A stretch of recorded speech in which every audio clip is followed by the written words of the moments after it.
Houston Integrity, we're ready to secure the cobalt brick and the WAP, but just want to check with you that you don't need the network on board before we do that. Check with you that you don't.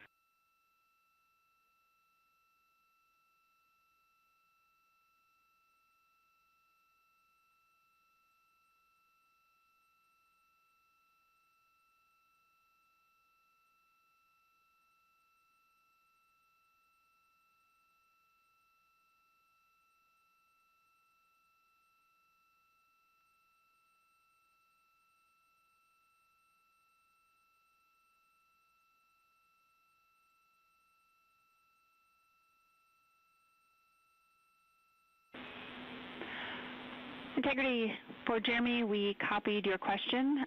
We were in a data rate handover, but we can confirm no further ground use for the WAP or cobalt brick, so go to tear those down.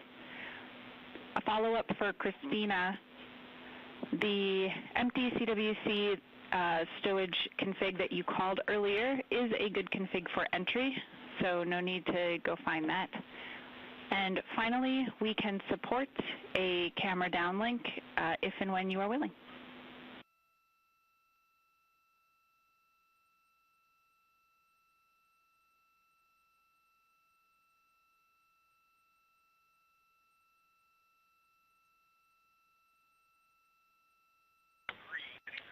Okay, we copied all those, Jackie. And which cameras were you planning on coming on board with? Yeah, good question. We just wanted to use cab 3.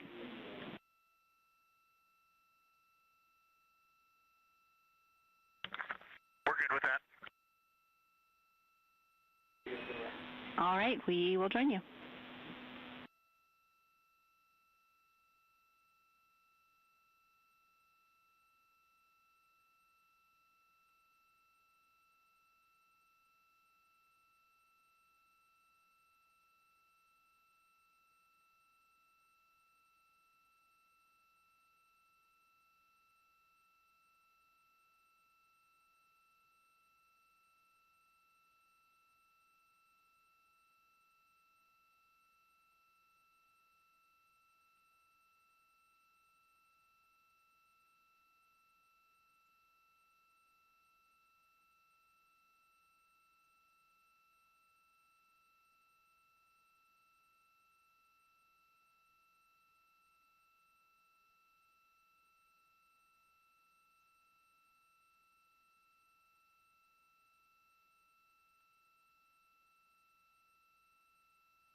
Houston integrity for CBA pressure. Go ahead.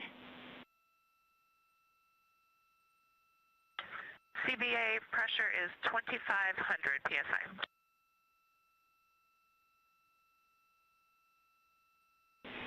Houston copies 2500.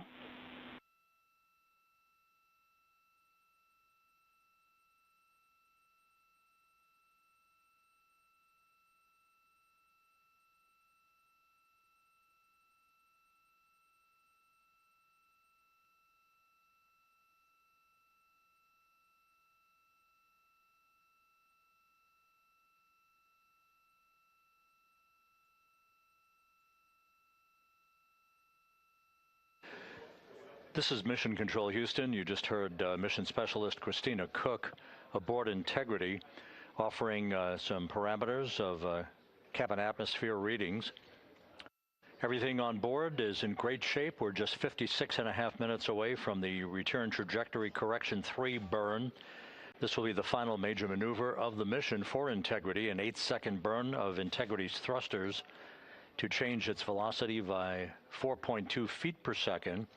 And further fine-tuning its path for the entry interface into the Earth's atmosphere later today.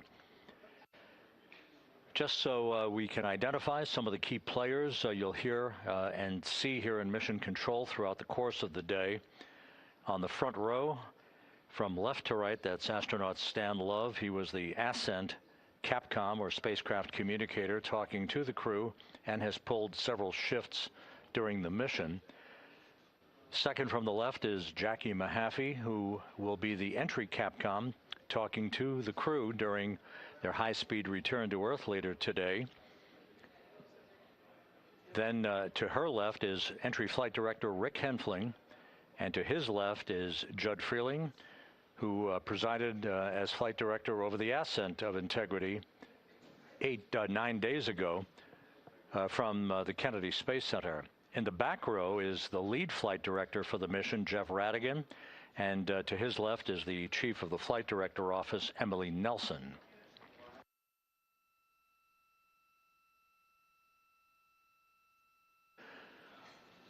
Once again, this view of the Earth, that is the port of call for Integrity's astronauts later today. Splashdown scheduled 6 hours, 8 minutes, and 22 seconds from now. Everything is in great shape on board the vehicle in the home stretch of what ultimately will be a 694,481-mile journey from launch to splashdown.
This is Mission Control Houston, our first view of the crew today.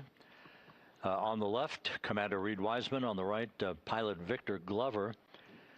They are reviewing some of the timeline parameters and some of the systems status boards on their computers on the flight deck of Orion.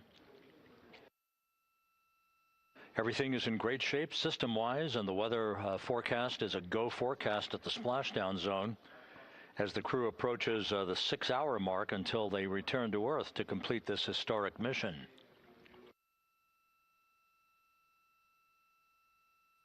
The crew will monitor the RTC-3 burn. That's just 52 minutes from now. And then we'll move into the heart of completing the configuration of the crew cabin, stowing some final items, and reviewing their entry checklist as they march down the timeline towards the point at which they will don their launch and entry suits, the Orion Crew Survival Suits, or OCSS, the OX suits as they are called,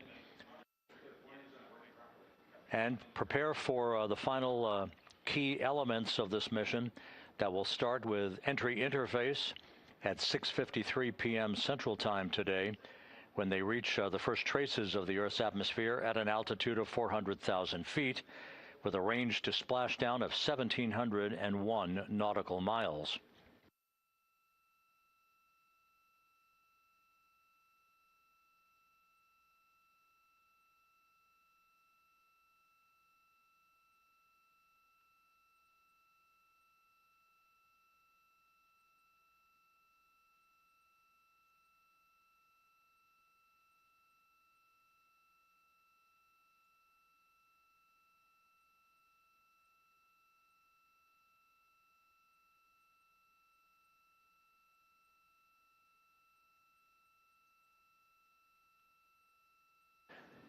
You can see down below in the lower deck of the crew cabin, if you will, Christina Cook.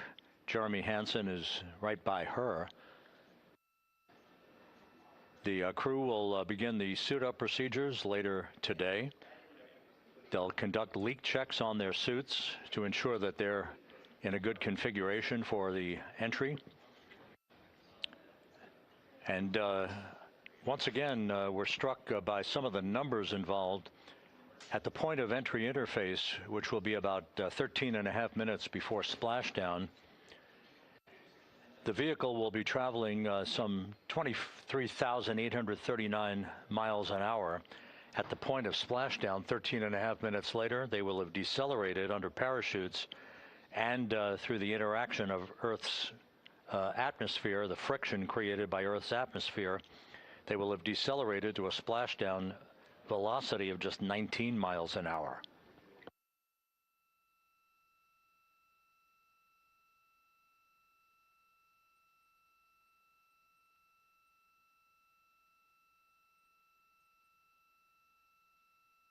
All preparations on the USS John P. Murtha, the recovery ship out in the Pacific, are complete. Everyone is at the ready. The Navy recovery teams, the flight surgeons who will greet the astronauts for their initial medical exams.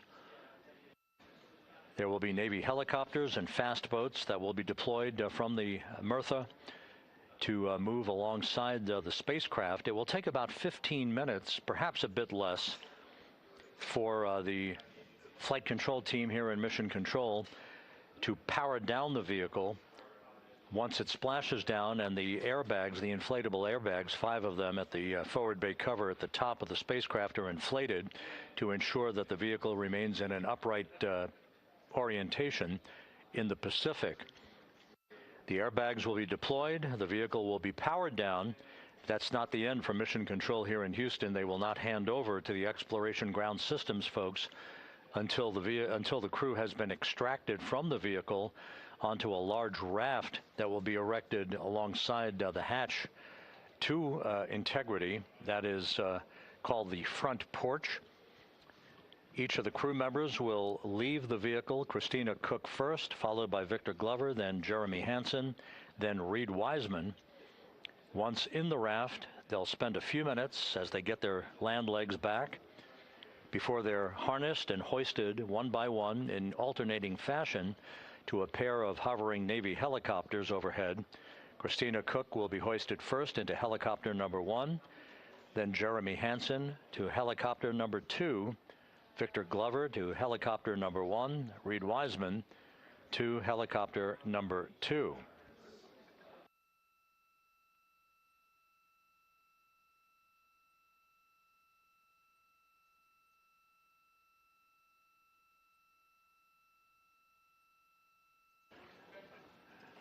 We're about to have a quick burn conference with the crew to review the parameters of the upcoming return trajectory correction burn. Again, a final opportunity to fine-tune Integrity's path towards its splashdown zone and to make sure the orientation of the spacecraft is correct for its angle of attack into the Earth's atmosphere.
Integrity Houston, 2 minutes to starfield maneuvers.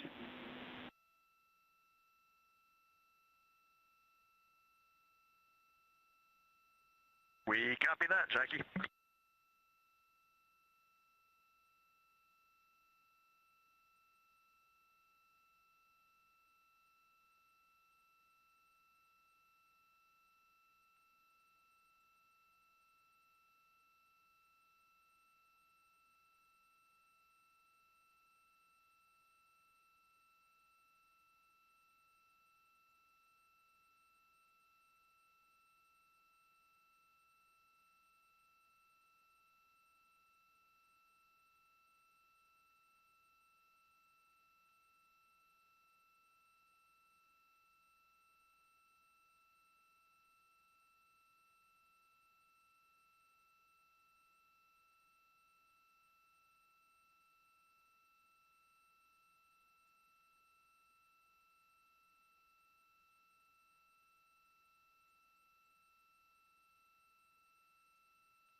Integrity currently maneuvering to what is called the starfield calibration orientation to set the calibration correct for our GPS system on board the vehicle, as well as other navigation aids that will be used during Integrity's plunge back through the Earth's atmosphere toward its splashdown site.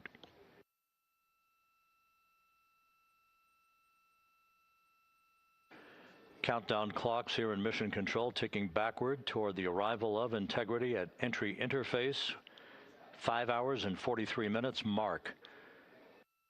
Splashdown 5 hours 56 minutes from now. Houston Integrity, we are standing by for the burn conference whenever you are ready.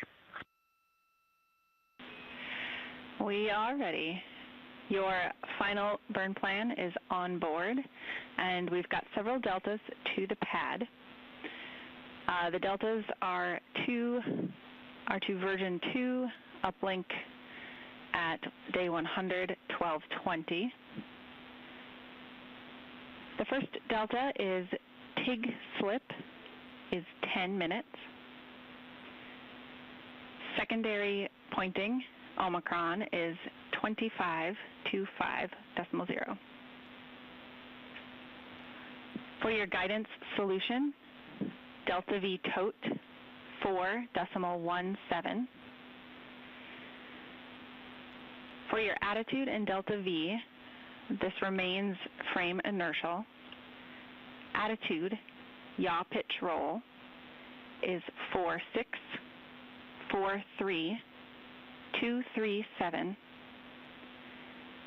Delta V, X 2.1, Y 2.2, Z negative 2.9. How copy?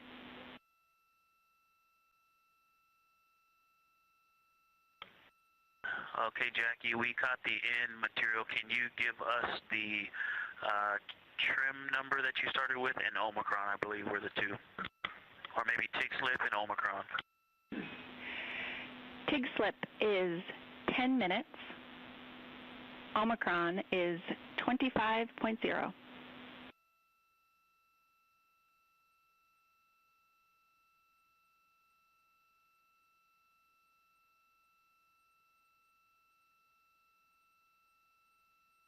Okay, Jackie, we copied all the deltas, but we are not confident we started with the right file. Can you confirm the date, the UTC of ground generation? Yep, that is day 100, hour 12, minute 20, 20.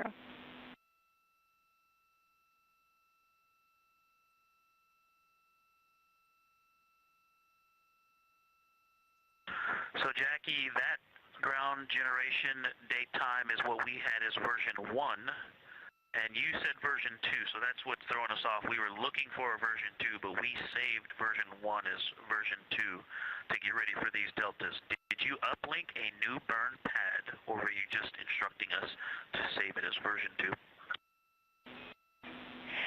Yeah, sorry about that. These deltas we're reading you are called version 2, and the UTC we are expecting you to be referencing is the one I read off.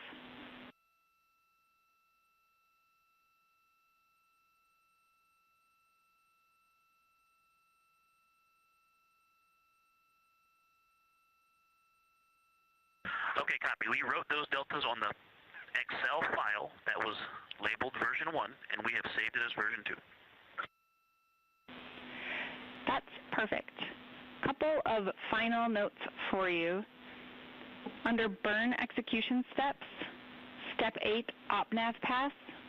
We are performing OpNav pass, and that did kick off automatically.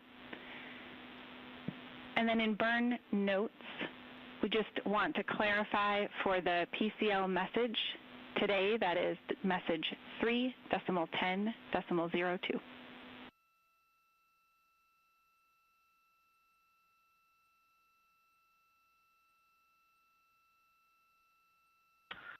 Okay, we copy step 8 auto and 3.10.02, which we all read. Thank you.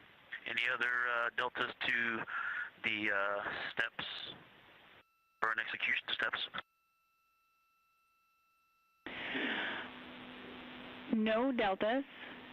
One final note, the cell in the burn notes that talks about if BFS engages does have about 2 rows worth of text, so you may need to expand it to see all of it.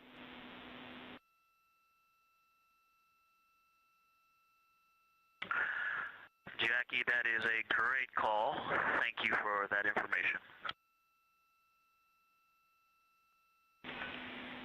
And that is everything we had for the burn conference.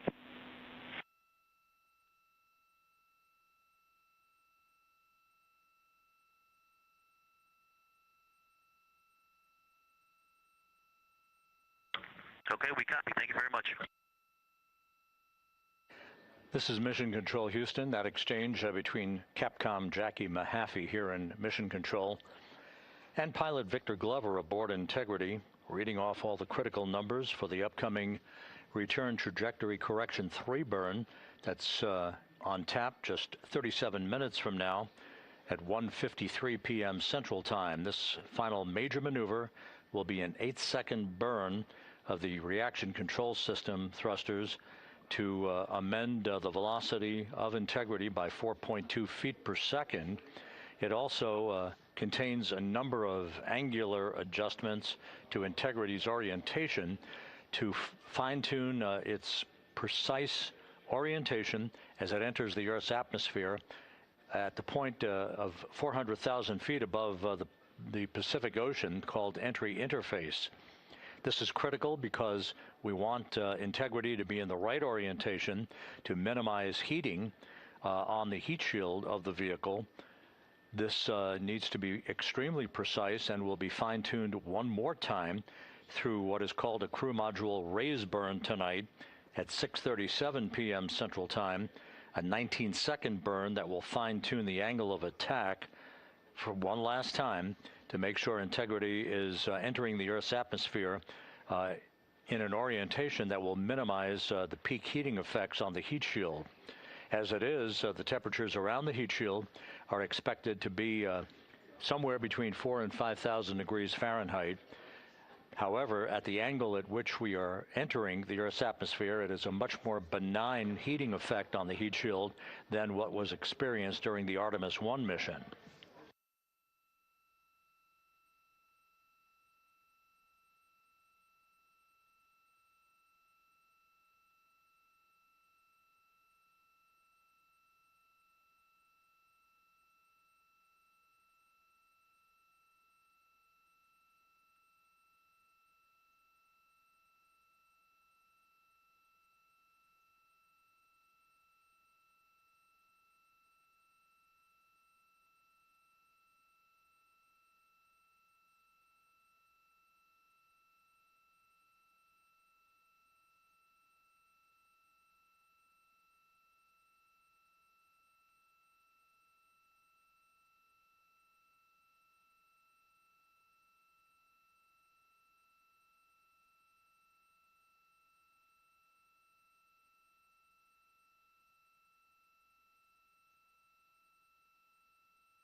Houston Integrity, are we go for secondary wastewater line dump?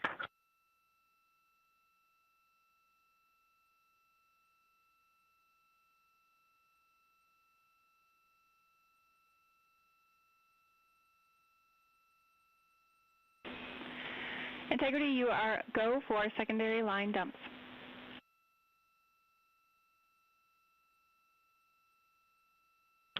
We copy, thank you.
Integrity Houston, for the burn, SM prop helium isol valves are configured.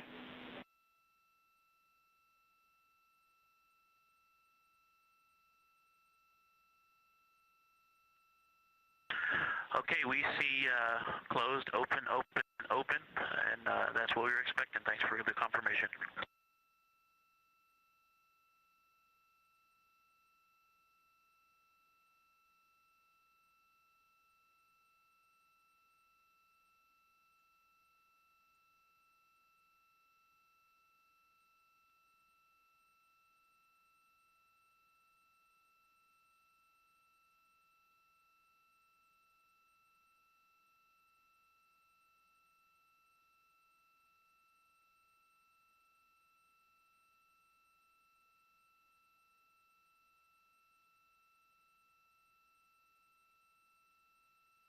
This is Mission Control Houston.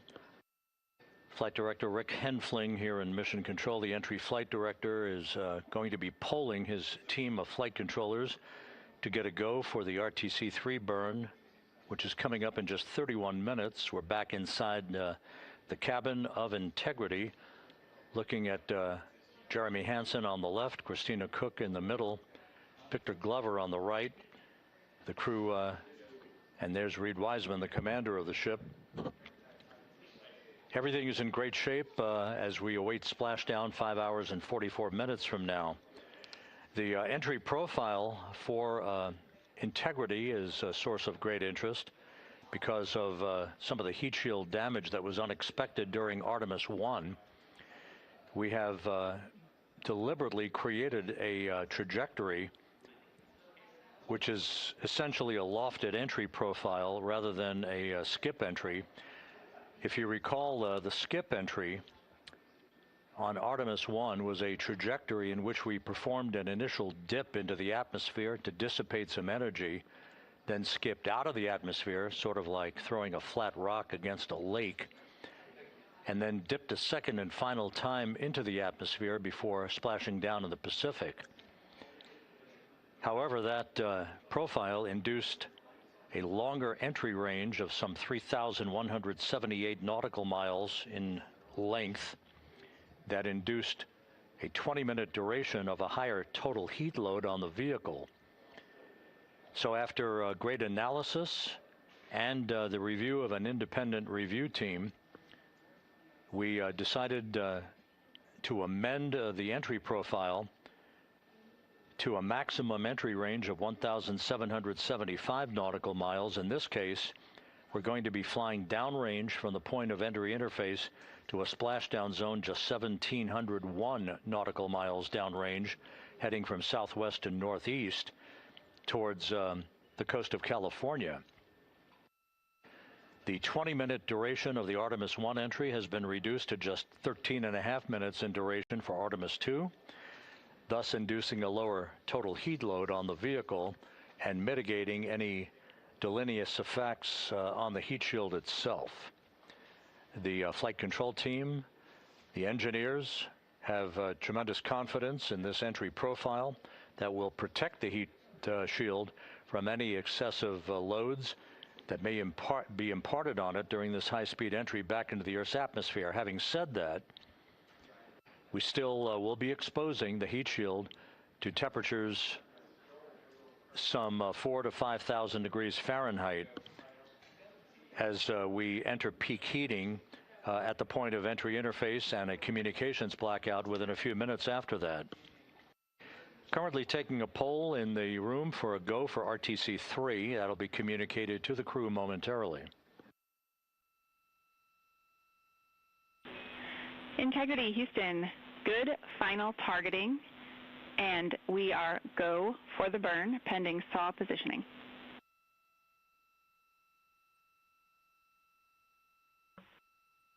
We copy. Houston, go for the burn. Thank you. And again, the burn that's coming up, RTC-3, just 27.5 minutes from now, will be an 8-second firing of the reaction control system thrusters to change the delta on the velocity to about 4.2 feet per second, and refining Integrity's path to reach entry interface at the correct angle and at the correct time and orientation. If you think of a cone across the Pacific Ocean, that's the entry corridor. We want to hit right into the middle of that corridor. I said yesterday it was like splitting the uprights, and that's exactly what it is. We want to make sure that we're right down the pike, heading toward the splashdown zone off the coast of San Diego.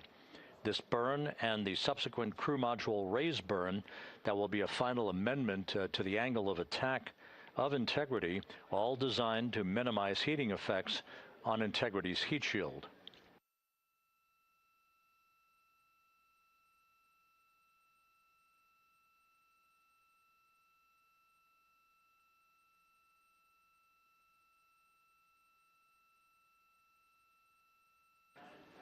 A short time ago, the Spaceflight Meteorology Group briefed the entry flight control team on the latest weather at the splashdown zone where the USS John P. Murtha is stationed, ready to begin recovery operations shortly after splashdown.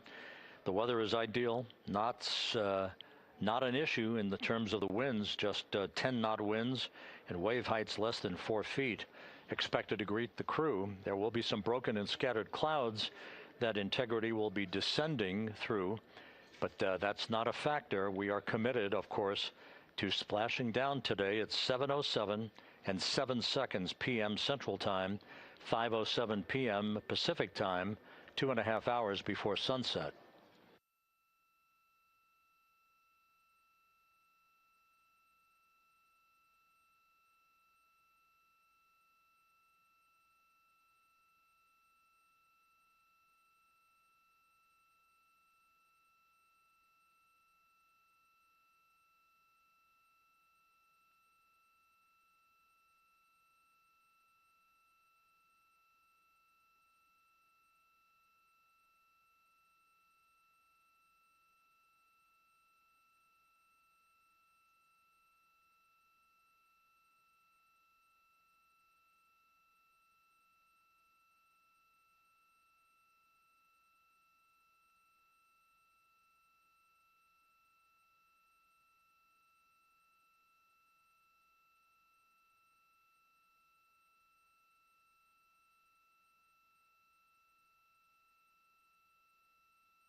At this hour, Flight Dynamics reporting that Integrity is 45,534 nautical miles away from Earth, continuing to close in.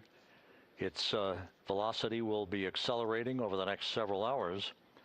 At the point that we reach the top of the Earth's atmosphere at entry interface at an altitude of 400,000 feet, Integrity and its astronauts will be traveling some 34,882 feet per second with a range to splashdown of 1,701 nautical miles. That velocity will increase slightly to 34,965 feet per second, or 23,839 miles an hour at peak velocity. There will be a series of roll reversals. Those are computer-induced maneuvers that will occur after we complete the blackout period. Actually, there are 2 before while we are in the blackout period and 3 more afterwards. Those roll reversals designed to dissipate energy, reducing the speed through the laws of physics to bleed off excess energy as the vehicle points itself toward the splashdown zone prior to going subsonic and then inducing the beginning of the parachute deployment sequence. The crew is expected to pull just under 4 Gs during the maximum G loads on themselves and the vehicle. We have 3 spaceflight veterans and 1 first-time flyer in Jeremy Hansen. Unlike an International Space Station flight of 6 months or more in duration, these are well-skilled astronauts and test pilots. Christina Cook, of course, having returned to Earth, as did Reed Wiseman from his first flight in Soyuz vehicles for parachute-assisted landings in Kazakhstan. Victor Glover flew on a Crew Dragon vehicle.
For those keeping track, once again, one of the key periods during the entry into the Earth's atmosphere will be this 6-minute communications blackout that is predicted and is typical.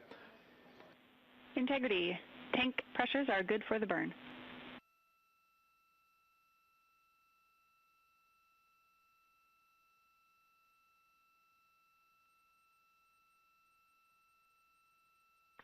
Copy that, Jackie. Thank you. Capcom Jackie Mahaffey saying that all of the systems, including the pressures in the propellant tanks, are in good shape, ready for the RTC-3 burn coming up just 18.5 minutes from now. Once again, the blackout period that will be of great interest to those listening and watching this evening is typical for any spacecraft re-entering the Earth's atmosphere because of the buildup of heat against a returning spacecraft, whether it's Integrity today or a Russian Soyuz vehicle or a SpaceX Dragon. These vehicles have heat shields that are designed to repel the heat. However, there is an ionization around the spacecraft, a buildup of plasma that is caused by the interaction of the velocity of the spacecraft entering the Earth's atmosphere and the friction of the Earth's atmosphere itself. This ionization period, or the blackout period, is expected to last 6 minutes tonight. It is expected to begin at 6:53 and 55 seconds p.m. Central Time, just 24 minutes or 24 seconds after the beginning of entry interface. That blackout of 6 minutes is the period of time where we will not be in communications with the crew or receiving data from Integrity itself as it barrels through the atmosphere. We will be communicating with the crew toward the end of that 6-minute period and reestablishing communications just as quickly as atmospheric physics will allow us to. The blackout period is expected to end at 6:59 and 56 seconds p.m. Central Time, which would be 6 minutes and 25 seconds from the start of entry interface. Now, after splashdown, several activities will be occurring. First will be to ensure that the vehicle is upright in what is known as a stable 1 configuration. Whether it's upright or in some other orientation, the CMOOS bags, the crew module uprighting system bags, 5 of them that are surrounding the vehicle at the forward bay cover in a circumferential orientation. Those 5 large airbags will be inflated with helium and be inflated. Integrity, Houston. Solar arrays are in position for the burn. We see the same, Jackie. The CMOOS bags, again, 5 large inflatable airbags that are inflated with helium right after splashdown. Those bags designed to maintain an upright orientation for the spacecraft. Flight controllers here in Mission Control will begin to work to power down the vehicle, also check for any leakage of toxic gas. We are not expecting any issues. Integrity's in great shape as it prepares for its homecoming 5.5 hours from now.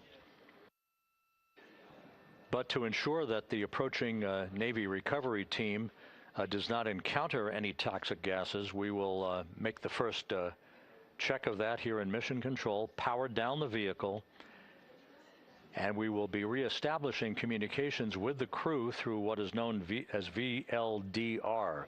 You'll hear that call. It is the very low data rate that takes over from the tracking and data relay satellite system communications that we'll be using during the descent towards splashdown. It may be a period of seconds or even minutes before we establish that very low data rate with the crew following splashdown, so we'll keep a sharp ear out and obviously carry that on the Orion to Earth loops that we provide for you and have been since the beginning of our coverage with launch back on April 1st.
Here in Mission Control, the focus of attention is the upcoming Return Trajectory Correction 3 burn. That's coming up less than 13 minutes from now. We're a couple of minutes out from maneuvering to that orientation.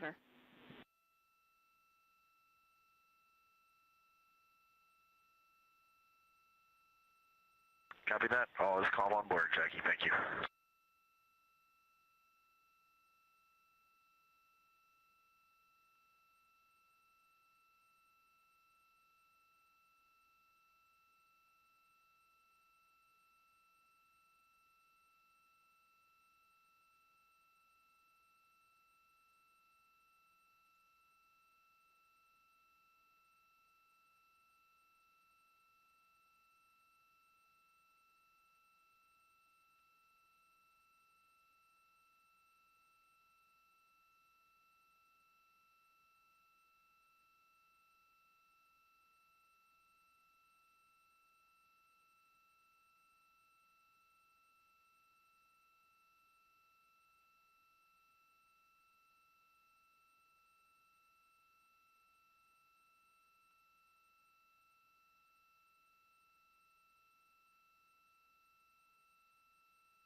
This is Mission Control Houston. While we wait for the burn, this view from the deck of the USS John P. Murtha showing some of the armada of helicopters. There will be Navy helicopters hovering over Integrity following splashdown. 2 of them to be employed in the hoisting of the crew members off of the front porch raft that will be erected alongside the vehicle following splashdown. 2 crew members, 2 astronauts for each of the 2 helicopters for the short ride back to the deck of the Murtha, where they will be brought into the medical bay for comprehensive post-flight medical exams.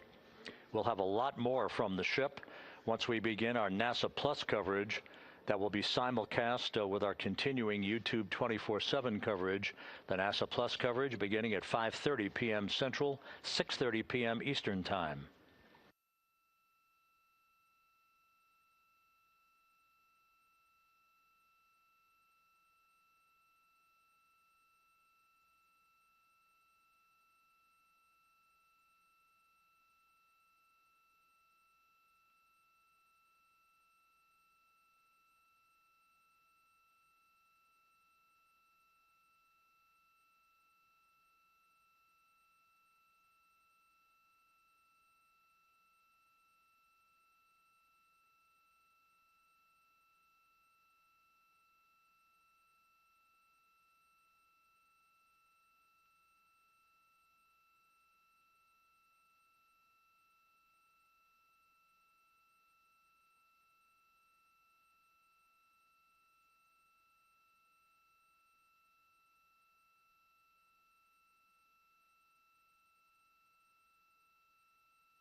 Continuing with the view of the crew in the cabin of Integrity, as we are almost 7 minutes away now from the return trajectory correction number 3 burn.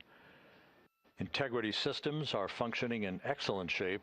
The weather at the splashdown zone out in the Pacific is go and is forecast to be go. We are committed, of course, to a splashdown, that return trajectory that will enable Integrity's astronauts to splash down at 7:07 p.m. Central tonight. That was guaranteed with the translunar injection burn back on April 2nd that took the vehicle and its 4 crew members out of low Earth orbit, following a 24-hour period of a high Earth orbit elliptical trajectory. At the low point of that trajectory, which was some 43,000 by 0 miles, at the low point, that's when Integrity's engine fired, the service module engine fired to break out of our Earth orbit and send humans en route to the moon for the first time since December of 1972.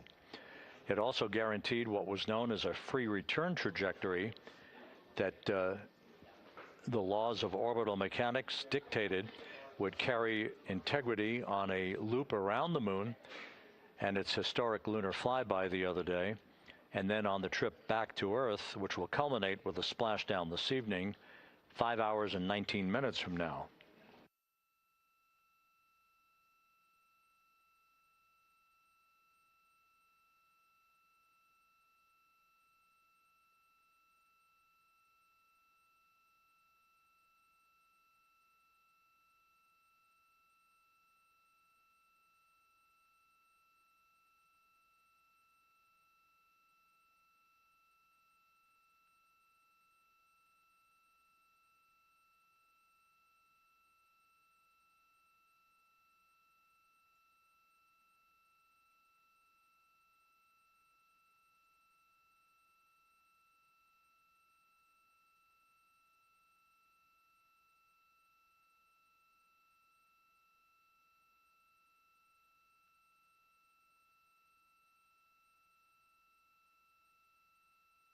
As you can see, the maneuver to the burn attitude has induced quite a bit of sunlight coming into the crew cabin.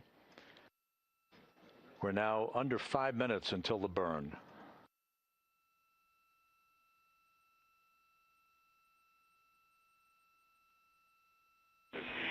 Integrity, Orion is in burn attitude.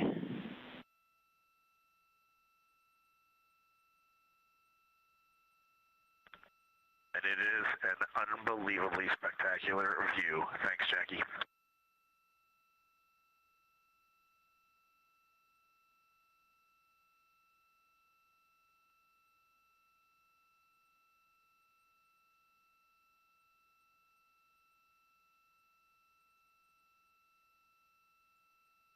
Reed Wiseman responding to Capcom Jackie Mahaffey, that attitude into the burn orientation for the return trajectory correction burn coming up in just under 4 minutes has offered the crew yet another spectacular view of the Earth growing larger in their windows.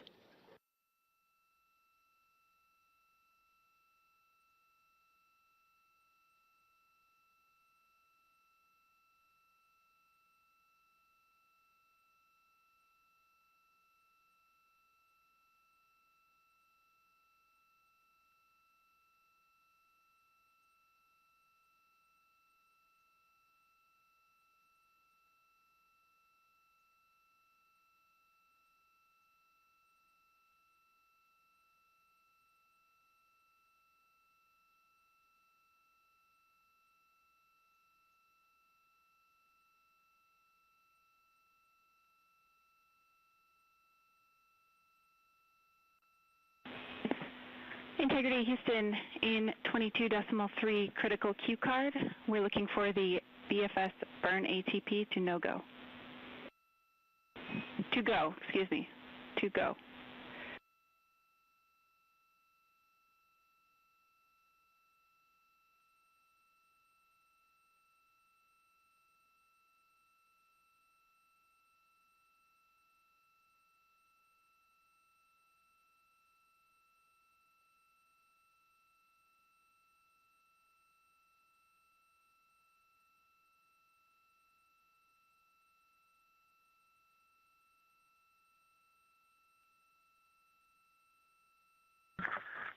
Jackie, we are BFS burn ATP go, and we do not need to command the no-go on this because we're SM plus X.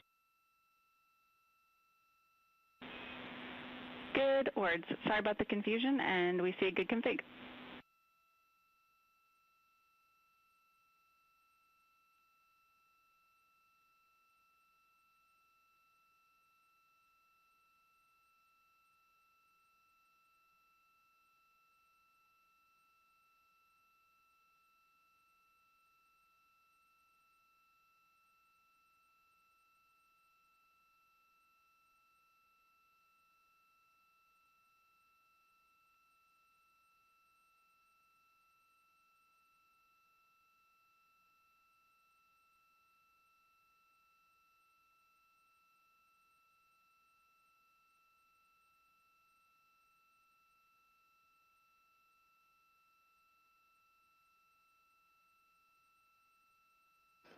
Coming up on 1 minute till the burn.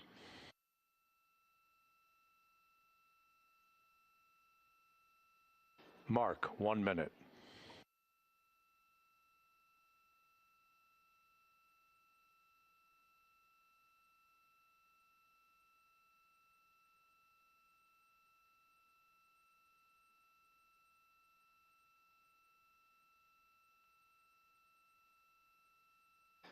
This is an 8-second burn with a change in velocity of 4.2 feet per second.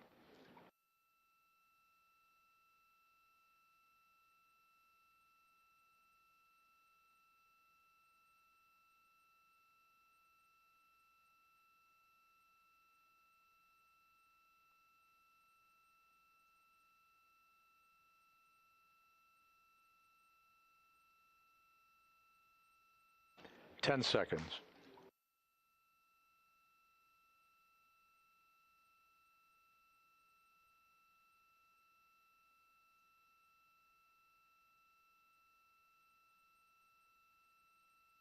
Burn underway. Good engine, good control. Burn complete.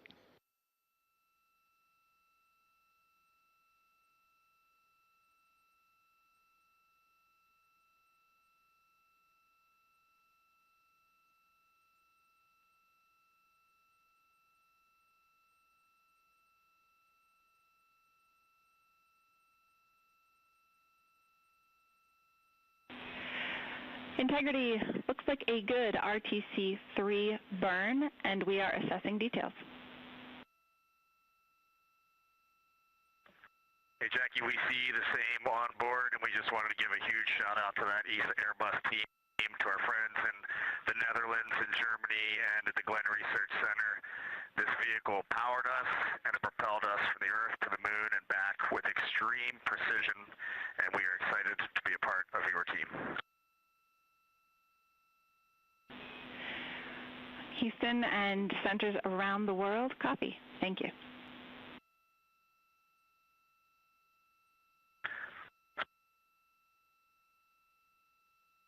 Commander Reed Wiseman with a shout out. Jackie, we are ready to reconfigure our F7 SIP switches for entry, if you can give us that go.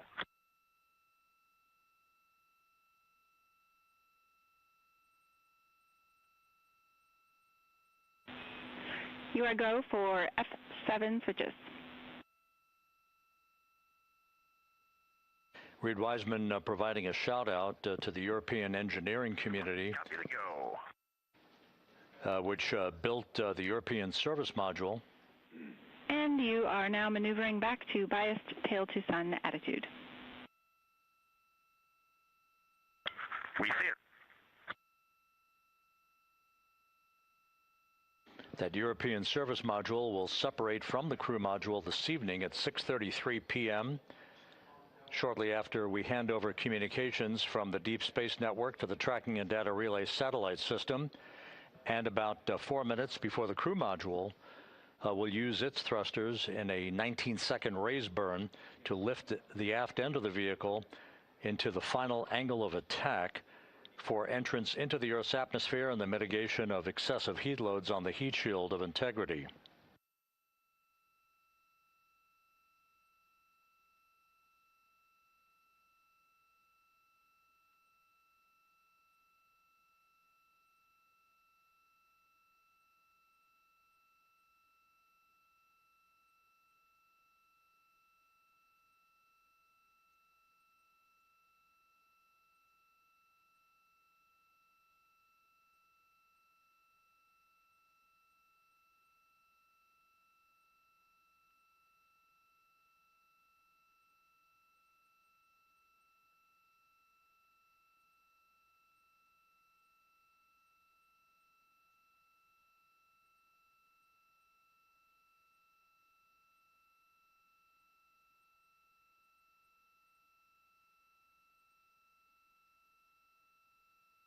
So, with the final major burn having been successfully completed, the crew is now preparing to complete the configuration of the crew cabin, a final stowage capability, and an opportunity to put other items away that they will not need during the entry phase.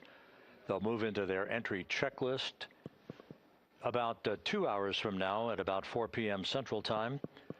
Events will start to accelerate in terms of time as we approach the point at which entry interface will begin.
We're going to need a copy of that photo when you guys get back.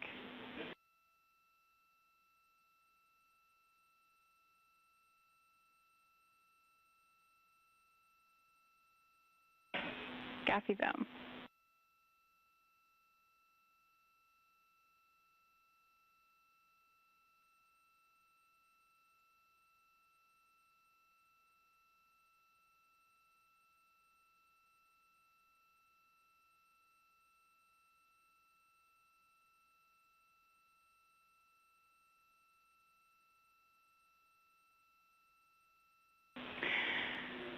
Integrity. FIDO confirmed that that was a great RTC3.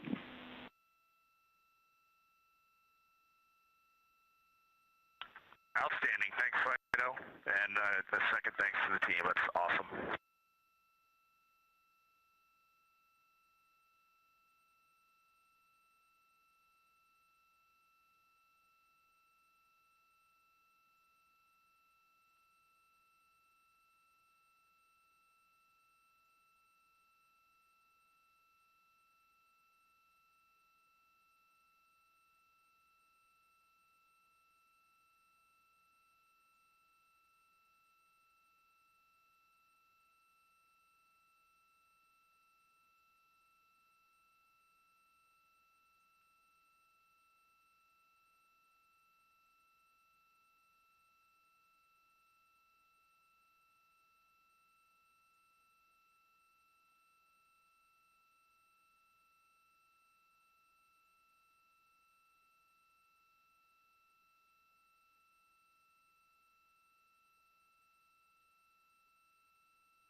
Integrity prop post-burn reconfig is complete. And if you were hanging out in step 23.4, you can skip it. We are in a good config.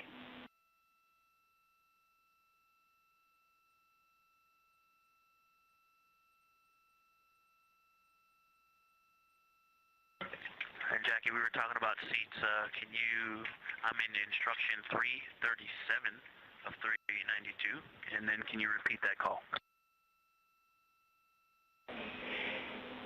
Yep, the prop post-burn reconfig is complete, and there is no need for the remainder of 23.4. You can consider that closed out. Remainder of 23.4, closed out, copy.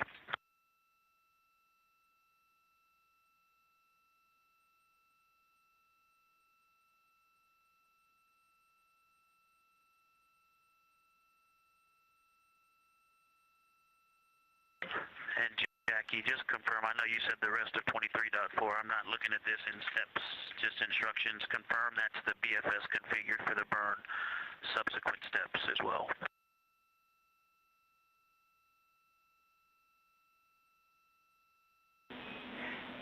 Affirm, all the way through instruction 347 can be skipped.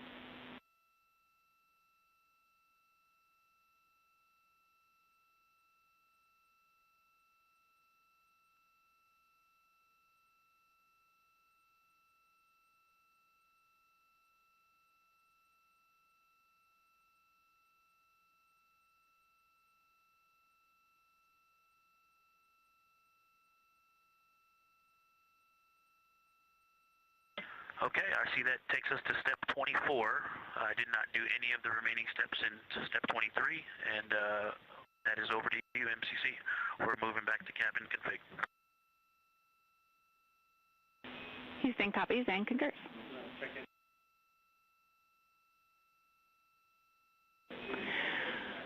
And Victor and the rest of the Integrity crew, the only DPC-related topic we had for you this morning was to sync up on cabin config and get a status of where you are in the procedure. Okay, Jackie, we're with you on that. We are complete through step 7. Actually, step 8 now is complete as well. And step 15 is complete. And we'll update you on the rest as we go along. We copy all.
This is Mission Control Houston.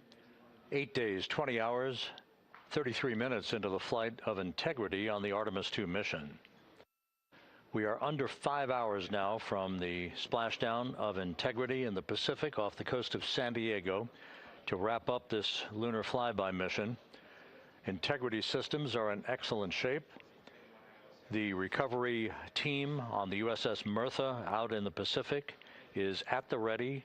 The ship is basically parked in the right position to be able to expedite a recovery of the crew following splashdown and after the vehicle has been powered down. Navy helicopters, divers, other recovery personnel will move alongside the capsule to set up a large inflatable raft called a front porch that will be used to extract the crew members in one by one after the hatch is opened.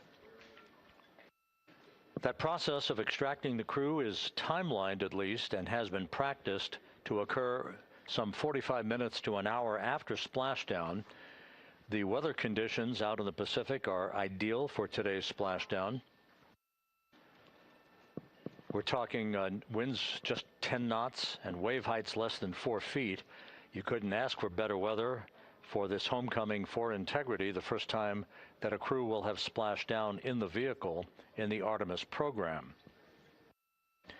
We completed the final major maneuver of the mission using the European Service Module's thrusters a short time ago. That was the return trajectory correction number 3 burn.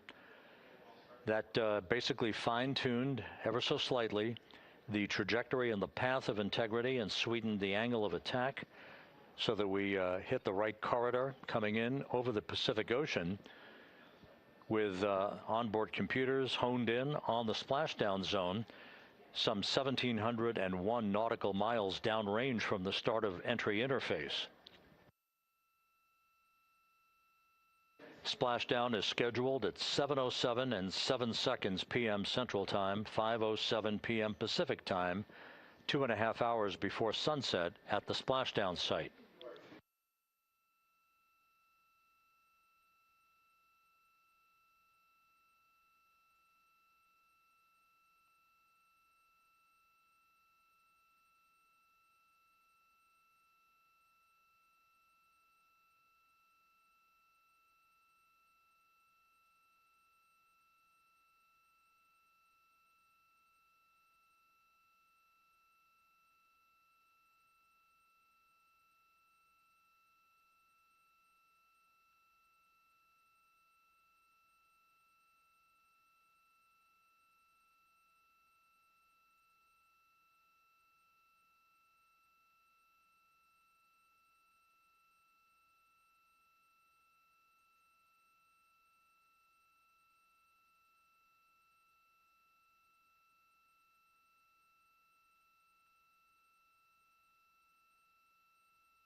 This is Mission Control Houston at a mission elapsed time of 8 days, 20 hours, 39 minutes into the flight of Integrity on the Artemis II mission. There is our planet, growing larger in the field of view with each passing minute. We are currently 34,900 nautical miles from Earth and beginning to accelerate toward a splashdown in the Pacific for this four-person crew 4 hours and 52 minutes from now. Everything on board Integrity is in great shape. All the systems are functioning perfectly. The crew is in the process of wrapping up their cabin configuration, stowing final items that they no longer need for the remainder of their journey. They will also move into an entry checklist in about an hour and 45 minutes, reviewing entry procedures and the latest uplink messages to them before we begin the process of getting the crew suited up prior to the crew module, service module separation. All is well aboard Integrity, and the weather is go for splashdown. The USS John P. Murtha is in place in the recovery zone, ready to begin deploying its assets for imagery as well as for the recovery operations themselves.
Integrity Houston, for the TLT unconverged caution, we were running orb guide post-burn to look at post-burn targeting, and that particular sequence did not include running TLT. That is what triggered the caution. We have no concerns. Okay, outstanding. Thank you.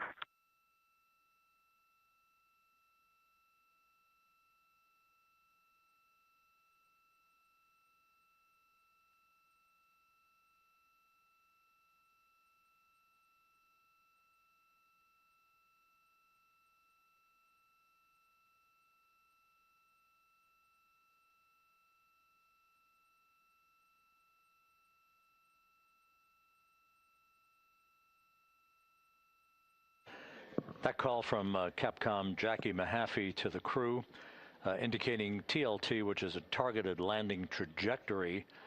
That is simply a value that was placed on board on the onboard computers, but is not being used for today's entry by the crew. The last maneuver that will be conducted by Integrity will occur at 6:37 p.m. Central Time tonight. That is the crew module raise burn. That occurs about 4 minutes after the crew module will have separated from the service module.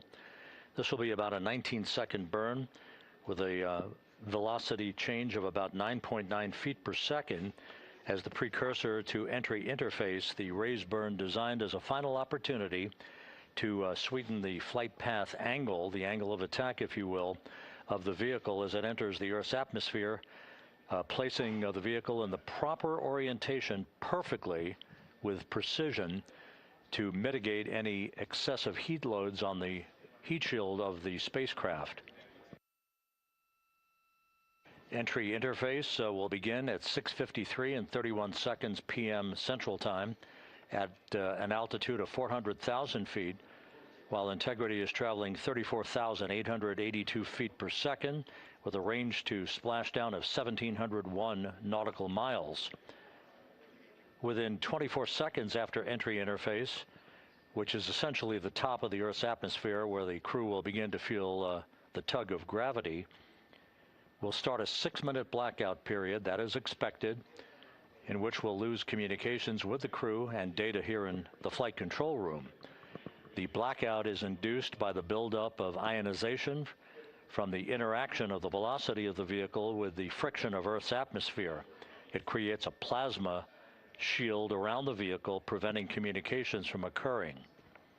That 6-minute blackout is scheduled to end right around 7 p.m. straight up. And at that point, the vehicle will have descended to an altitude of 157,000 feet above the Earth, traveling at 13,300 feet per second.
Houston Integrity, could you go off board on the cameras for a couple, please?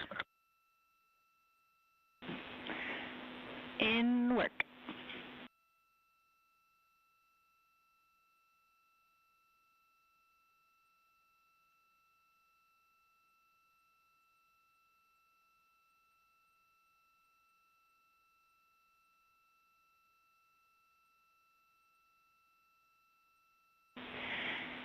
And Integrity, Cab 3 is not streaming.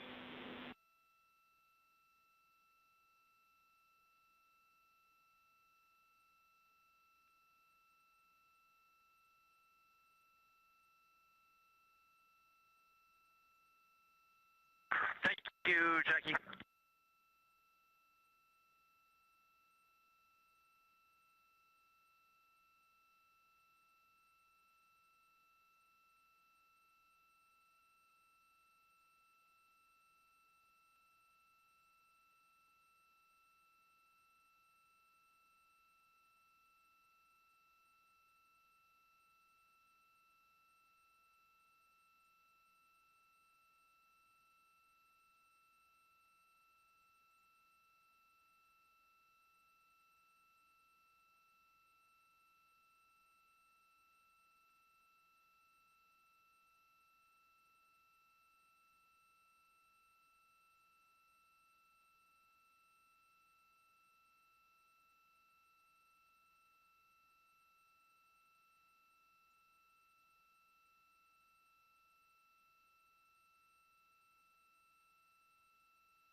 Houston integrity, step 9 is complete. The seats are configured. Houston, copy seats.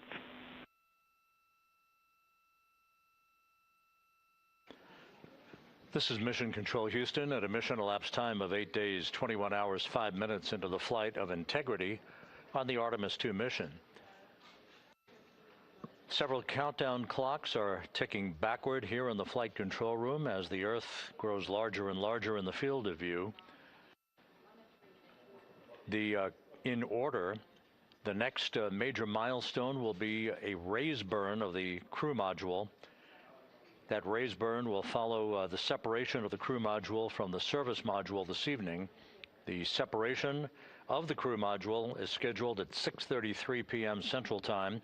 4 minutes later, at 6:37 p.m. Central Time, we'll conduct about a 19-second raise burn. This is a slight maneuver to tilt up the aft end of Integrity in a final opportunity to fine-tune the angle of attack that Integrity will incur as it enters the Earth's atmosphere over the Pacific Ocean.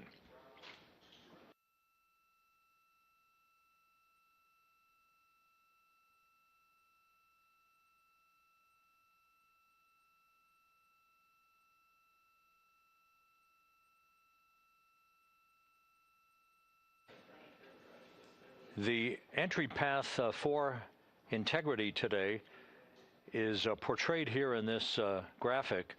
Basically, entry interface is 1,701 nautical miles uprange, if you will, from the expected splashdown point near the USS John Murtha, the recovery ship, and off the coast of San Diego. The entry interface point is critical because what we want to do is put Integrity in an orientation that will mitigate peak heating on the heat shield. For a point of comparison, during Artemis I, we had an entry range of 3,178 nautical miles from the point of entry interface and a 20-minute entry profile. That was the so-called skip entry, in which the Artemis I vehicle dipped into the atmosphere to dissipate some energy, then lofted or skipped out of the atmosphere, then dipped a second and final time back into the atmosphere before splashing down. What that resulted in was a higher heat load on the heat shield, which caused unexpected char liberation. So rather than design the heat shield or replace it for Artemis II, we elected to go into a different trajectory profile. This one with a max entry range of 1,775 nautical miles, or in today's case, all of our maneuvers and orbital mechanics will take us 1,701 nautical miles downrange from the point of entry interface. This will only be a 13.5-minute entry profile for Integrity and its astronauts, and results in a much lower heat load on the heat shield. This is deliberate so that we have the lessening effect of charring on the heat shield, should there be any at all, and we do expect some. But this will more than protect the astronauts from the effects of peak heating, which will be some 4,000 to 5,000 degrees Fahrenheit during the maximum peak heating around the vehicle. That will also cause a 6-minute blackout because of ionization as heat is repelled or thwarted from the heat shield while the vehicle flies in the direction of travel towards splashdown.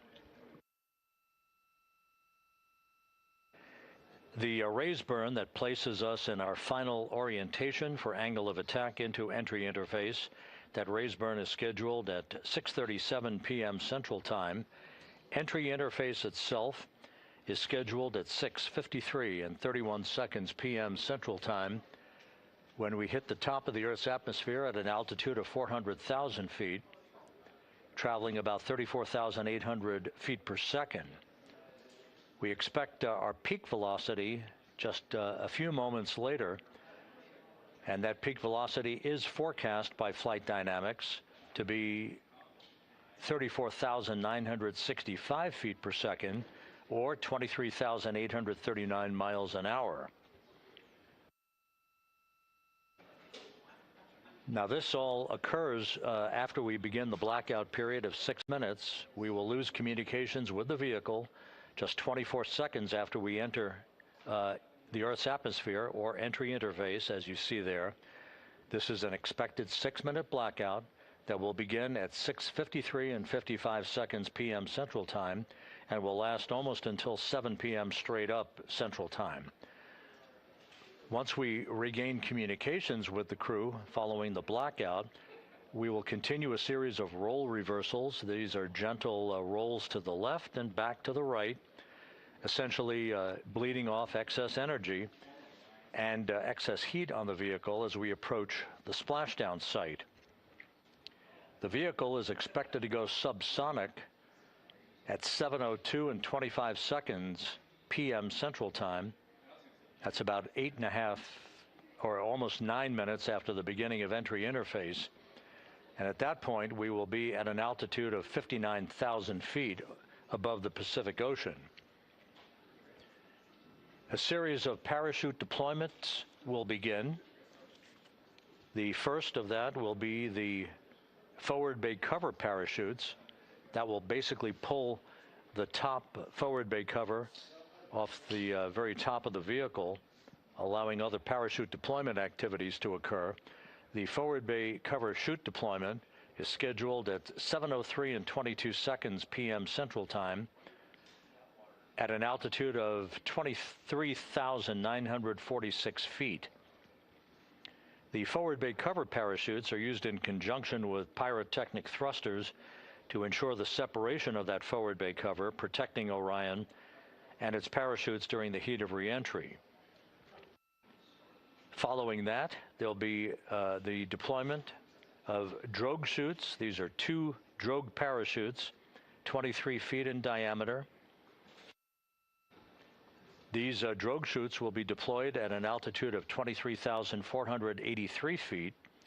At this point, our velocity will have slowed from almost 24,000 feet per second to just 470 feet per second in a matter of minutes. 3 pilot parachutes will be used to lift and deploy the main parachutes from the crew module forward bay. Those main parachutes, 3 of them, are used to slow the crew module down to a splashdown at a speed that ensures astronaut safety. Each main parachute 265 feet in length from the crew module attachment to the top when inflated.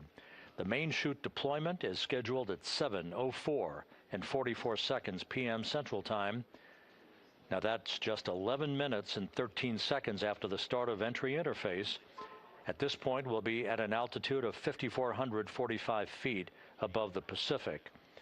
And splashdown to complete this mission is scheduled at 7:07 and 7 seconds p.m. Central Time, 5:07 p.m. Pacific Time, 2.5 hours before sunset.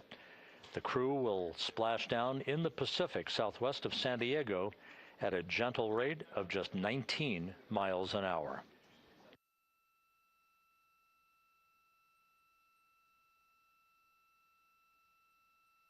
Following splashdown, the flight control team here in Houston is not done. Our work is just beginning at that point as we begin the process of powering down the vehicle. This is after we have established communications with the crew through a very low data rate system. The communications link will no longer be active through the tracking and data relay satellite system, so we're going to be going to a very low data rate system. We hope to establish communications with the crew fairly rapidly. That's not guaranteed. It depends on the orientation of the vehicle. The likelihood is the vehicle will splash down upright in what's known as stable 1. Whether it's upright or in some other orientation, we'll begin the process of inflating 5 inflatable airbags that are positioned in a circumferential manner around the forward bay cover at the top of integrity. These airbags will be inflated through helium. Those 5 airbags will guarantee the proper orientation upright for the spacecraft through the rest of the process of extracting the crew, which should take some 45 minutes to an hour to complete. Navy divers, fast boats, a pair of Navy helicopters, other recovery personnel will come alongside the vehicle to begin erecting an inflatable raft called the front porch that the crew will be extracted into. You've seen that in movies. You've seen it in the Apollo program and archival footage. And one by one, the crew will be hoisted in alternating fashion to 2 hovering Navy helicopters for the trip back to the deck of the USS John Murtha, where they will leave the helicopters and move into medical bay on the ship for comprehensive medical examinations.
As the astronauts aboard Integrity are in the process of stowing final items in the cabin before they move into their entry checklists, a final review of the procedures and the timelined activities for the rest of this mission.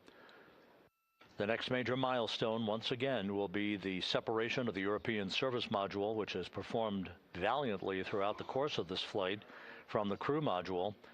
That pyrotechnic separation scheduled 3 hours and 41 minutes from now. Just 3.5 minutes after that will be the crew module raise burn. That raise burn is scheduled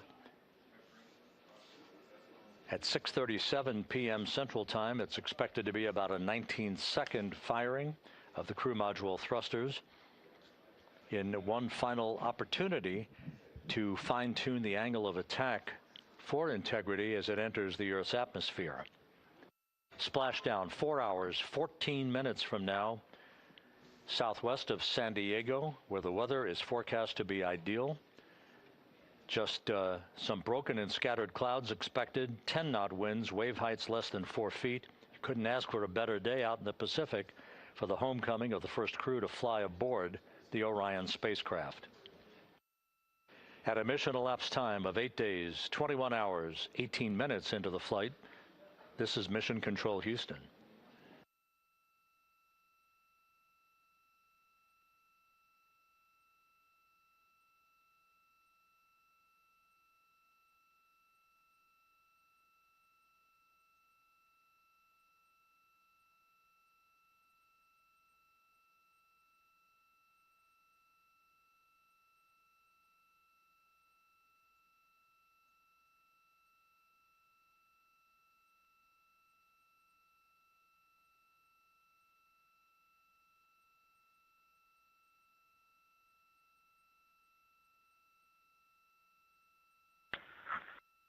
Houston Integrity, Jackie, steps 10 and 11 are complete.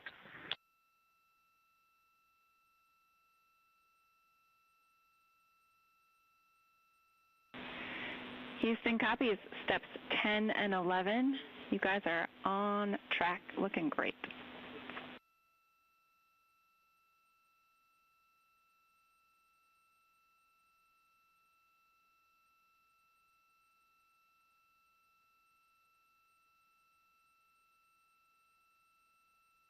For those just joining this view of the key players here in Mission Control, part of a flight control team.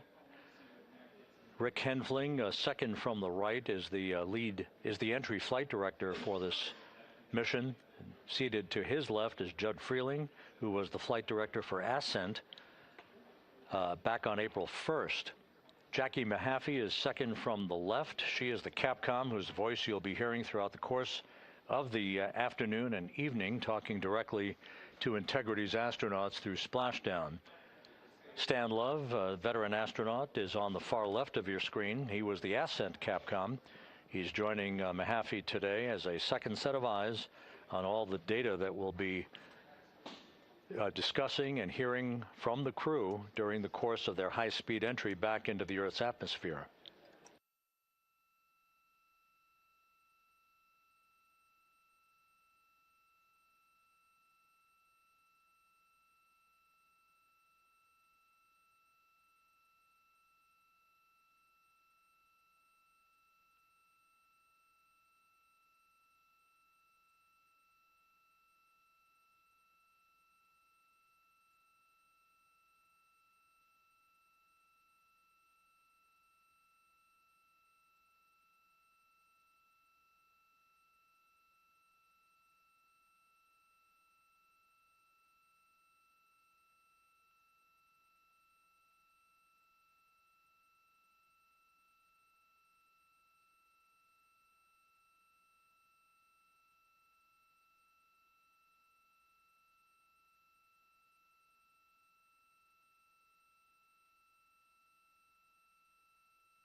And this is Mission Control Houston. You can see one of the helicopters that will be involved in the recovery operations, having taken off from the deck of the USS John P. Murtha. Recovery operations underway. Several helicopters will be employed not just for recovery but for imagery activities.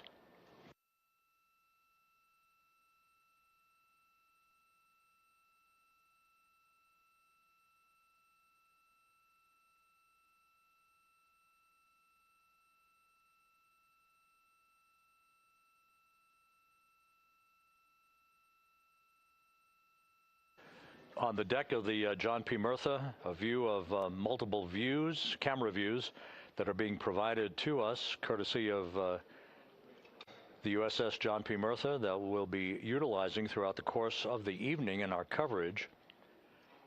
Once we start the NASA Plus coverage at 5:30 p.m. Central Time, 6:30 p.m. Eastern Time, that's a simulcast of our 24/7 YouTube coverage.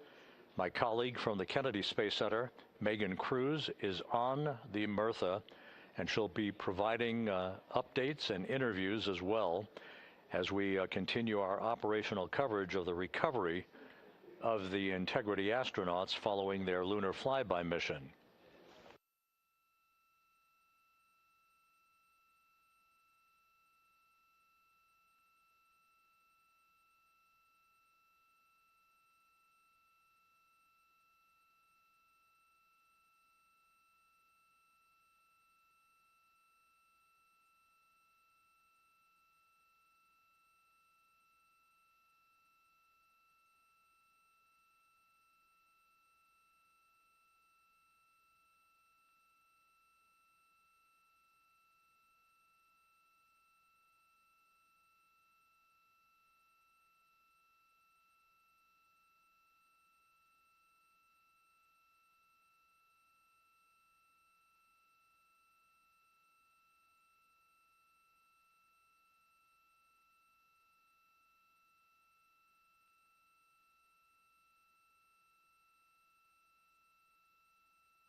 Houston, integrity for toilet configure for return.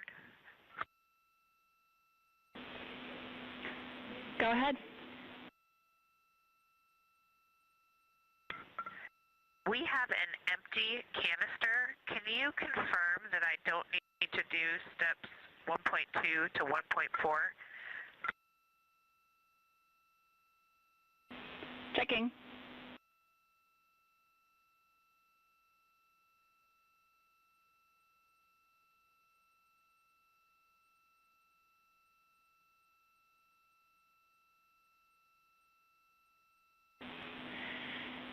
And Christina, we concur you do not need to perform the steps you listed. Thanks, Jackie.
This is Mission Control Houston, 8 days, 21 hours, 38 minutes into the flight of Integrity on the Artemis II mission.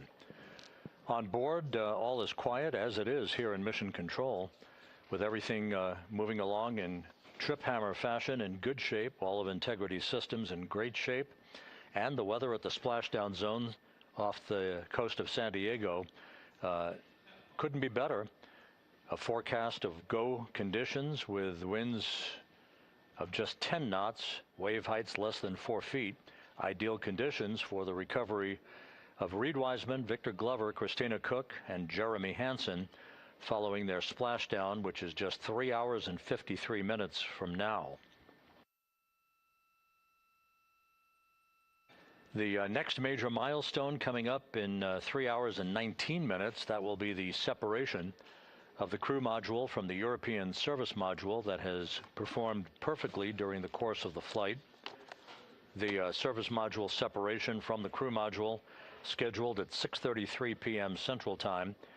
Just 4 minutes later, there will be a slight maneuver, a raise burn as it is called. This will tilt the aft end of the crew module upward ever so slightly in one final opportunity to refine the flight path angle, the angle of attack, if you will, as Integrity enters the Earth's atmosphere at the point called entry interface. That is at 6:53 and 31 seconds p.m. Central Time, or some 16 minutes after the raise burn itself. All of these events will be happening fairly rapidly as we move over the next few hours toward a splashdown of the crew and a completion of a mission that will have totaled 694,481 miles from launch to splashdown.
Houston, integrity for timeline.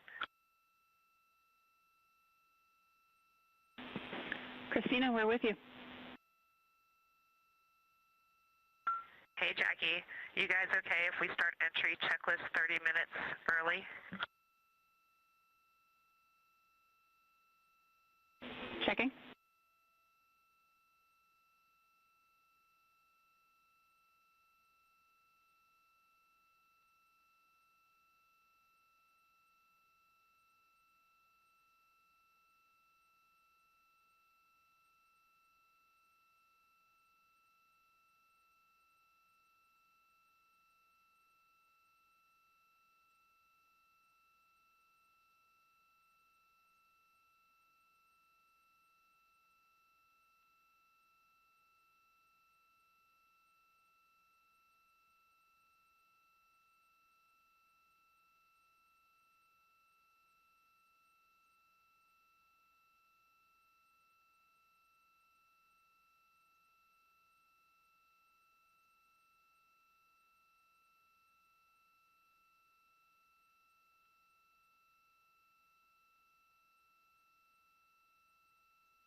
And Integrity Houston for entry checklist. We are ready for you to begin 18.0.1 entry checklist, steps 1 through 6.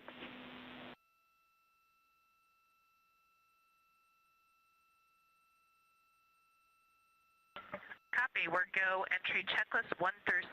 Thanks. And step 3 for GPS can be skipped. GPS has been powered and it still looks good.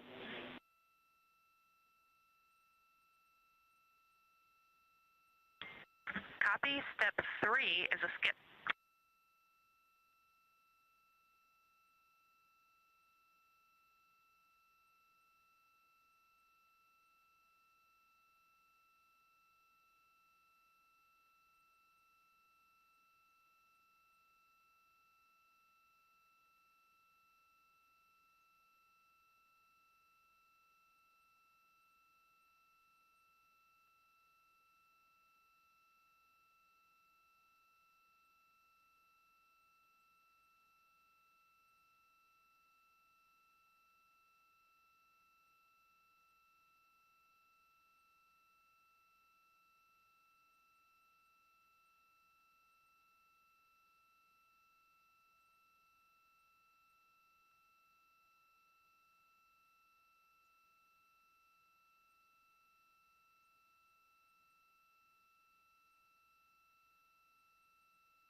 This is Mission Control Houston at a mission elapsed time of 8 days, 21 hours, 50 minutes into the flight of Integrity on the Artemis II mission. The crew is completing the configuration of the crew cabin. Soon they'll be breaking out their launch and entry suits in preparation for donning those suits and conducting leak checks as we get a bit further along in the entry preparation time frame. Meanwhile, we're looking forward to the next major milestone. That will be the separation of the crew module from the European service module 3 hours and 7 minutes from now. That's scheduled to occur at 6:33 p.m. Central Time, 7:33 p.m. Eastern Time. 4 minutes after that, we'll conduct a raise burn. This will be about a 19-second firing of Integrity's thrusters with a change in velocity of 9.9 feet per second. That will adjust the angle of attack of the vehicle by gently tipping the aft end of Integrity higher, if you will, like sitting in a reclining chair and basically leaning back a bit. This angle of attack adjustment is specifically designed and pre-planned to enter the Earth's atmosphere at entry interface later this evening at the proper angle to minimize heating effects on Integrity's heat shield.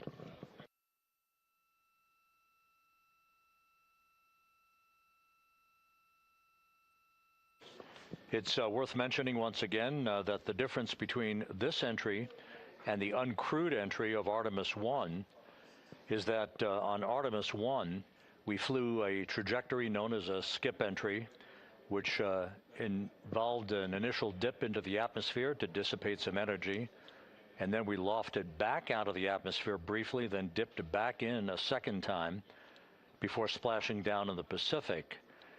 After the flight, the post-flight inspection and video analysis showed that there was an area of mechanical char liberation that was not expected.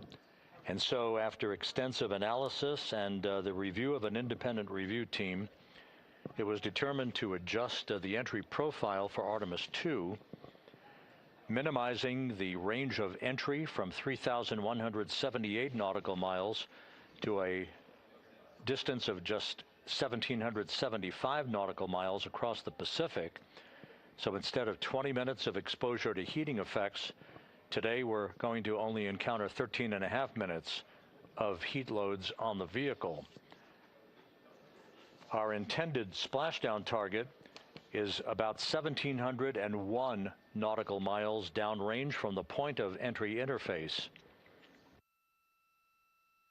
It will be about 13.5 minutes from the time that we enter the Earth's atmosphere at an altitude of 400,000 feet at 6:53 and 31 seconds p.m. Central Time to the point of splashdown at 7:07 and 7 seconds p.m. Central Time. In that brief 13.5 minute period, peak heating on the vehicle should be about 4,000 to 5,000 degrees Fahrenheit. The heat to be repelled by Integrity's heat shield, as it is for any vehicle entering the Earth's atmosphere that has a crew on board. The crew should be experiencing a G load on their bodies of about 3.9 Gs at peak loads on the crew members, feeling the tug of Earth's gravity for the first time in 9 days.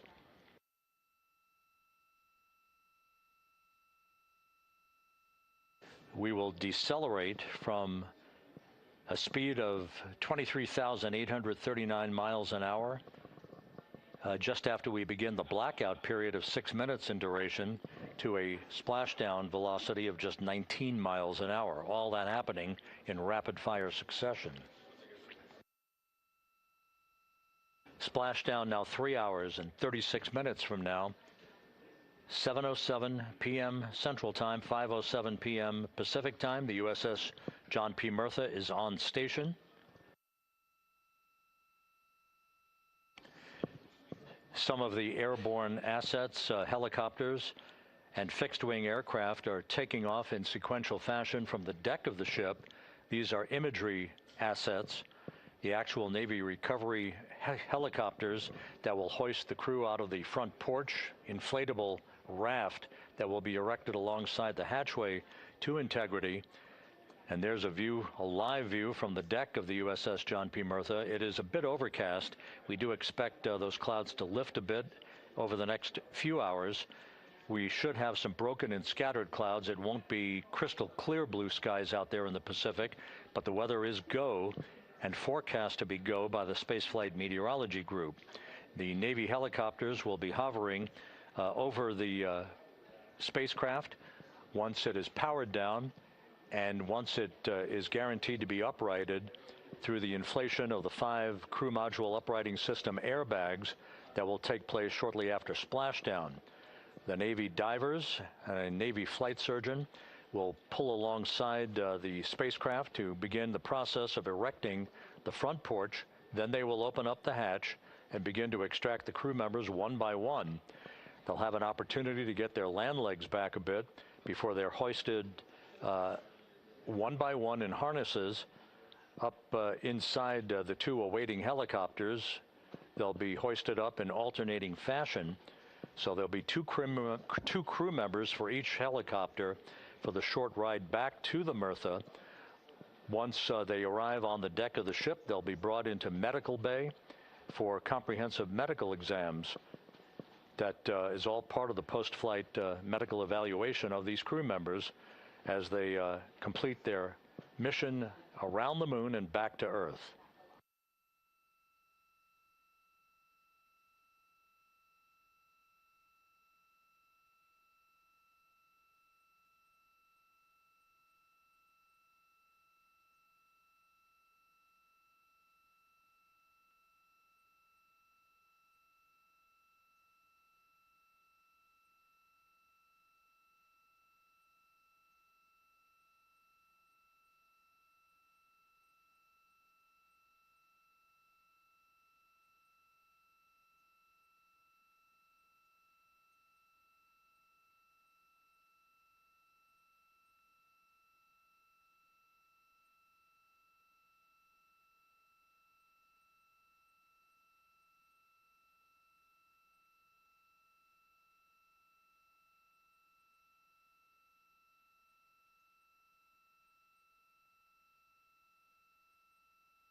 Integrity Houston for entry checklist.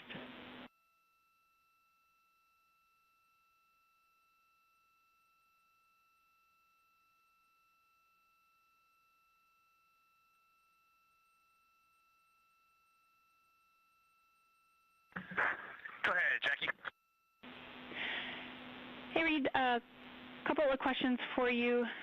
We realized we didn't give you an explicit thumbs up to perform step 1.2 for the flight path angle hash mark update, so we wanted to confirm that you did, in fact, perform the set EI FPA limits procedure. And secondly, we want your opinion on the in and out CMIS caution. Is that something that will be distracting such that we should inhibit it.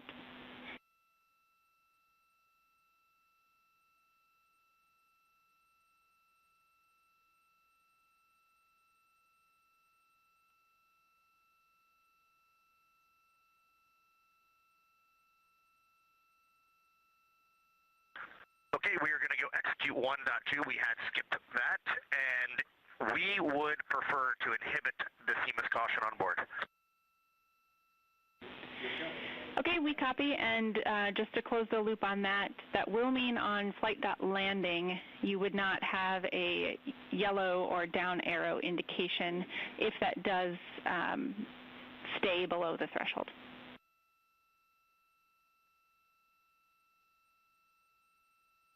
And that is totally fine.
Houston, integrity for toilet deactivation.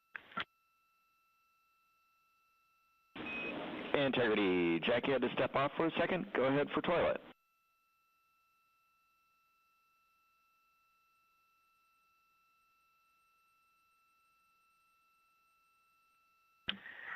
Yes, sir. Hey, Stan. Great to hear your voice. We are ready for MCC to deactivate the toilet. Houston copies. Putting that in work.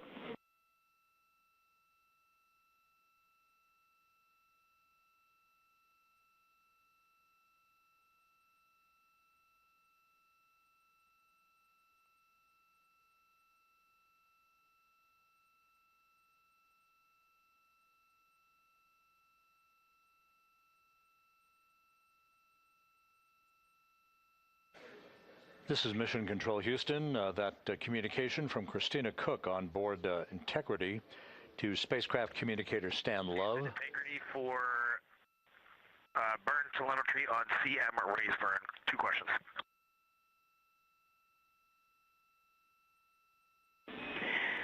Go for CMA's questions. Hey, Jackie, we see a Delta V tote on our display of 9.9, which is fairly close to the 8.5 on the entry pad, but our TGO on the display is 44 seconds, and the entry pad estimated 19 seconds. Can y'all take a look at that for us?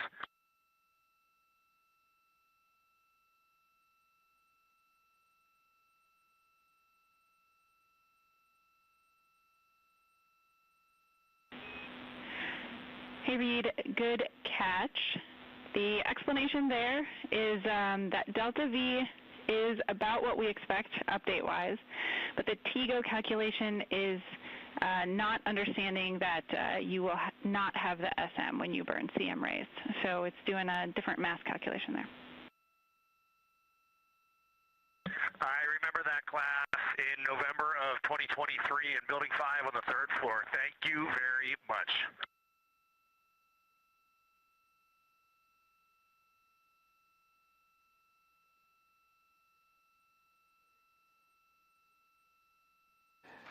This is Mission Control Houston.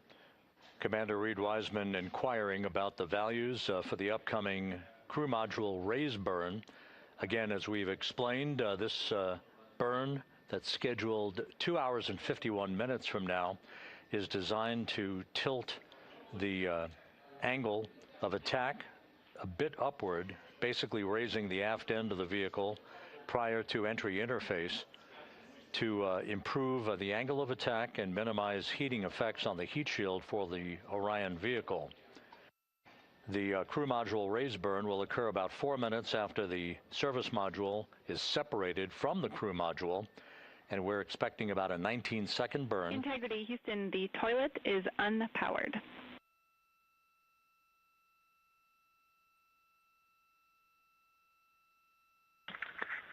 Christina Rogers, thank you.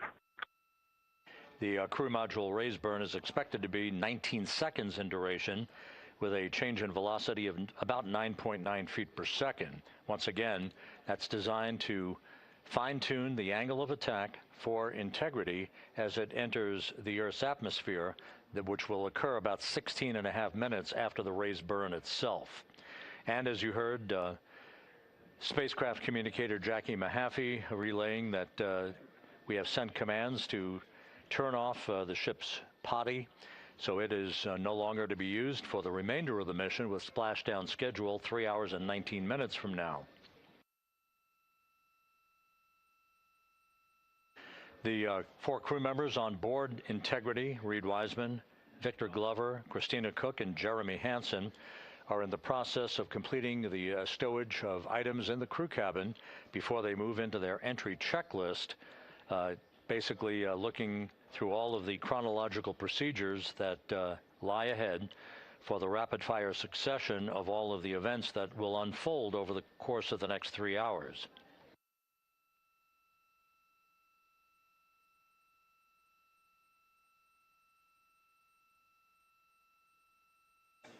Integrity is about 25,000 nautical miles from Earth, continuing to accelerate towards a splashdown in the Pacific 3 hours and 18 minutes from now. All of Integrity's systems are in excellent shape. The crew is great, feeling well, and the weather in the splashdown zone in the Pacific, although a bit cloudy with broken and scattered clouds, is a go forecast with just 10-knot winds and wave heights less than 4 feet.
Views from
Integrity Houston for a post-RTC3 tracking update.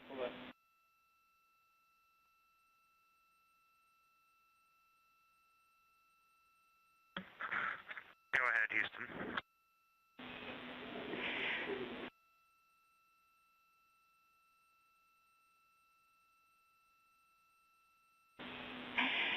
Hey, the post-RTC3 tracking looks great. So good, in fact, that if we got to CM rays and did not yet have GPS acquisition, we would still be go for CM rays from that perspective. And so overall, I can confirm the post-RTC3 trajectory is within EI limits. All right, Jackie, we love that. That says a lot about our FIDO folks in this vehicle.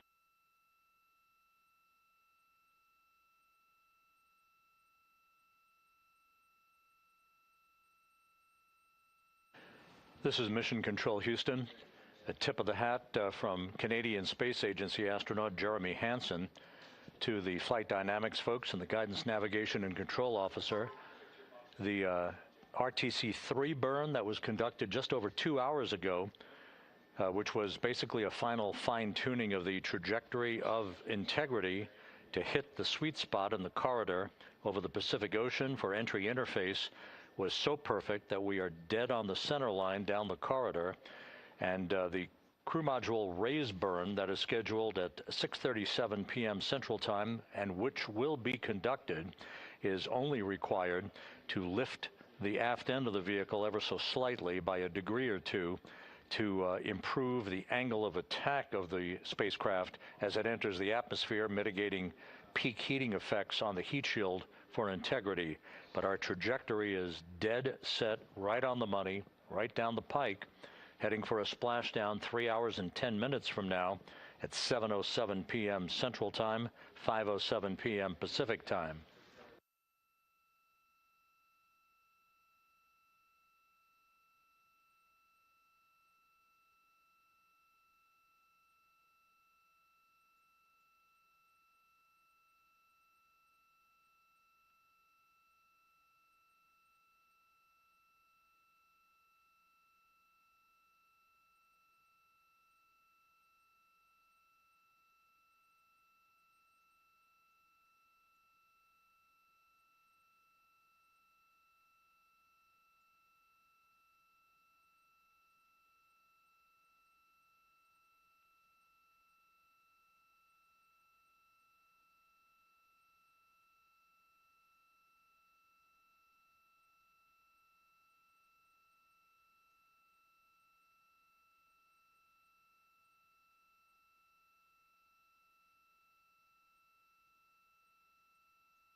Houston integrity com check from seat 1.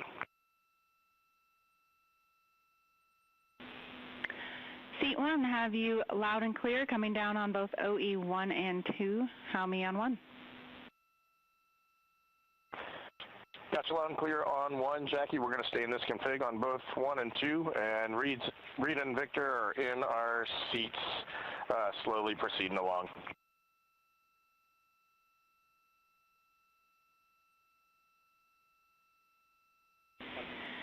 Okay, we copy, and just to confirm, that means that you've got the bulk of your suits donned, is that correct?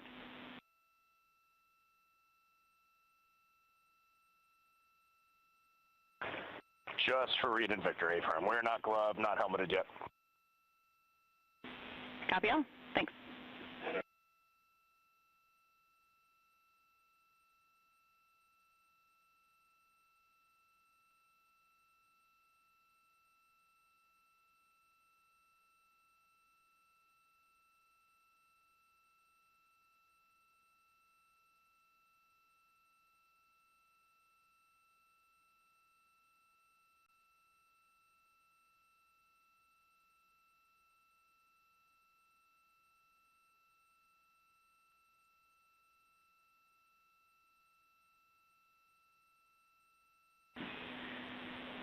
Integrity BFS is configured for entry with outputs inhibited. And a reminder, when you get to step 9.3, use your separate instance of 18.3.101 to save off the time. 100%, thanks.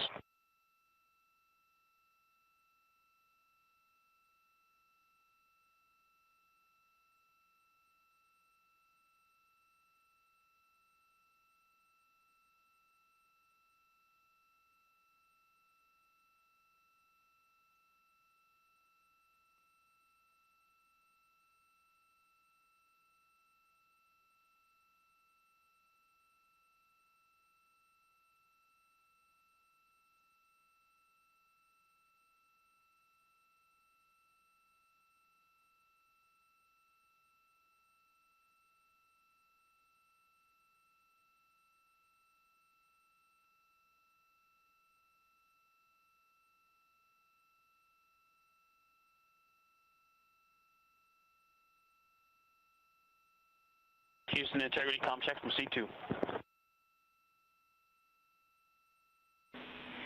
Victor, have you loud and clear? I'm coming up on 1. How me?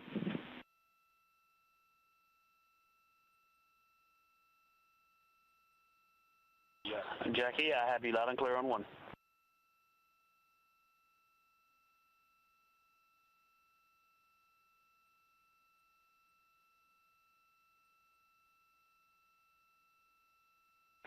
You are loud and clear on 2, Jackie.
Houston, integrity.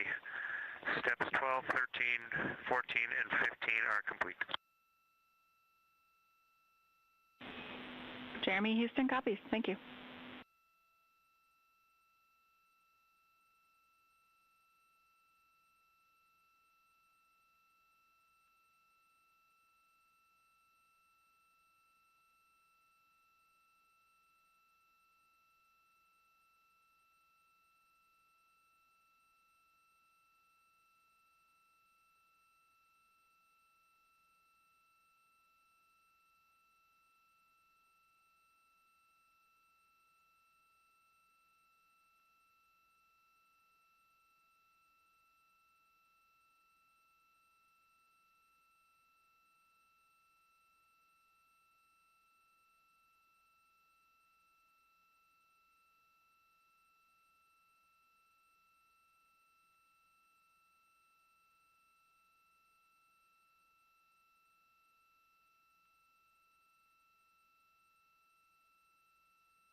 This is Mission Control Houston, 8 days, 22 hours, 55 minutes into the flight of Integrity on the Artemis II mission. On board the vehicle, the four crew members, Commander Reed Wiseman, pilot Victor Glover, and mission specialists Jeremy Hansen and Christina Cook are suiting up in their Orion crew survival suits, the launch and entry suits that they also wore during their launch from the Kennedy Space Center back on April 1st. Once the crew is all suited up, they'll conduct a series of leak checks to make sure that they have good suit integrity, aboard integrity, before they strap themselves into their seats for the final phase of this mission that will culminate with a splashdown in the Pacific 2 hours and 35 minutes from now at 7:07 p.m. Central Time, 5:07 p.m. Pacific Time, about 2.5 hours before sunset southwest of San Diego. And the suits are in the process of being leak checked at the present time. We'll relay all that to you in just a few moments. Right now, Integrity is just about 20,000 nautical miles from the Earth, continuing to accelerate towards the next major milestone, which will be the separation of the crew module from the European service module 2 hours and 1 minute from now. That separation maneuver, pyrotechnically, will occur at 6:33 p.m. Central Time. That will be followed just 4 minutes later by a raise burn, a 19-second burn of Integrity's thrusters to induce a change in velocity of 9.9 feet per second, slightly raising up the aft end of the vehicle to improve its angle of attack as it enters the Earth's atmosphere, and in the process mitigates the peak heating effects on the heat shield of the vehicle. Out in the splashdown zone, out in the Pacific Ocean, the weather is forecast to be go by the Spaceflight Meteorology Group here at the Johnson Space Center. Winds of just about 10 knots and wave heights less than 4 feet, which should be ideal for the recovery forces that are being deployed from the USS John Murtha to recover the crew, extract them, hoist them into 2 Navy helicopters, and fly them back to the deck of the Murtha to be brought into medical bay for post-splashdown medical checks. We now have a report from the environmental systems officer here that we have good suit leak checks. All 4 suits have passed the leak check, so we are in good shape here for entry and splashdown coming up just over 2.5 hours from now. One data point, just an update on some numbers that we've just received from Flight Dynamics, and these are unofficial and will not become official until post-flight. We now anticipate that the maximum speed that Integrity will encounter as it enters the Earth's atmosphere will be right around the same time as we enter a communications blackout of 6 minutes in duration. We're expecting Integrity's peak speed at 6:54 and 4 seconds p.m. Central Time, and at that point, the vehicle should be traveling at 24,661.21 miles per hour, which will be just 130 miles short in velocity of the record that was set back in 1969 by the Apollo 10 crew, Tom Stafford, Gene Cernan, and John Young, on their return from orbiting the moon. Once again, that peak speed expected to be reached just a few seconds after the start of entry interface, as the vehicle plummets back into the Earth's atmosphere. The peak speed expected to be reached at 6:54 and 4 seconds p.m. Central Time, and that peak speed now estimated by Flight Dynamics to be 24,661.21 miles per hour, which equates to about Mach 33. Houston Integrity, seat 1 and 2, leak check complete. Also, we powered up the AGA, and it's giving us a CO2 alarm at 4.4.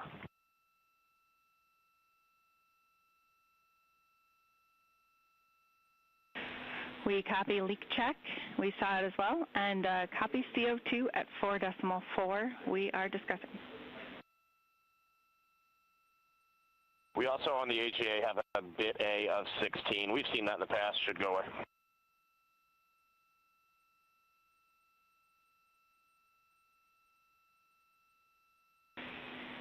And Reed, is the AGA been powered for 5 minutes yet, or are we still in that wait period?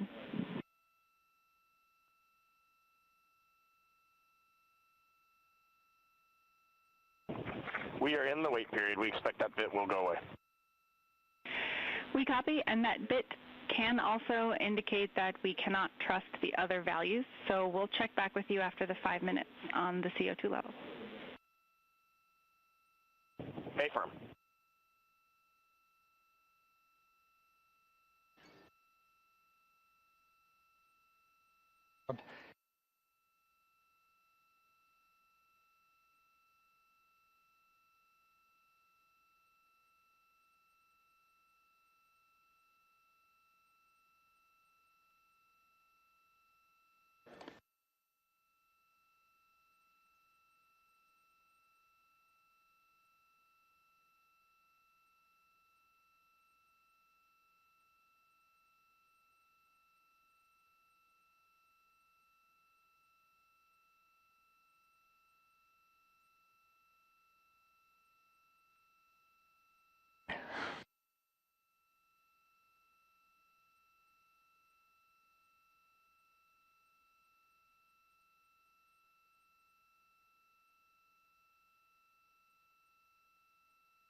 This is Mission Control Houston. Mission elapsed time of 8 days, 23 hours, 2 minutes into the flight of Integrity on the Artemis II mission. While we have a moment here, just an opportunity to run down some of the chronological highlights that lie ahead over the next 2.5 hours before Integrity splashes down in the Pacific Ocean.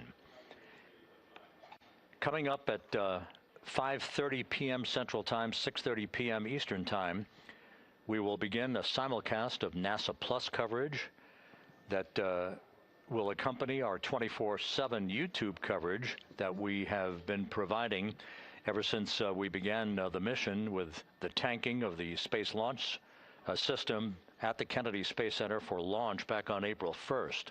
Houston, Integrity, we are complete through steps 18. Seats 3 and 4 are yet to suit, obviously.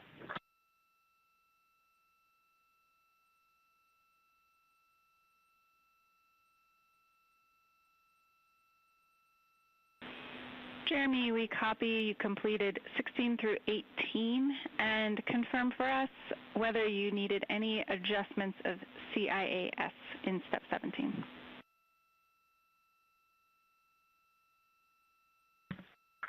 Negative. All the settings were still in their launch config. Houston copies.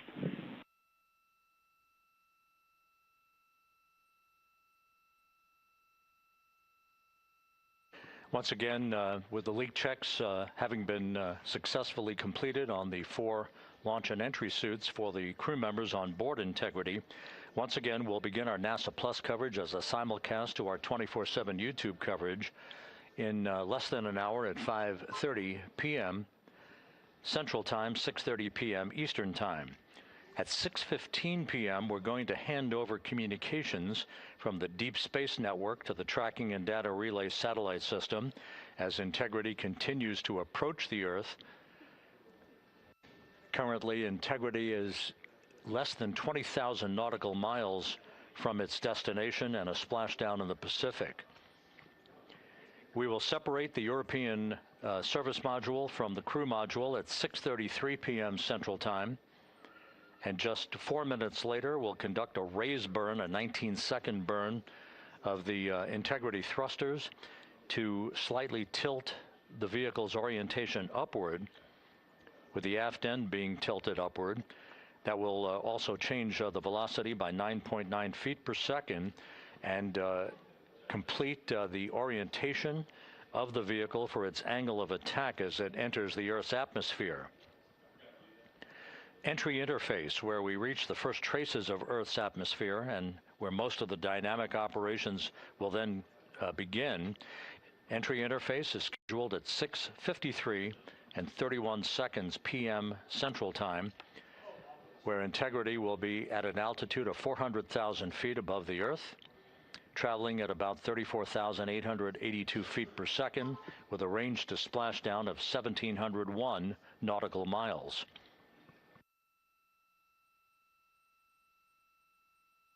Just 10 seconds, just a few seconds later, about 24 seconds later, we'll enter a 6-minute communications blackout at 6:53 and 55 seconds p.m. That communications blackout will be due to the buildup of plasma around the vehicle, the ionization of the interaction of the velocity of Integrity with the friction of the Earth's atmosphere.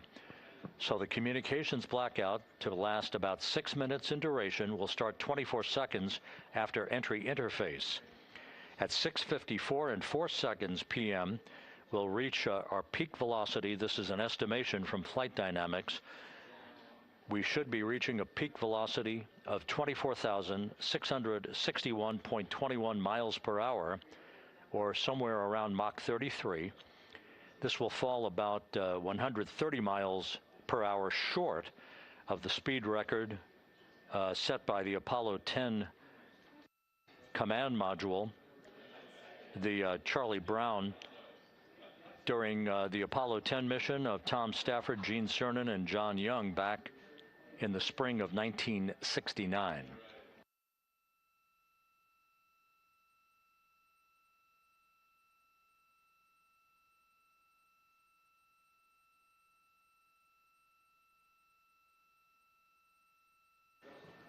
Once the communications blackout ends, which is expected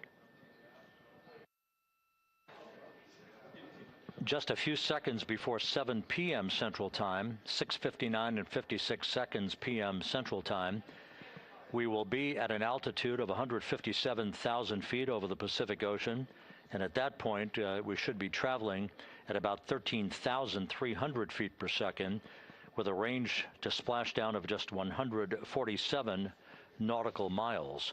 There will be a series of roll reversals, first to the left, allowing Integrity to bank to the left. These are computer-commanded, not crew-commanded, but computer-commanded roll reversals to bank the vehicle first to the left, then to the right. That bleeds off excess energy and helps to reduce the speed and the heating effects on the vehicle during the final phase of flight. Starting at 7:03 and 22 seconds p.m. Central Time, we'll begin the series of chute deployments. In all, there are 11 parachutes associated with this mission. The first 3 will pull off the forward bay cover from the top of the vehicle. The forward bay cover chutes are 3. That'll be followed by the deployment of the drogue chutes at 7:03 and 23 seconds p.m. Then 3 pilot parachutes will pull the main parachutes, 3 of them, from the forward bay cover. The forward bay housing all of the parachutes at the very top of Orion. The main chute deploy is scheduled at 7:04 and 44 seconds p.m.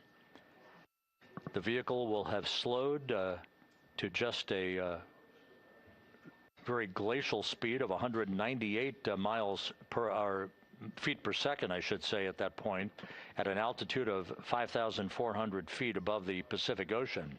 The splashdown velocity, of course, will be 0. 19 miles an hour is the velocity that the crew will feel under the 3 main parachutes as they splash down in the Pacific, southwest of San Diego. So a number of major milestones lie ahead. Splashdown time is currently estimated at 7:07 and 7 seconds p.m. Central Time, 5:07 and 7 seconds p.m. Pacific Time. That will conclude a total traveling distance from launch to splashdown of 694,481 statute miles.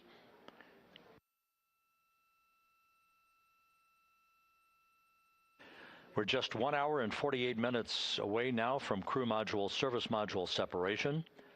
The crew has donned their launch and entry suits. They've conducted leak checks. Everything is in order, and the weather is go at the splashdown site.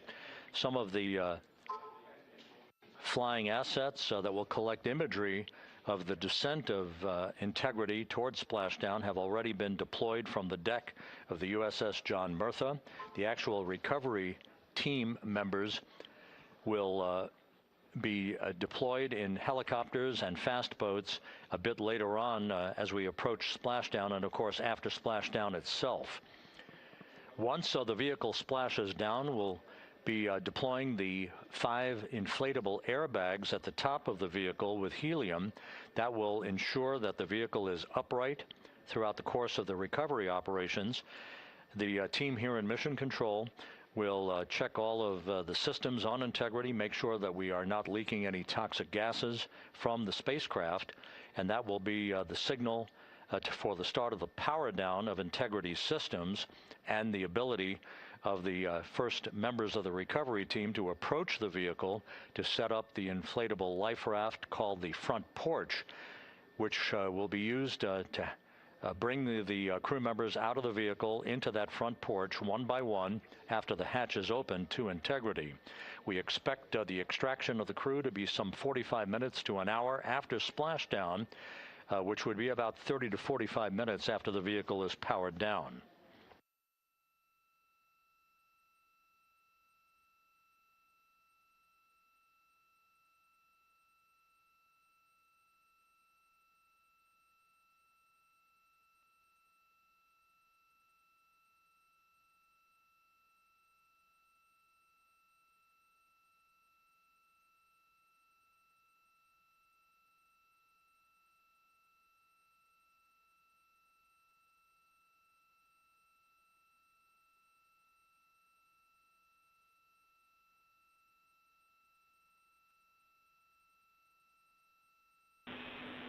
Integrity, Houston, we are ready for another CO2 reading on the AGA.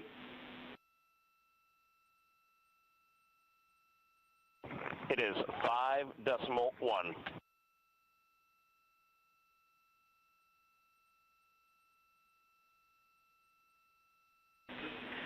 Houston copies. And Reed, earlier I did misspeak. The CO2 reading specifically would not have been affected by that particular bit.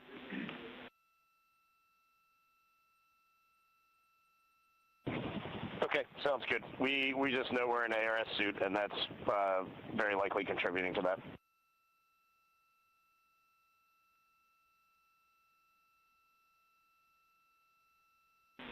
We concur.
Integrity, Houston, for CO2. Go ahead, Jackie. Hey Reed, what we'd like to do is open the ARS ISO valve to mix the cabin and suit loop air for the time being, and we would just need a call from you all when Christina and Jeremy are getting in their seats and are a few minutes out from leak checks, and we'll get that back into a good config for you to start the next leak checks.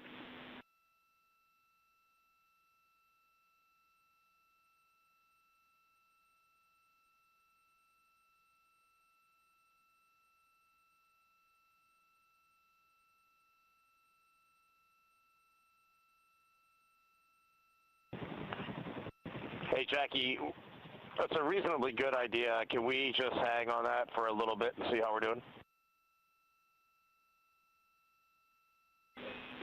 Yep, up to you. We will wait. Let us know if you'd like that cabin air mixing.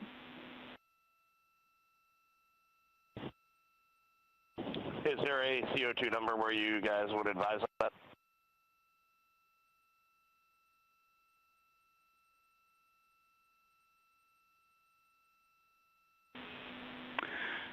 Reed, we would not want to go above 7. Yeah, that's perfect. Let us monitor it for just a couple minutes here.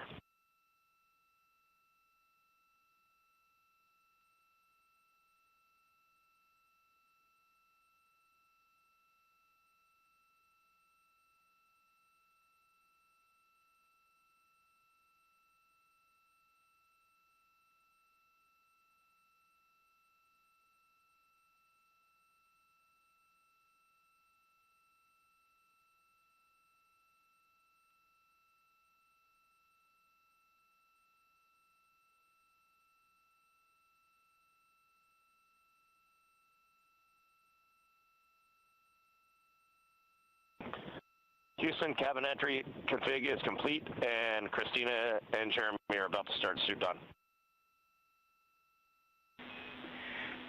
Excellent on cabin config and copy suit down. That call from Commander Reed Wiseman aboard Integrity indicating that following the successful leak checks on the 4 launch and entry suits, the crew will begin to actually don those suits now, and then they'll climb into their respective seats, both on the flight deck and the mid deck of the Integrity, in preparation for crew module service module separation that's scheduled 1 hour and 40 minutes from now.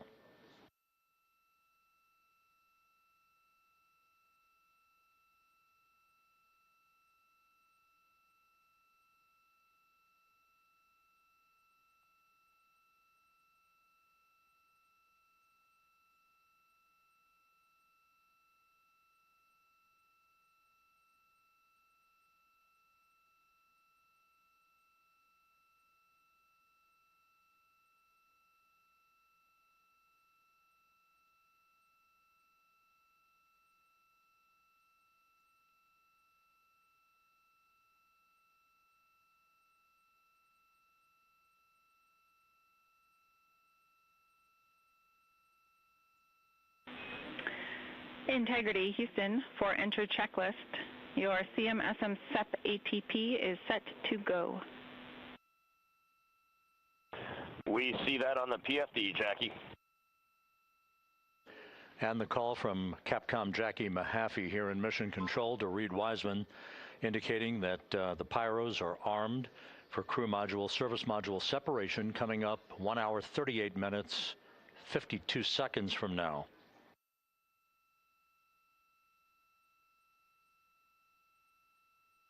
Integrity now squarely facing the planet Earth, 17,600 nautical miles away, headed for a splashdown 2 hours 12 minutes from now.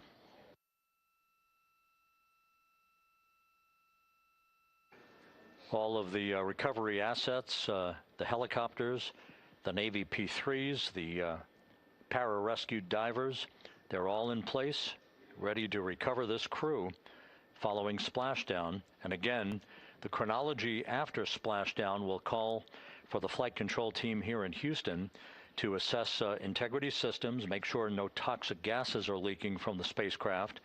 And first order of business will be the command to inflate the crew module uprighting system bags, the 5 inflatable airbags that will be inflated with helium to maintain its upright position as it bobs in the Pacific before the recovery forces reach the crew.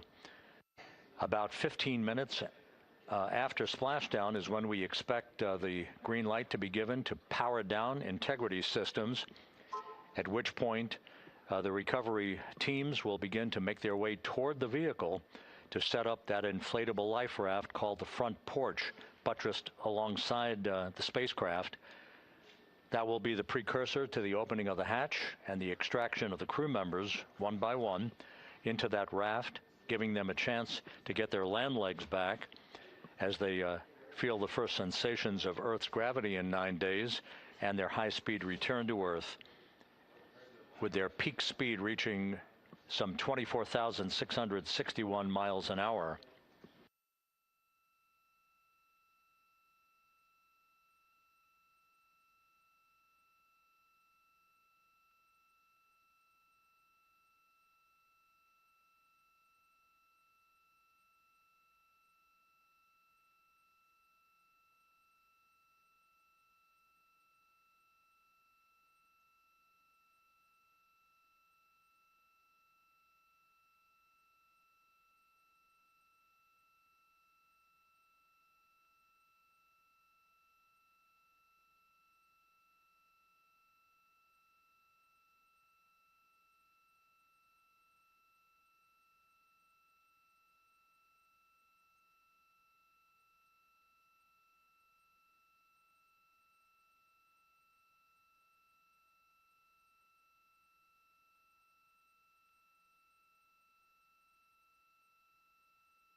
Houston, Christina's got an amazing view of home planet out the side hatch window, and it's lighting up the cabin, and it's just a great blue hue to it. It's beautiful.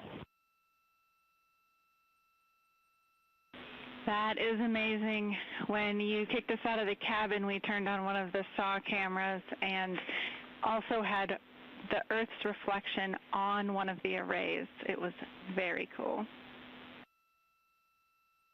Oh, man, that is amazing.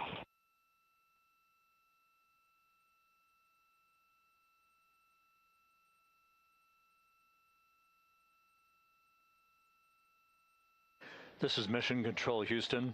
Commander Reed Wiseman reveling about the view of the Earth from a distance of less than 17,000 nautical miles now. The cabin audio cable and boom mic are in F3 large stowed.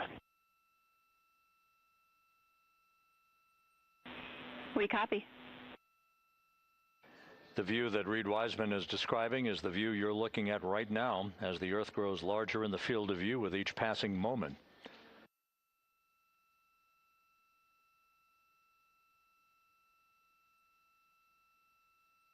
We're about 29 minutes away from the start of the NASA Plus coverage, joining our 24/7 YouTube coverage as a simulcast for the remainder of the evening through the time the crew is on the deck of the USS Mertha and in medical bay. So we'll be looking forward to additional reports and other video coverage from the deck of the USS John Mertha and other assets in the splashdown zone as we continue toward splashdown and the return of Integrity's astronauts just 2 hours and 5 minutes from now.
Couple of minor updates, just tweaks by a second or so for some of the key activities that will be coming up. Flight Dynamics providing us with some updated information. The start of the blackout period, just a 1 second change. It's going to be estimated now at 6:53 and 54 seconds p.m. Central Time. The duration remains 6 minutes. That blackout will end at 6:59 and 55 seconds p.m. all Central Time. We expect to begin entering the Earth's atmosphere at an altitude of 400,000 feet at 6:53 and 30 seconds p.m.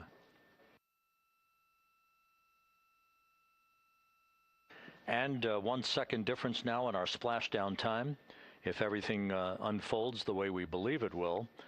Splashdown now scheduled at 7:07 and 8 seconds p.m. Central Time, 7:07 and 8 seconds p.m. Central Time, 5:07 and 8 seconds p.m. Pacific Time at the splashdown zone off the coast of San Diego.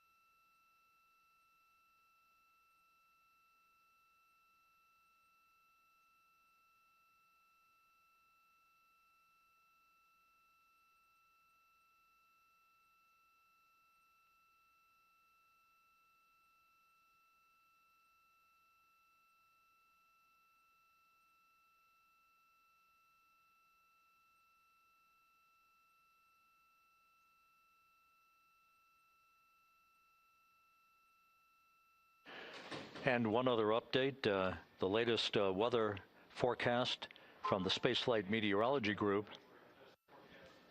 passed on to Flight Director Rick Henfling, calls for the clouds in the splashdown zone to be in the process of dissipating. The winds are somewhat reduced, now just 6 knots. The wave height's still less than 4 feet. All go forecast.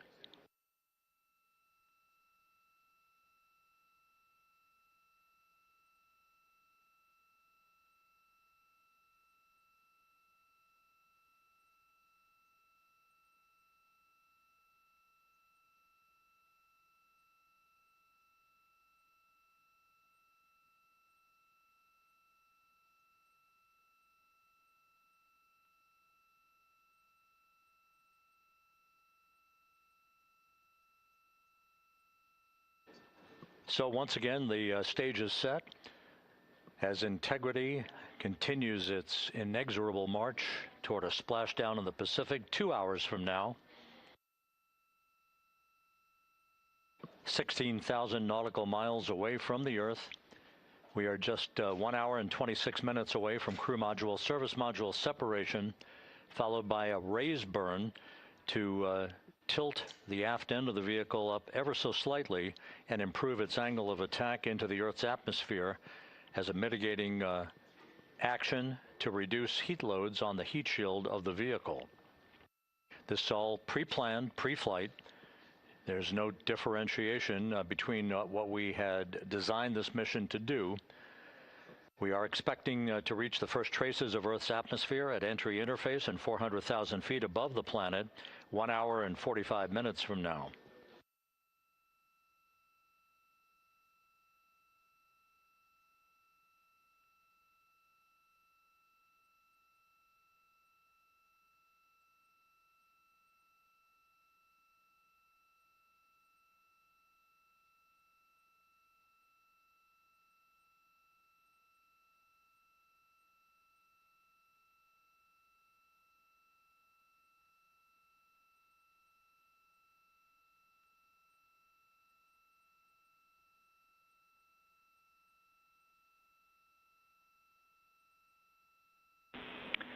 Integrity, Houston.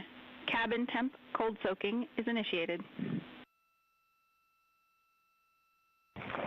Copy that, Jackie. CO2 is 5.5, and we are still doing good on board. Christina and Jeremy are beginning suit down.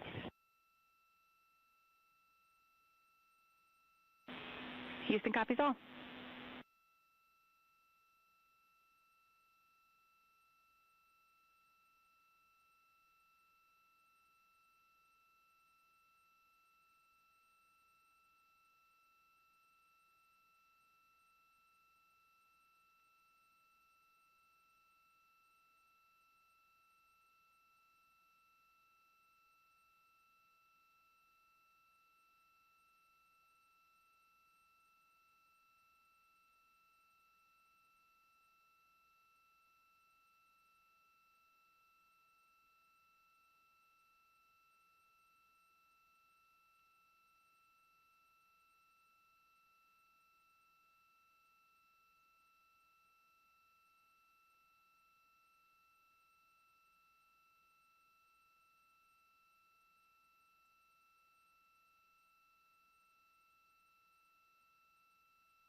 Integrity Houston for entry checklist.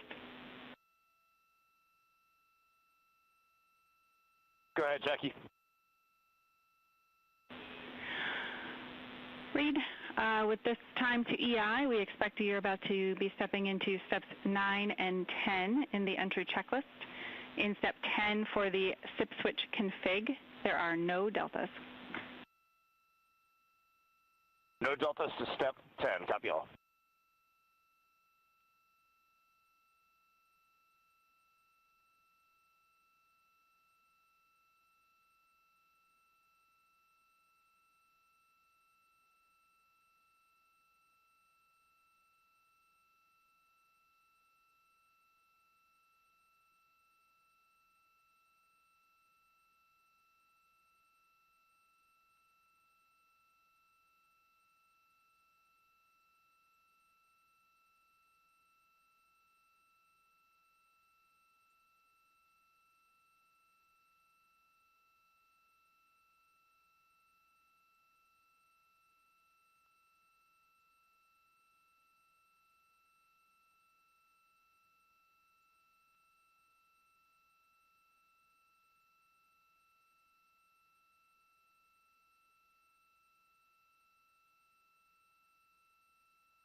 This is Mission Control Houston. Once again, a great view of the planet Earth from Integrity from one of the solar array wing cameras. Now just 14,000 nautical miles from splashdown. Splashdown schedule for 7:07 and 8 seconds p.m. Central Time, 5:07 and 8 seconds p.m. Pacific Time. At a point to the southwest of San Diego in the Pacific Ocean, where the USS John Murtha is on station and where recovery team assets are being deployed to the predicted splashdown site to complete the mission of Integrity's astronauts and their lunar flyby. With the Earth growing larger in the field of view, the next major milestone, just 1 hour and 13 minutes from now, will be the separation of the crew module from the European service module. Houston copies. The separation of the crew module will set the stage just 3.5 minutes later. One question. Go ahead. When I was looking at the BFS-SM SEP, it was the exact same time as our predicted SM SEP. Can you just confirm we don't need that to be a touch later?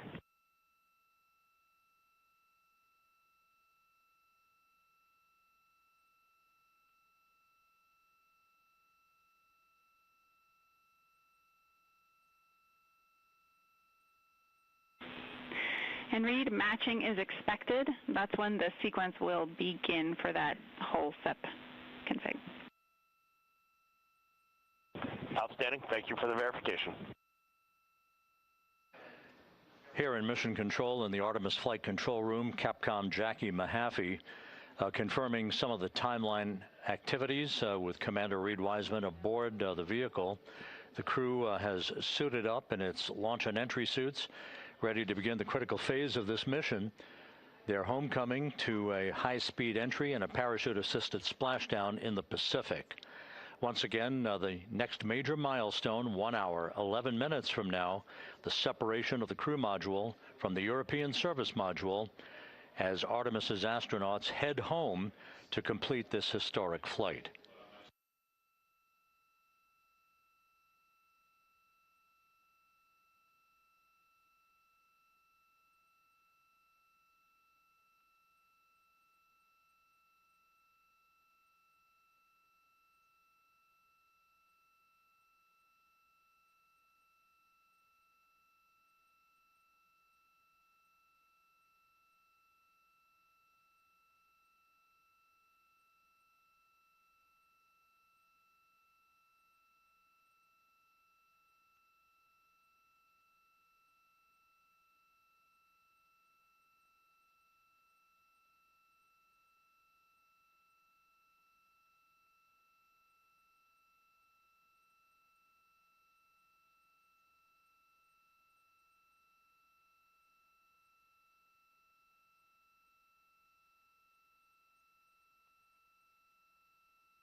Artemis II mission is a test mission of the Orion space capsule. Artemis II will be the first time we put humans on this rocket. We're going back to the moon because it's the next step in our journey to Mars. We were always going to the moon. Pushing ourselves to explore is just core to who we are. That's a part of being a human. And liftoff. We shall return. Continuing to test out every bit of Orion. Coming back to Earth, 7 miles a second. When humanity sets big goals, we can bring together genius from around the world. You have the best people on planet Earth putting this vehicle together. That's what's up. To innovate for the benefit of humanity and to inspire the world through discovery. And here we go.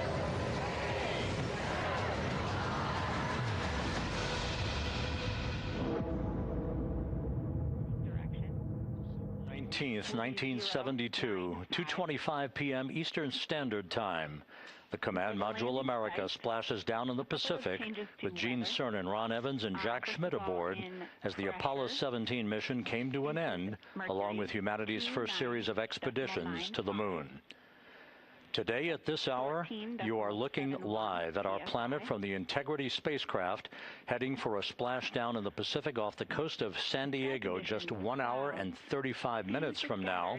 And good day from the Artemis Flight Control Room here at the Johnson Space Center in Houston, where the entry flight control team is on duty at this hour, led by Flight Director Rick Henfling, joined on console with the voice you'll hear talking to the crew throughout the course of the day. That is Jackie Mahaffey, second from your left. Everything has gone extremely well as we are closing in on the return of Artemis's astronauts from their flight around the moon and historic lunar flyby that will culminate with that splashdown in the Pacific off the coast of San Diego just 1 hour and 35 minutes from now. And with that, it's a good entry pad, and we can continue in the procedure. Integrity. You're looking at a live view inside Integrity. Reed Wiseman on the left doing a fist bump with pilot Victor Glover on the right, and down in the middeck area just below their feet, suited up in their launch and entry suits, are mission specialists Christina Cook and Jeremy Hansen of the Canadian Space Agency. A number of milestones yet to unfold before splashdown just over an hour and a half from now. Earlier today, the crew woke up at about 10:35 a.m. Central Time. They completed the final major maneuver of the flight, that being the return trajectory correction 3 burn. It was an 8-second burn that fine-tuned its trajectory to enter a corridor over the Pacific Ocean a short time from now. That will be the point of entry interface where the crew will reach the first traces of Earth's atmosphere at an altitude of 400,000 feet. The crew moved into its entry checklist just after 4 p.m. Central Time, suited up in those launch and entry suits, conducted leak checks, and now are in the final stages of their entry checklist. Instruction 115 of entry checklist. SM separation ATP is go. Houston copies. The next major milestone on the route home. Fully zipped, and they're working on EBS and then seating up. We copy. Thanks for the status. Jackie Mahaffey talking to Reed Wiseman aboard Integrity. The spacecraft now about 12,000 nautical miles from the Earth's surface. The next major milestone on tap for the crew will be the handover of communications from the Deep Space Network to the Tracking and Data Relay Satellite System.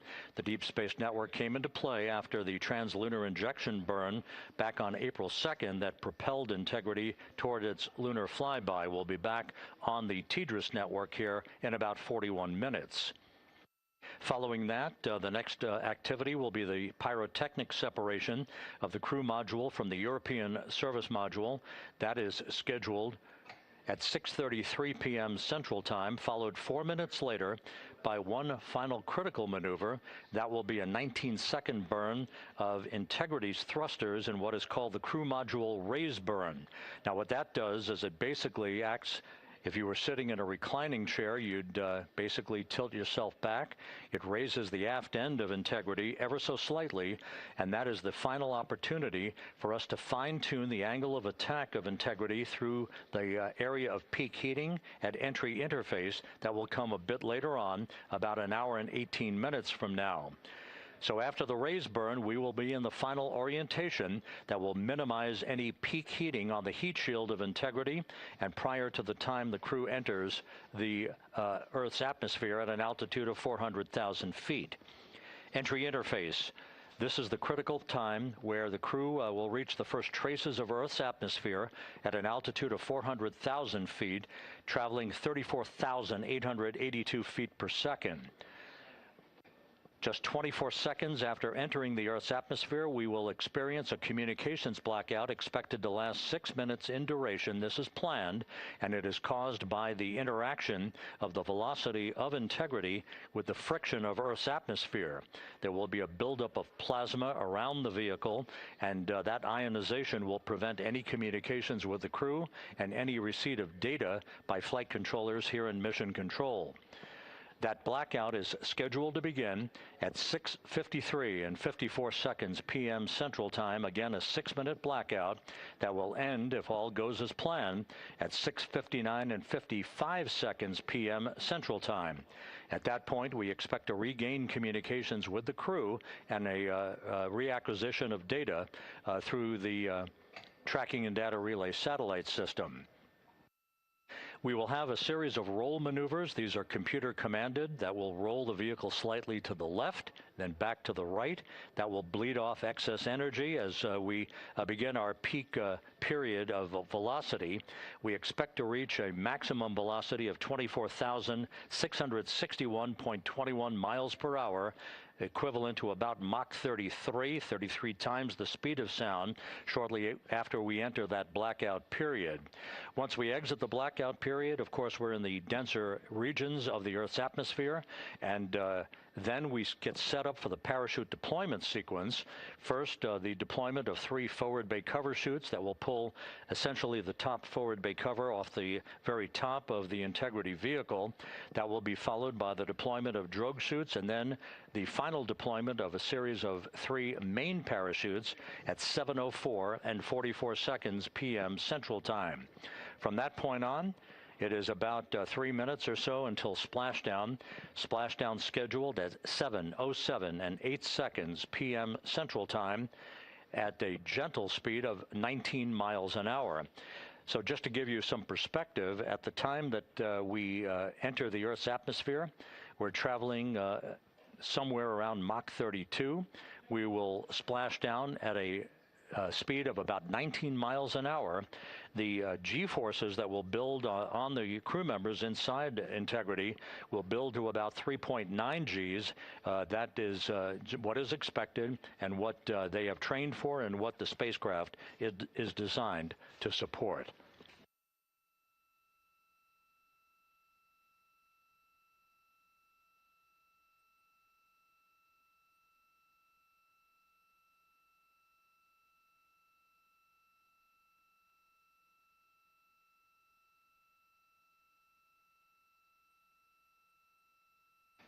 The latest weather forecast out in the recovery zone off the coast of San Diego is a go forecast from our meteorologists here at the Spaceflight Meteorology Group at the Johnson Space Center.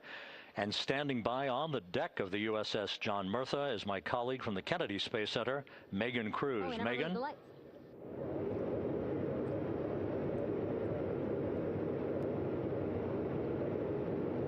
Hey there, Rob. Yeah, welcome to the bow of the USS John Murtha. This is where we will report out live updates from the ship as NASA and the U.S. military work to recover our Artemis II astronauts in just about an hour and a half. How exciting. Now, right now, as you can see, we are out in the Pacific Ocean. We are just west of San Diego. We're actually staged about 6.5 miles away from where we expect Orion to splash down. And then we will incrementally move closer. So at the time of splashdown, we'll be about 5 miles away, and then we will will move to 3.2 miles away. At that point, we'll pause, make sure that all the debris that might be coming down with Orion, because basically some parts of like the parachute system, they're jettisoned off Orion during descent. So we'll just want to make sure that those all land in the water and that we are safe to move even closer. So we will make sure that we can move a little closer, and at that point we will move to a mile away from Orion. And at that point the ship will circle the capsule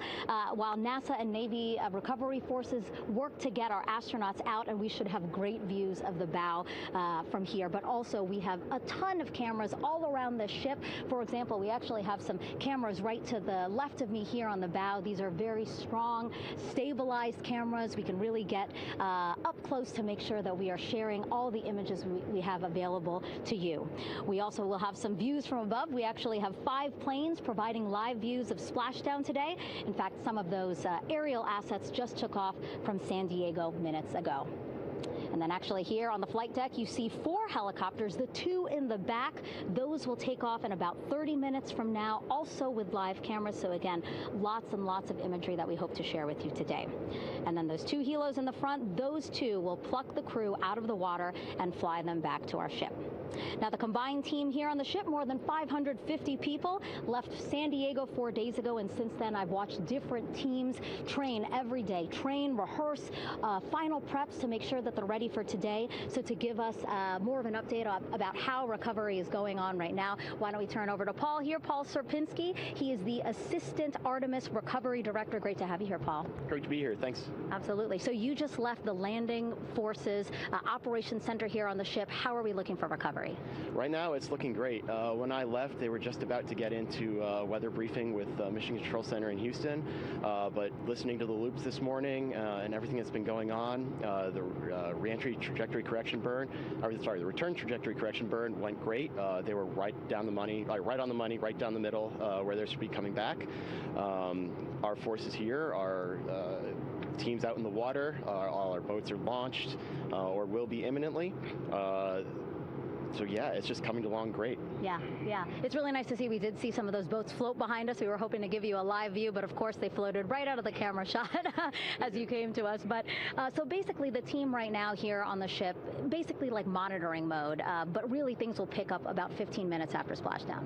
Yeah, so a couple minutes before splashdown, things start happening really, really fast. Mm-hmm. Some events during the re-entry, they're maybe a second or 2 apart, and so it just takes a whole lot of effort and a lot of updates back and forth between us and Houston to try to keep track of everything that's happening, all in real time. And then after splashdown, that's when the recovery team really kicks into high gear. We have our boat teams, our boat crews going out, our divers doing hazardous assessments as they get progressively closer to the capsule, making sure it's safe for all of our people to go in, and it's also safe for the astronauts to come out, because really at the end of the day, that's what we're here for, is we're to make sure that the astronauts get home safe after their tremendous journey to the moon and back. But then also we have, like you mentioned on a minute ago, all of our imagery helicopters are taking imagery, camera shots of it as it's coming in all the way through splashdown. I mean, they'll see it as soon as it crosses the horizon, all the way to the ocean here. And then afterwards, we have to recover actually Orion to bring it into the well deck of the ship. Absolutely, yeah. And so once the astronauts are safe on board, then those same dive teams are going to transition into securing the capsule. They'll position some equipment around it to kind of facilitate that. The ship will move into position. We'll attach a really big winch line to it, and then a bunch of tending lines. We'll pull the capsule around behind the ship and then start to slowly bring it in. And then, Orion comes in, goes hard down, and everyone cheers. Great day. Great day, exactly. Lots to coordinate, a lot to manage. Basically, planning for this recovery, Artemis II recovery, started a month after Artemis I launched. That was the uncrewed test flight of the Space Launch System rocket, as well as the Orion spacecraft. That was November 2022, a month later, all the planning for this. How does it feel to be so close to welcoming our friends, our astronauts, home? For the whole team, I walked around the ship this morning just kind of visiting with a lot of people, a lot of groups, and just kind of get the feel of them. And everyone has that same kind of mentality. Everyone's excited, everyone's thrilled to see all that work that we've been doing, like you said, for the last 3 years, since right after the last one came back till now, and some people even further back. Some of them go back a decade or more. So everyone is just excited, and they're ready. They're really ready for this, and just to be able to see our crew come back, that's going to be a thrill for everyone. How are you feeling? Are you ready? Is this something you ever thought you'd be doing? I'm ready. I'm excited. This has been the pinnacle of my career so far. It really has. I've seen a lot of firsts, a lot of lasts, but I can't think of ever topping seeing the first crew to go to the moon and back in 50 years, and to be here and be a part of that. And it's just a tremendous privilege. And on behalf of the whole team, I'm thrilled, and so are all of us. We're ready. Yeah, I definitely think that those words really embody how everybody on the ship is feeling. So thank you so much, Paul. I appreciate you being here. And so, Rob, we'll toss it back to you again. We will continue to join you with live updates from the ship as much as possible. Thank you, Megan. Back here at the Johnson Space Center, the entry team of flight controllers looking over the shoulders of Reed Wiseman and Victor Glover there on the flight deck of Integrity, and again just below their feet in the mid-deck area, if you will, Christina Cook and Jeremy Hansen of the Canadian Space Agency. They're in the final review of their entry procedures and all of the activities that will follow here very shortly in trip hammer fashion. We should note that after splashdown occurs, the flight control team here in Houston will be monitoring the orientation of the Integrity spacecraft. We are expecting it to splash down upright in what is called the Stable 1 configuration, with the top of the spacecraft pointed upward. Stable 2 would indicate that it is upside down in the water. Regardless of the orientation, there will be 5 inflatable airbags called the CMOOS system. That's the acronym for Crew Module Uprighting System. We are suit on complete.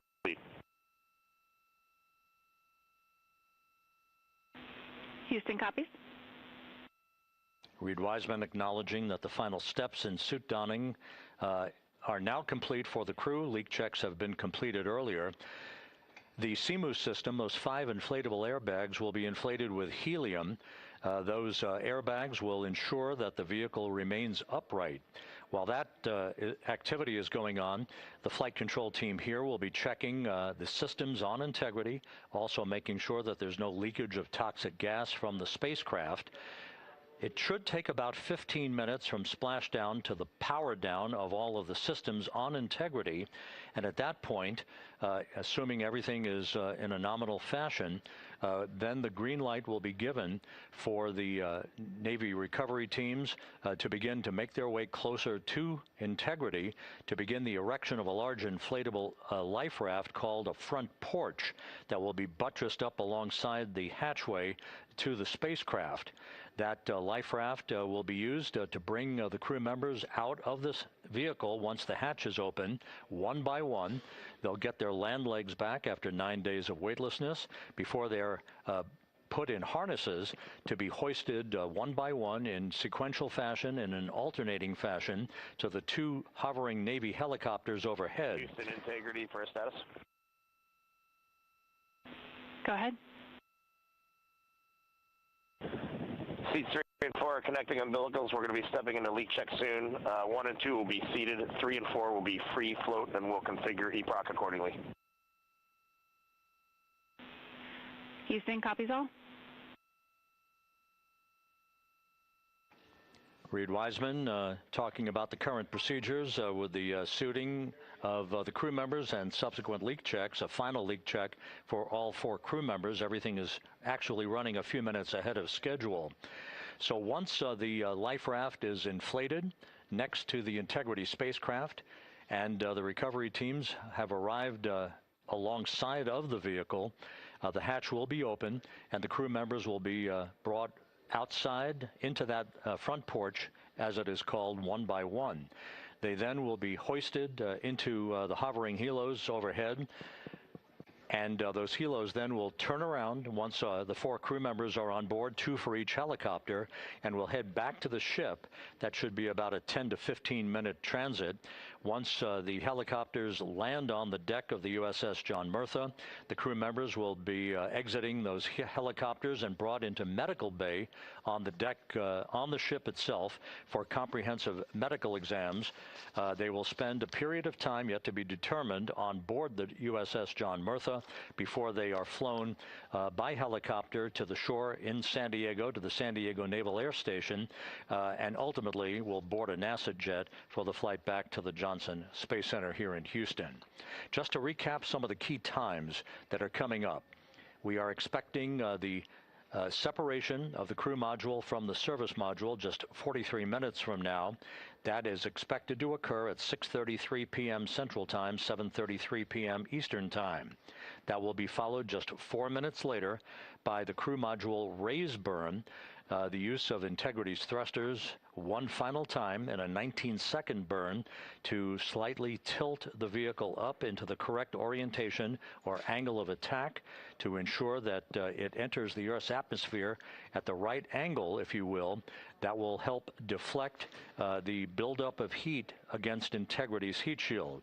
This was a deliberate move, a change in the procedures from the Artemis I mission that resulted in unexpected char loss on the aft-coat heat shield that had not been intended based on the entry trajectory for the Artemis I mission. What we're doing is we deliberately changed the trajectory of the entry from a skip entry that was about a 3,000-mile transit across the Pacific Ocean. We are expecting now from entry interface to the point of splashdown to have a range of just 1,701 nautical miles, and that in of itself will reduce the exposure time of heating on the heat shield of the spacecraft. Once the raise burn is complete, then the stage is set for entry interface at 6:53 and 31 seconds p.m. Central Time. That means that Integrity will be entering the Earth's atmosphere at an altitude of 400,000 feet, traveling at about 34,882 feet per second, heading for its splashdown site off the coast of San Diego, as you just heard from Megan Cruz on the deck of the USS John Murtha. Splashdown once again under those 3 main parachutes is expected at 7:07 and 8 seconds p.m. Central Time, 5:07 p.m. Pacific Time, 2.5 hours before sunset.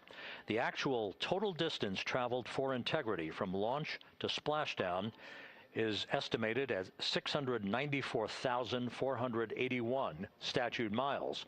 Now that includes the first high elliptical Earth orbit following launch that enabled Integrity to move to 43,000 miles above the Earth at its apogee, and enabling a 24-hour period of systems checkouts before the flight control team here and the mission management team gave approval for Integrity to conduct its translunar injection that propelled it on its way to the moon and its historic lunar flyby.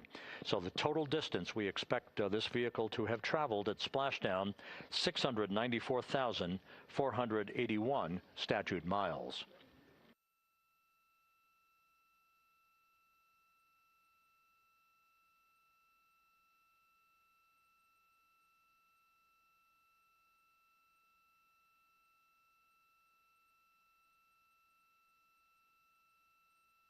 With everything proceeding on track and on time aboard Integrity, the vehicle system's in excellent shape as the Earth grows larger in the field of view.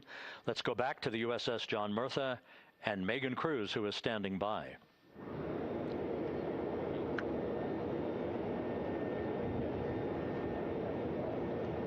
Hey, yeah, Rob, welcome back. Again, we are out in the Pacific Ocean, staged just about 6.5 miles from where we expect Orion to splash down now in just over an hour. How exciting, and the weather awesome conditions here. I know you see some wind blowing around my hair, but really nothing to speak of when it comes to having to recover our astronauts, as well as no waves here, really.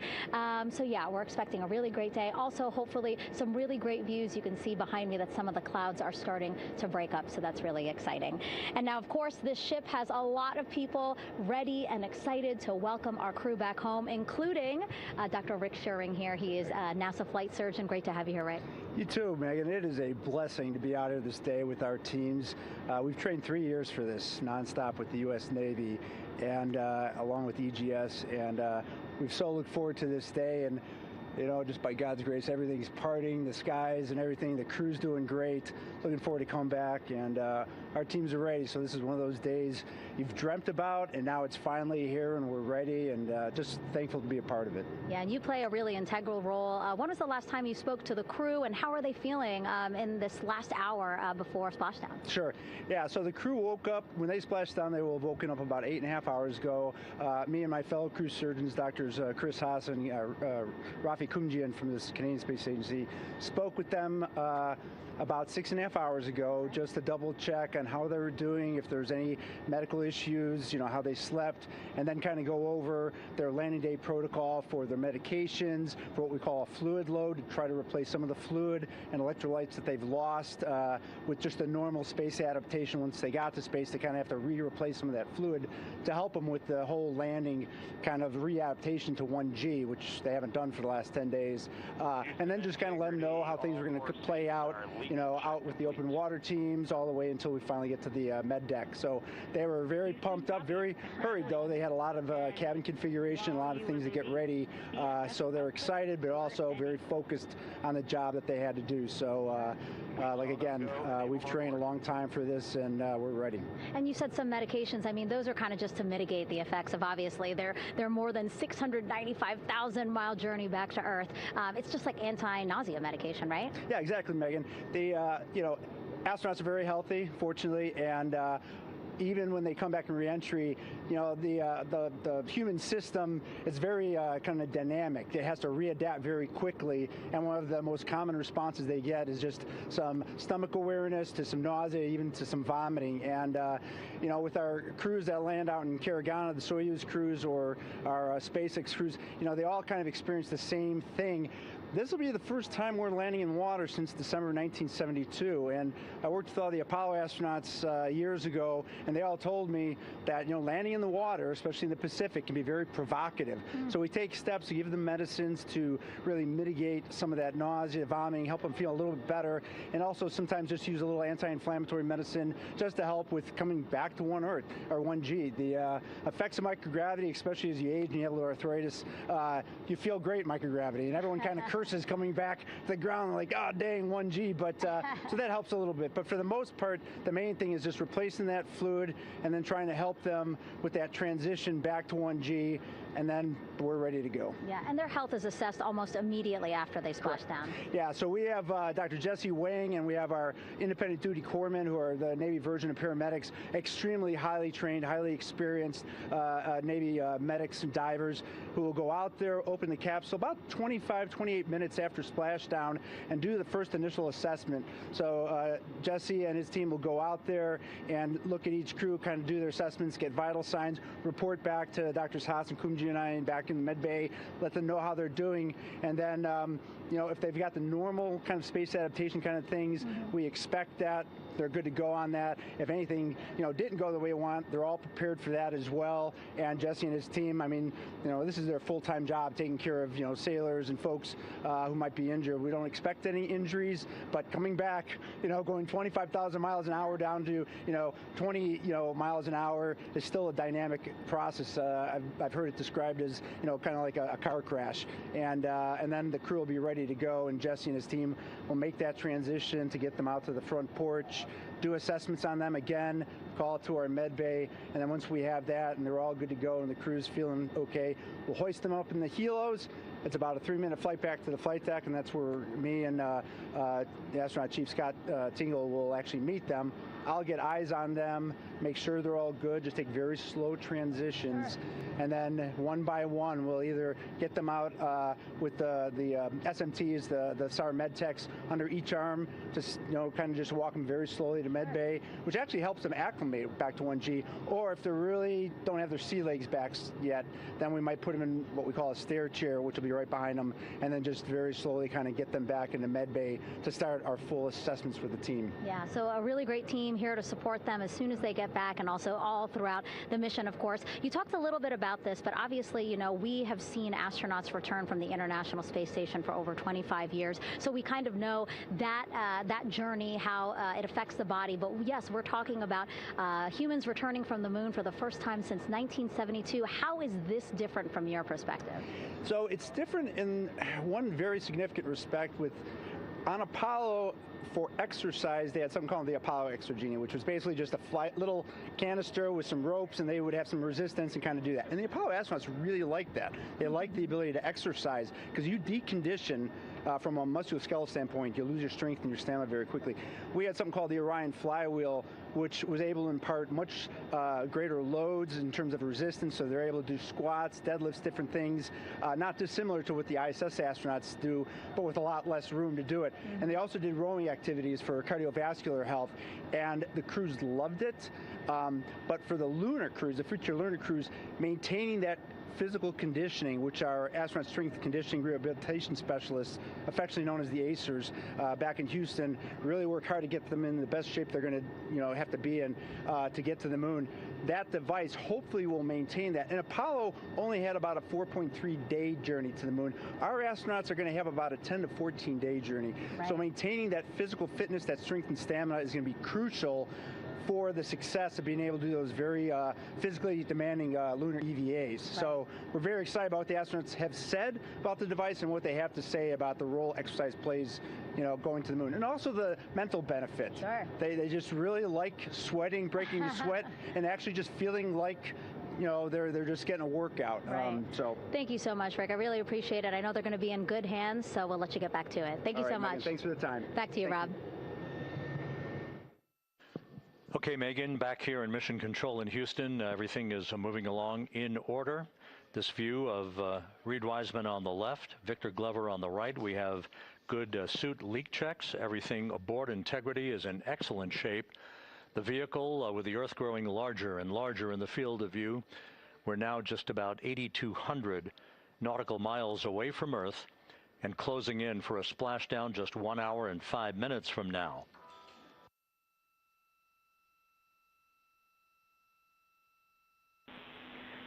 Integrity, just under a minute till your GPS maneuver initiates, and both GPS units look eager to acquire. Outstanding. Seats 3 and 4 are working on seat strap in now. Houston copies. Once again, as we start to close in on some of the major milestones, the first one coming up in just 31 minutes. And Integrity, just confirming the LCG gas trap was able to be closed out. Affirmative. Copy. Crew module, service module separation scheduled just 31 minutes from now. The key point of interest, of course, will be the performance of Integrity's heat shield during its high-speed entry back into Earth and the peak heating that is expected around the spacecraft of some 4,000 to 5,000 degrees Fahrenheit. On Artemis I, as I think most folks know by now, we flew a trajectory known as a skip entry, in which we performed an initial dip into the atmosphere to bleed off some energy. Then we skipped out of the atmosphere and dipped back into the atmosphere before splashing down in the Pacific. But after the mission was over with, we noticed unexpected liberation of some of the charring effects on the heat shield known as AVCOAT. Before the flight, we had an opportunity to sit down and talk with Entry Flight Director Rick Henfling to get a perspective on what this all means and how the mission was redesigned to try to protect Integrity's heat shield to a higher extent. Let's take a look at that interview. Returning from the moon is a lot different than deorbiting from low Earth orbit. When we return from the moon, we expect to achieve velocities upwards of 36,000 feet per second. And in order to slow down to a nice, graceful splashdown in the Pacific Ocean, the flight crew is going to experience between 3 and 4 times the force of Earth's gravity. On Artemis I, pressure buildup inside the char layer of the heat shield resulted in the char losses we saw. NASA established a Tiger team whose job was to investigate the cause of the problem and then make recommendations on how to fly the Artemis II mission safely and successfully. And so for Artemis II, we are going to fly a profile that ensures the spacecraft will not see that same type of pressure profile. And so the char losses seen on Artemis II will not be like the ones that we saw on Artemis I. Rick Henfling indicated that the orientation of the spacecraft and the shortening of the distance of transit to the splashdown zone from the point of entry interface when we reach the top of the Earth's atmosphere, which will be coming up at 6:53 and 30 seconds p.m. Central Time, should do the trick in minimizing the deleterious forces against that heat shield that were noticed on the Artemis I mission. We think we see a beautiful sunrise over the west coast of Australia.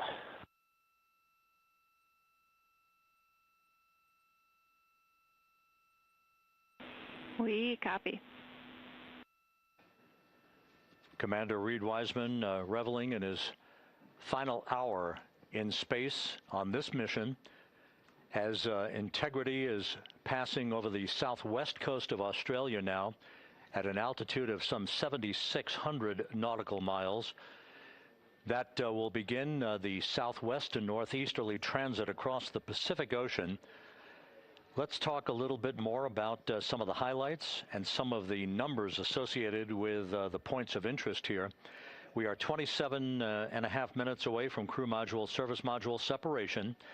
That will be followed about 3.5 minutes later by the raise burn that we've discussed, a 19-second burn of Integrity's thrusters to fine-tune its angle of attack as it enters the Earth's atmosphere. Entry interface is scheduled 47.5 minutes from now. That's the point at which we will reach the top of the Earth's atmosphere, traveling about 34,882 feet per second at an altitude of 400,000 feet.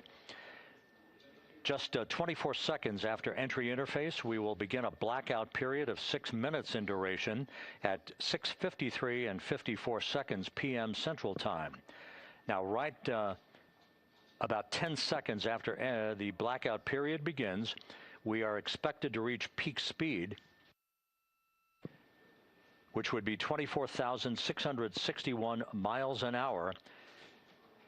That'll be about 103 miles an hour short of the velocity record set by the Apollo 10 astronauts, Tom Stafford, Gene Cernan, and John Young, when they returned from the moon on the Apollo 10 mission in 1969. That blackout period is expected to last 6 minutes in duration. At 6:54 and 52 seconds p.m. Central Time, we'll reach our peak heating period of about 4,000 to 5,000 degrees while we're in a communications blackout from Integrity and its astronauts.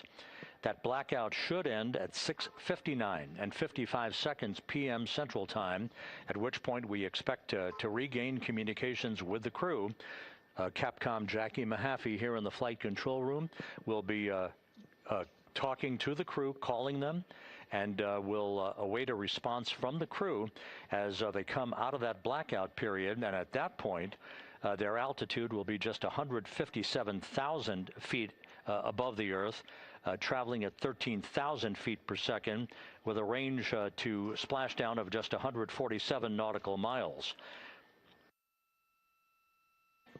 From that point on, the next key series of events will be the deployment of a series of parachutes that we discussed before.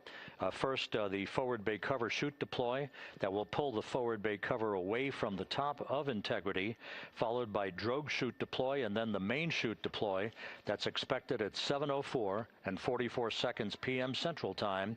That will begin the gentle descent of Integrity towards its splashdown at just a velocity of just 19 miles an hour. and that will begin the recovery operations that you just heard Megan Cruz discuss with her folks on the USS John Murtha. All of Integrity's systems in great shape. The crew is suited up. Leak checks complete as we stand by for the next major milestone, which will be the crew module service module separation just 24.5 minutes from now.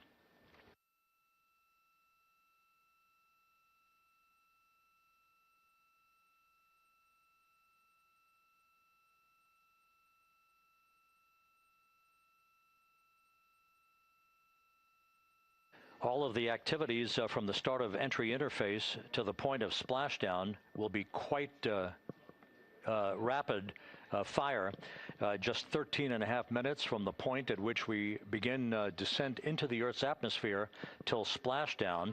And just to show you, as Rick Shearing, the flight surgeon, alluded to in his interview with Megan Cruz, all of this happens to decelerate the vehicle from traveling around Mach 33 to just 19 miles an hour at splashdown.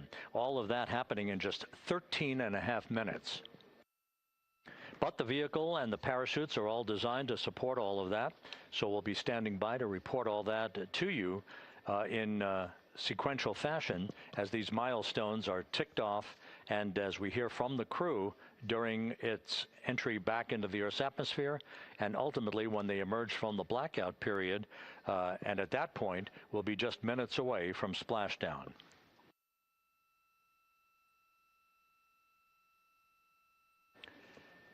So with all of those preparations ongoing, we can return here briefly for another report from the USS John P. Murtha and Megan Cruz. Megan?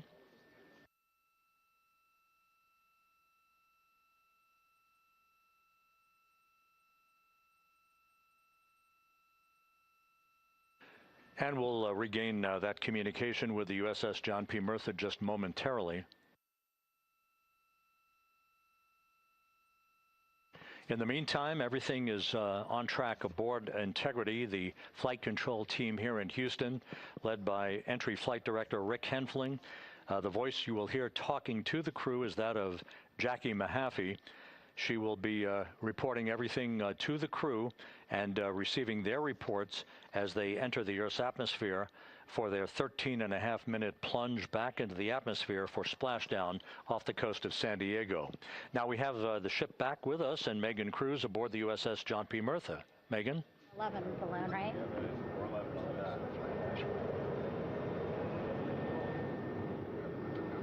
Hey, Rob, yeah, the excitement is really building here on the ship. I'm watching right now one of the weather balloons being lofted up from the ship. Again, weather balloons, very important for us to make sure that we are tracking the right kind of weather and also the data that's needed for what's called our Sasquatch team. Again, it's a team out of NASA that basically makes sure that the debris that comes off of Orion, again, some of those pieces of the parachute system, make sure that they don't fall on us here in the sea, and also our aerial assets, our folks in helicopters. So watching that float away right now. But with me right now is Captain Eric Kenny.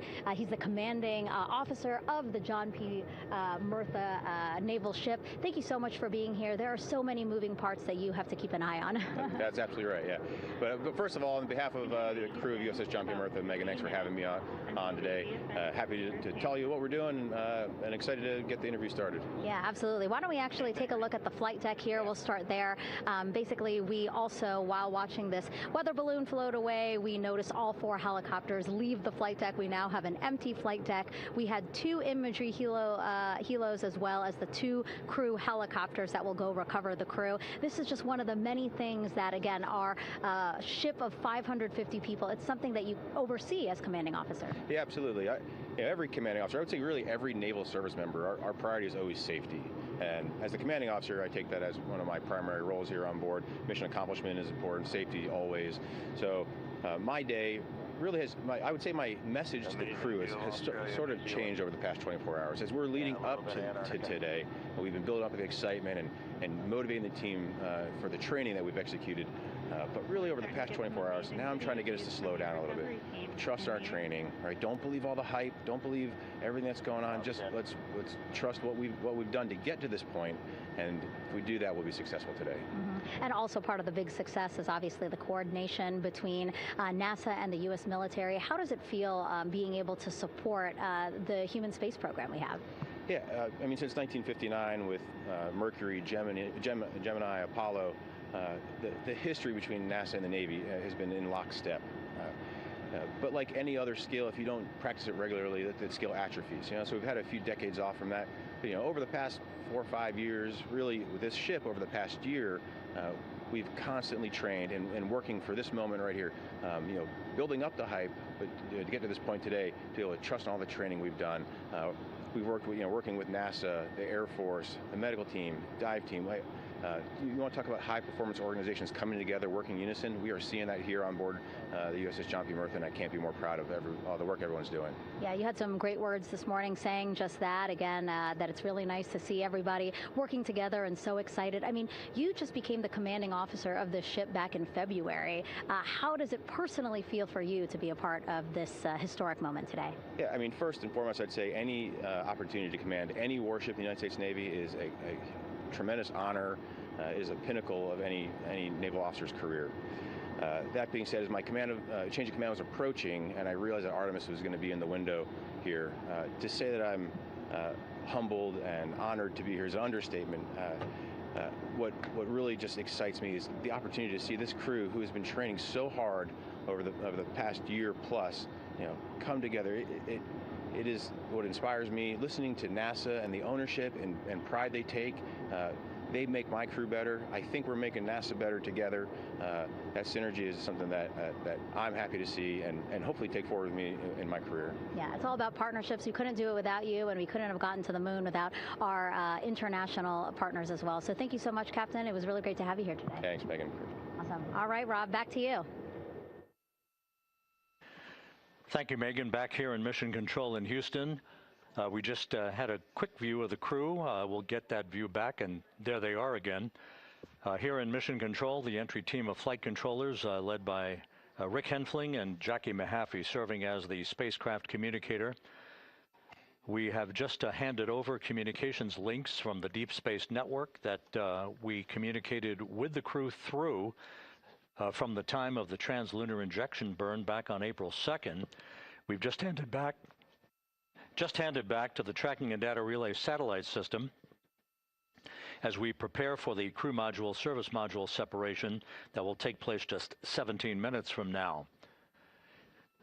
With the Earth looming in front of Integrity as it barrels back for a splashdown of the Pacific just 50 minutes from now, we're just 5,700 nautical miles from splashdown. Just one other quick note about the comparison from the Artemis I entry profile to the Artemis II entry profile and how that is serving as an extra layer of protection for Integrity's heat shield. The Artemis I entry had an entry range of some 3,178 nautical miles, a very long downtrack, and a very longer period of exposure to heat loads than we're experiencing tonight. It also had that skip entry profile that we discussed earlier, dipping into the Earth's atmosphere, then back out, then back in. It was about 20 minutes of exposure. Integrity, Houston, comm check on TDRS. Jackie, we have it loud and clear on TDRS. We have you the same. And there's one of the weather balloons being deployed from the USS John P. Murtha.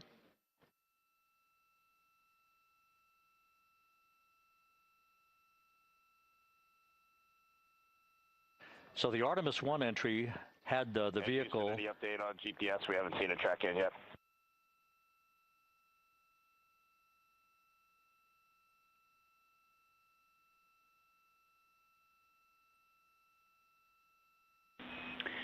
Reed, we are watching. We are starting to get into the window where they may start acquiring, so should be within the next 10 minutes. Okay, sounds good. We're holding at step 17 and getting ready for CMRCS hot fire.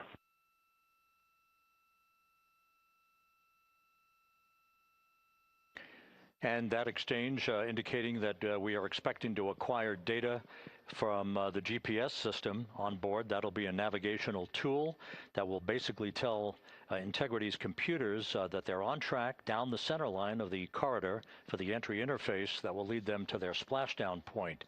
Once again, the Artemis I entry exposed the heat shield for about 20 minutes of peak heating. For Artemis II, we're going to reach a downtrack distance of 1,701 nautical miles from the point of entry interface with just 14 minutes of duration. And it's basically a different angle of attack, a little bit steeper angle of attack that will protect the heat shield from excessive heat loads. So that is the difference between Artemis I and Artemis II, all designed into this mission to gather data to protect the heat shield, since the Artemis III mission and beyond will have a different designed heat shield that will allow that skip entry type of profile to be resumed for all of the future missions coming back from the south pole of the moon when we initiate lunar landings. So we've handed over to the tracking and data relay satellite system. That's where we'll have communications for the rest of the flight. Just to give you some time hacks here, we're 13.5 minutes away from crew module, service module separation, and just 17 minutes away from the raise burn, that 19-second firing of the thrusters that will basically be the final fine-tuning of the angle of attack for Integrity as it enters the Earth's atmosphere.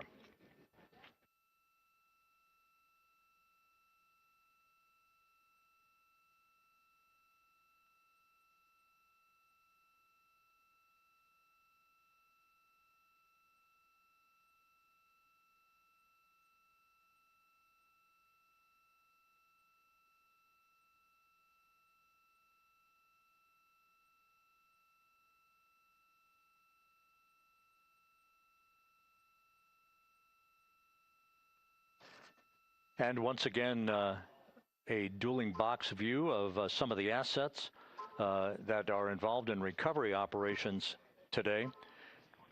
The Integrity, cabin configured, all crew suited and seated. Houston, copy. That confirmation from Reed Wiseman aboard Integrity, as you see the assets being deployed to the splashdown zone. At the time of splashdown, we expect the John P. Murtha to be about 5 miles away from Integrity, keeping a safe distance until we are sure that the vehicle is in the water and upright, and that it is in a good configuration system-wide for the recovery teams to begin to approach the vehicle to erect that inflatable raft. 2 minutes to CM RCS warm-up hot fire. We're ready. That call from spacecraft communicator Jackie Mahaffey indicating that we're 2 minutes away from a quick burst of the reaction control system. Thrusters, that will be a hot fire test prior to the separation of the crew module from the service module. The European service module has performed flawlessly throughout this flight. Everything, all the burns that had been prescribed for that service module have been executed on time and without a problem. There is the European flight control room that has overseen the manufacturing, the design of the European service module. They deserve quite a bit of credit on this mission for not only propelling the Integrity and its astronauts toward the moon, but also conducting the fine-tuning of its trajectory to bring it to this point where we are dead spot on down the middle of the corridor trajectory-wise to bring Integrity down for its splashdown in the Pacific just 44 minutes from now.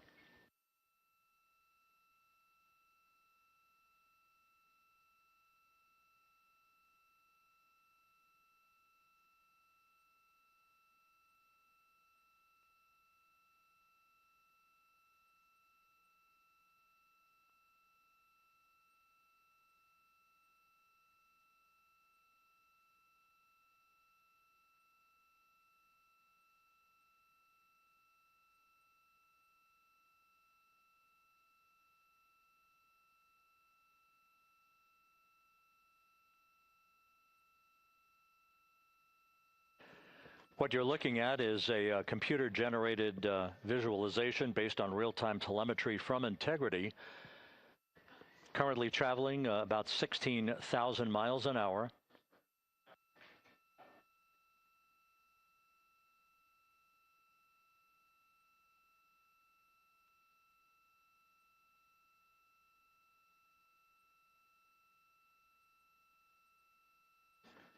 Integrity traveling about 16,000 miles an hour. For the prop cautions, we're taking a look. Copy that. Now just about 5,100 miles from Earth. Splashdown scheduled 43 minutes from now. We're just 9.5 minutes away from the crew module service module separation.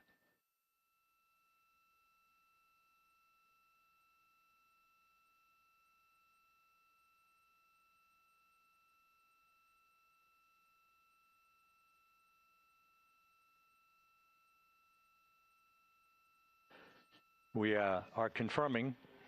Integrity, we are assessing details, but so far looks like a good hot fire.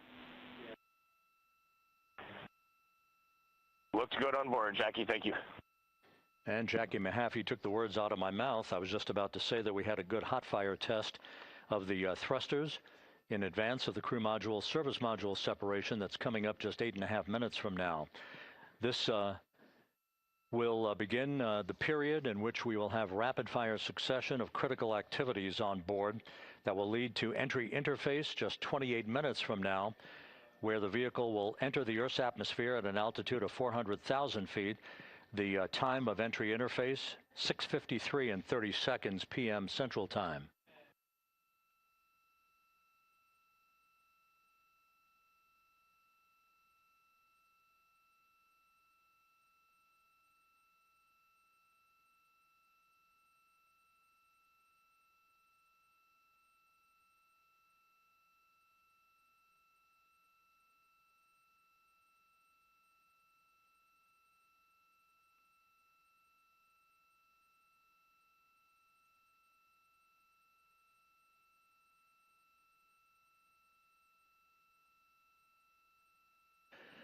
Integrity's astronauts were awakened at mid-morning to begin their entry preparations.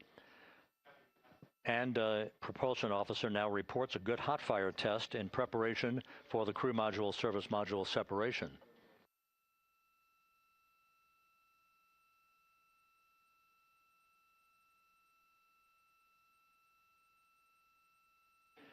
We're now inside 41 minutes until splashdown. Integrity Houston, we have confirmed a good CMRCS hot fire. And although we are not seeing GPS acquired yet, you can skip the troubleshooting steps in 157 for now. Integrity copies.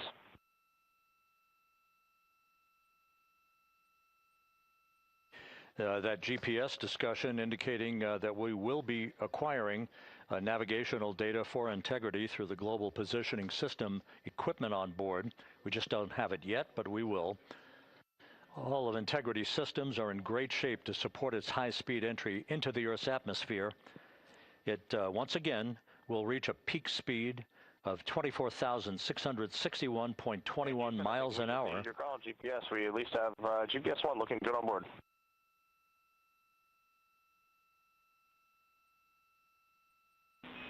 We are confirming.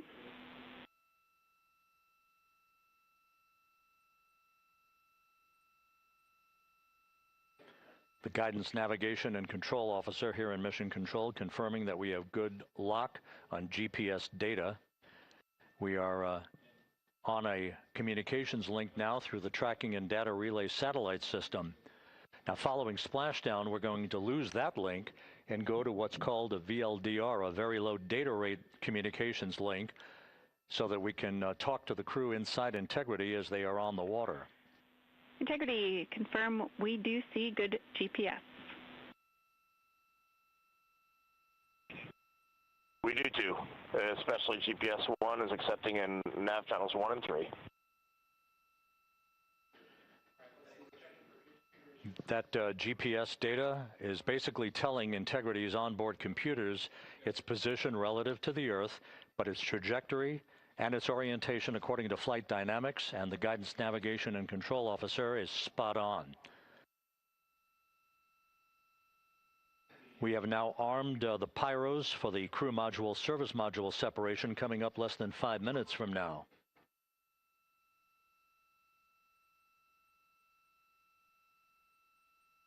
Once again, just 10 seconds after entry interface, we will see integrity reaching its peak speed of 24,661.21 miles per hour. That will be just seconds before we begin a 6-minute blackout period. Integrity, Houston. Your vehicle is in a good config for CM-SM SEP and go for CM raise. Houston, we see the same on board and copy go for CM raise.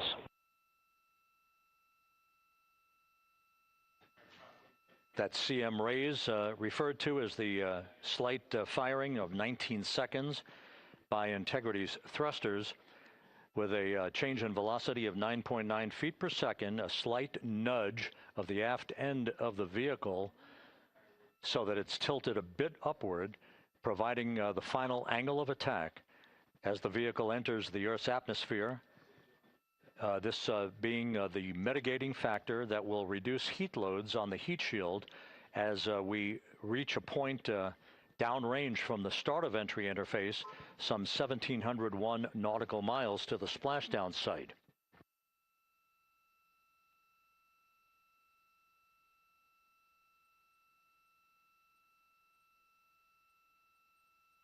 Integrity systems in excellent shape. We are currently 3,300 nautical miles left in this mission. Splashdown scheduled 36 minutes, 39 seconds from now.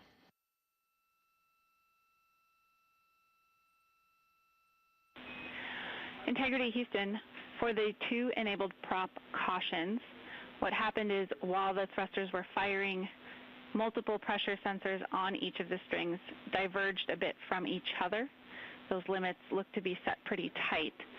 We think it could happen again when the thrusters fire in the future, so we are going to suppress those messages.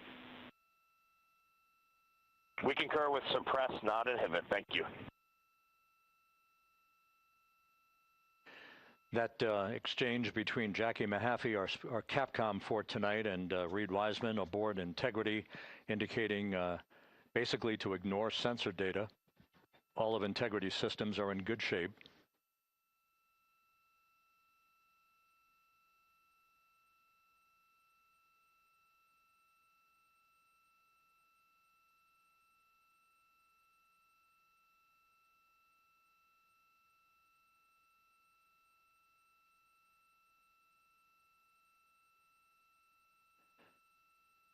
Now, coming up on about 90 seconds till the crew module, service module separation.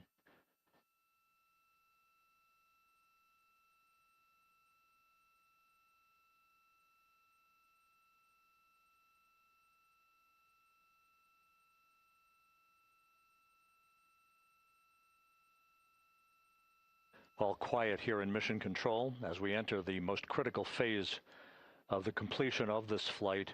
All of the preparatory activities leading up to the vehicle entering the Earth's atmosphere just 21 minutes from now.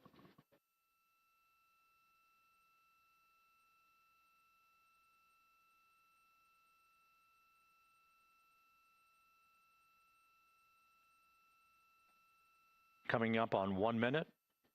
Mark, 1 minute till crew module, service module separation.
And we have confirmation of crew module, service module separation, and a great view, albeit momentarily.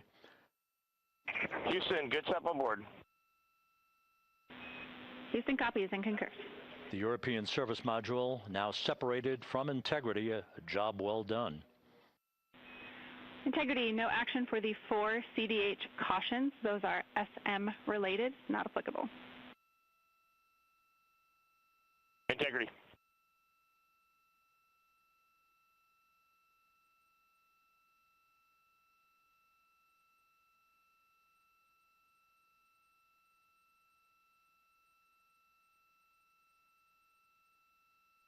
So, with Integrity now flying free on its own for the remaining 32 minutes of this mission, next up, the raise burn, a 19-second firing of Integrity's thrusters. Good GPS 2.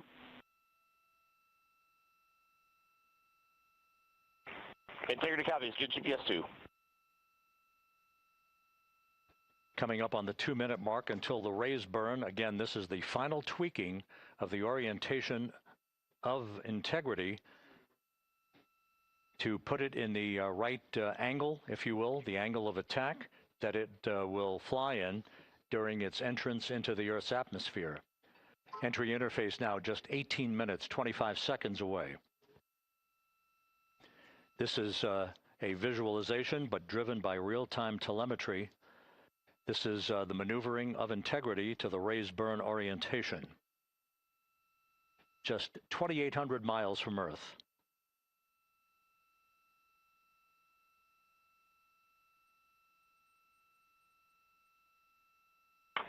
Houston, we got a great view of the European service module out the window with the sun hitting the side and the solar rays and the NASA worm right there. It's a beautiful looking machine. Roger.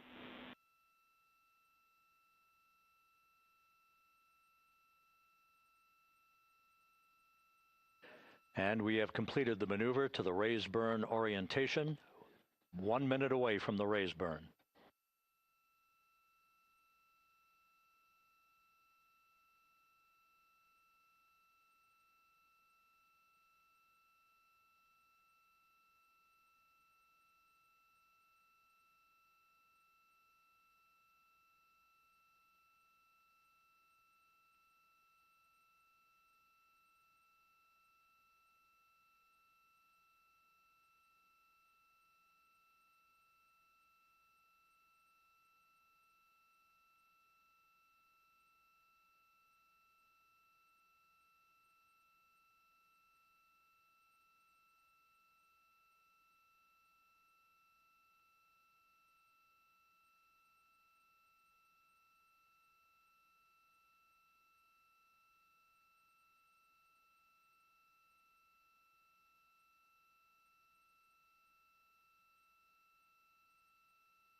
And the crew module raise burn is underway, a 19-second firing of the thrusters, and we have a completion of the burn.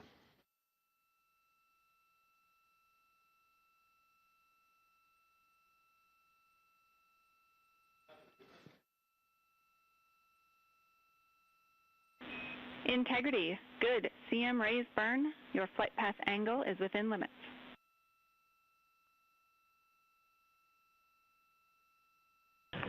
Integrity copies. Looks good on board, Jackie. So the final maneuver is now complete. Our trajectory for a splashdown in the Pacific 29 minutes from now is set and will not be amended any further. And we have the right angle of attack to mitigate any excessive heat loads on the vehicle during entry interface. Integrity, Houston, a heads up about comm coverage. When you perform the 180 roll, for the first minute or so in that attitude, we expect about a minute LOS. We copy.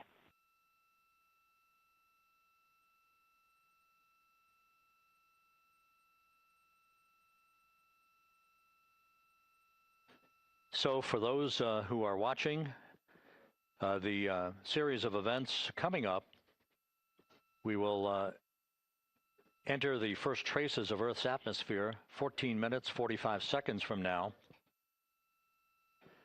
6:53 and 30 seconds is what is pegged for entry interface at an altitude of 400,000 feet, traveling at approximately 34,800 feet per second, range to touchdown or splashdown 1,701 nautical miles. 24 seconds after entry interface, we will enter a 6-minute blackout period in which we will lose communications with the crew. This is expected due to the buildup of plasma around the vehicle. That's an ionization effect due to the collision, if you will, of the velocity of the spacecraft with the friction of the Earth's atmosphere. That 6-minute blackout is expected to begin at 6:53 and 54 seconds p.m. Central Time. During that period of time, we will reach our peak speed of 24,661 miles per hour. That comes just short, based on unofficial data from the flight dynamics officer right now, will come just short of the velocity record set by Apollo 10 of 24,791 miles per hour in 1969. We expect peak heating on the vehicle at 6:54 and 52 seconds p.m. Central Time, a minute and 22 seconds into entry interface. At that point, we will be just 204,000 feet above the Earth, traveling at 33,000 feet per second. The blackout period is expected to last 6 minutes. We expect that blackout period to end at 6:59 and 55 seconds p.m. Central Time.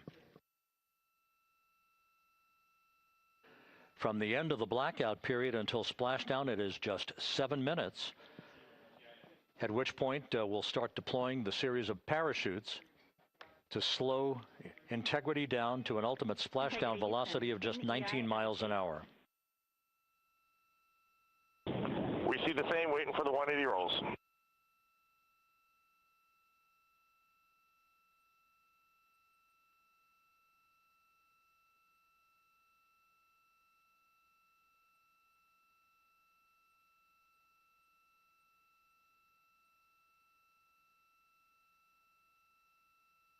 The parachute deployment sequence, once again, will come in several segments, but in rapid fire succession. And we have a great view of the moon out window too.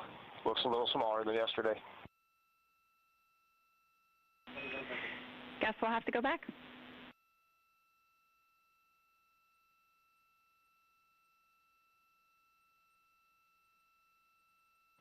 Reed Wiseman and Jackie Mahaffey exchanging discussion on a view of the moon that Integrity's astronauts are seeing in the final minutes of this mission that will be completed with splashdown just 25 minutes from now. 3 forward bay cover parachutes will be used to pull the forward bay cover off the top of the vehicle. Then 2 drogue parachutes will be deployed to slow and stabilize the crew module during its descent, followed by 3 pilot parachutes that will lift and deploy the main parachutes from the forward bay. The final sequence will have 3 main parachutes deployed. These will be 116 feet in diameter, each main parachute approximately 265 feet long when reefed. The parachutes will ultimately slow Integrity down from its peak speed of almost 33 times the speed of sound to a gentle 19 miles an hour at splashdown.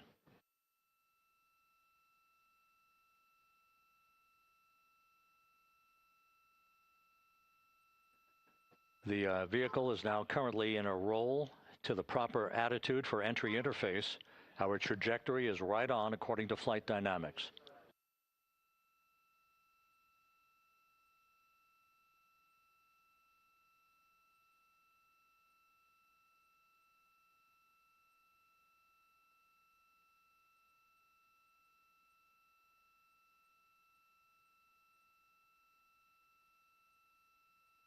Integrity is on a trajectory from southwest and northeast across the Pacific Ocean, descending at a rate of 15,000 feet per second.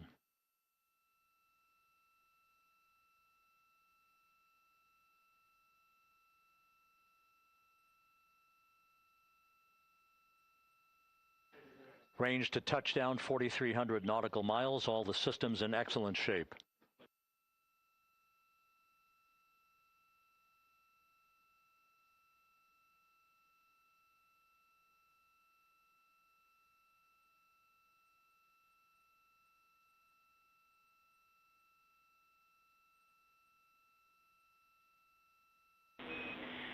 Integrity, Orion in the EI roll 180 attitude. Looks good on board, Jackie.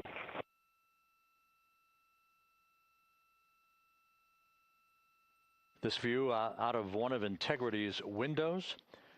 We had a call for 3 good baros. Those are barometric pressure sensors that feed altitude and rate of descent information to Integrity's computers that will trigger the parachute deployment sequence. We are less than 9 minutes away from entry interface, 22 minutes from splashdown.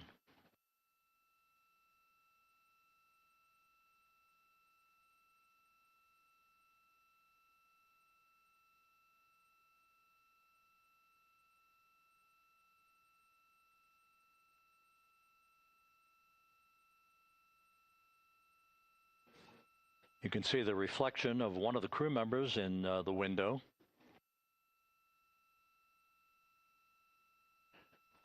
Out in the Pacific, the weather conditions remain go.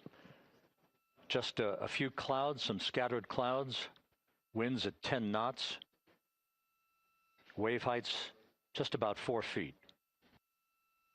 A gentle day in the Pacific for the homecoming of Integrity's astronauts.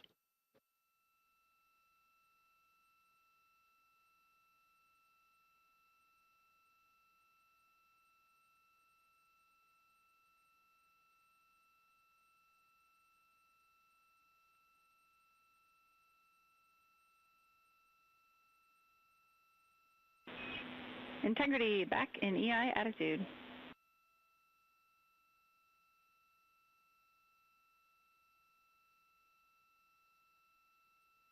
We see the same on board, Jackie.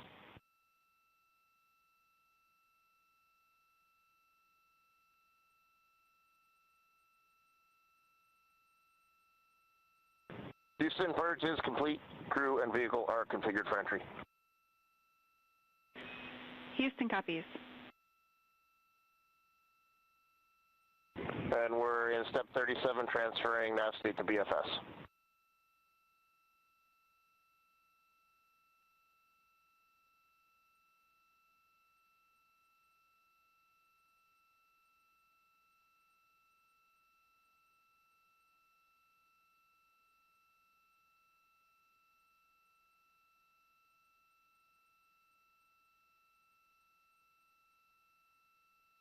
And Houston, in instruction 509, we are not below 0.2.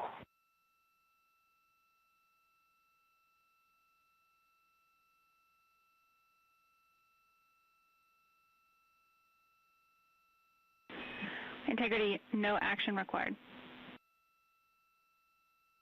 Integrity.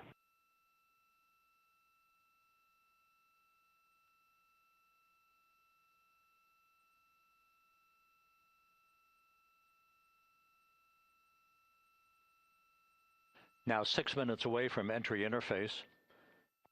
We will hit the first traces of Earth's atmosphere at an altitude of 400,000 feet, traveling about 34,882 feet per second. Range to splashdown at that point will be 1,701 nautical miles.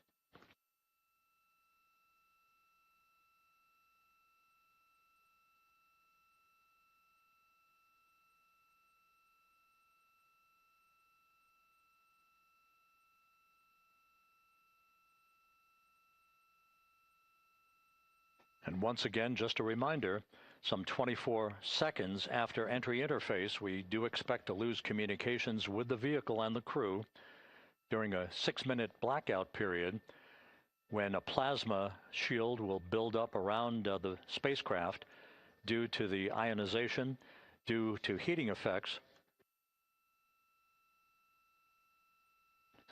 And Flight Dynamics has just confirmed we will have a blackout period of exactly 6 minutes in duration. And once again, that's due to the fact that a plasma buildup around the vehicle will prevent communications and data, so we will not be able to talk to the crew members at that time, nor will we receive data here in the flight control room. Houston, everything is looking good on board. Just confirm no pre-EI downloads. Houston concurs. That blackout period to begin at 6:53 and 54 seconds p.m. Central Time, and again will last about 6 minutes in duration.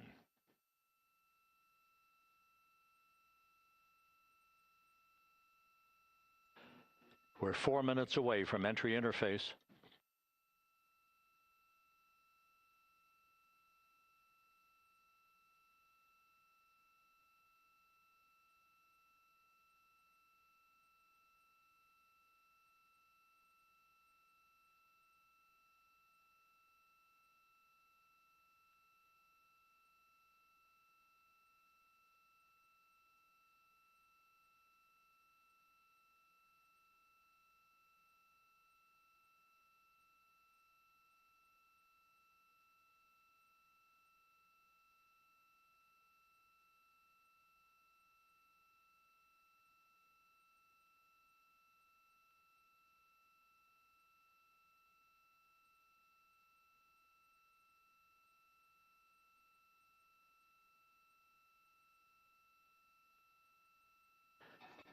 This view from Integrity as it crosses from southwest to northeast across the Pacific Ocean, 3 minutes from entry interface.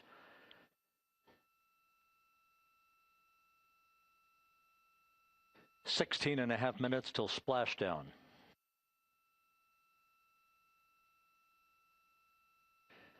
The USS John P. Murtha and the recovery team is on station and in position, as are the airborne imagery assets that we hope to receive imagery from as Artemis enters the Earth's atmosphere and through parachute deployment.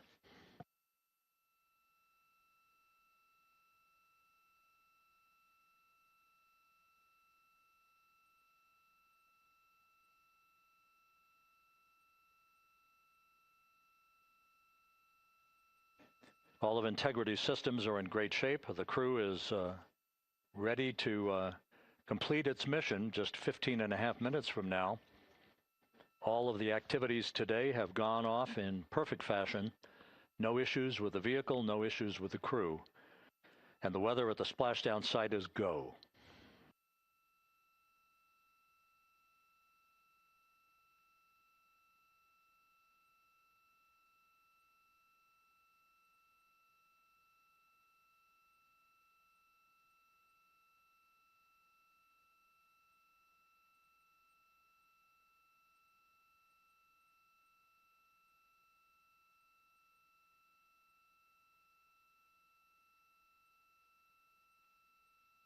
Coming up on 1 minute until entry interface.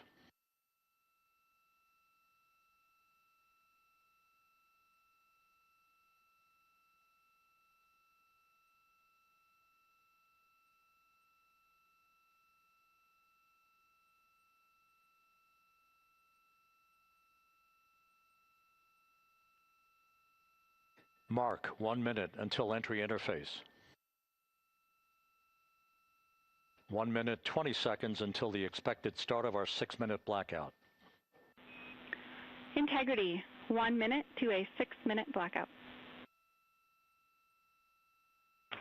Integrity.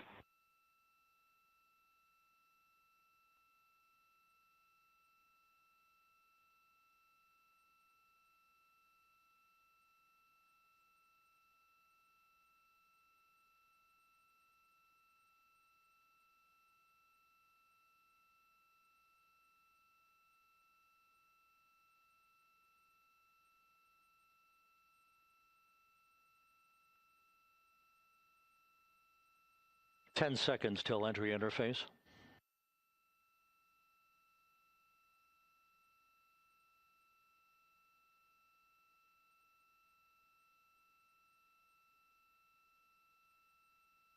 And we have crossed the threshold, now entering the Earth's atmosphere. We're at 400,000 feet, traveling 34,800 feet per second.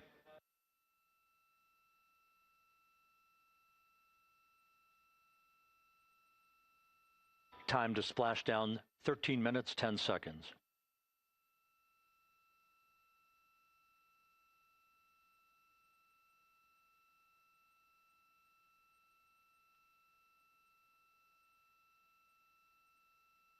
And as predicted, we've entered our communications blackout. This will be a 6-minute blackout period. No voice, no data from the crew.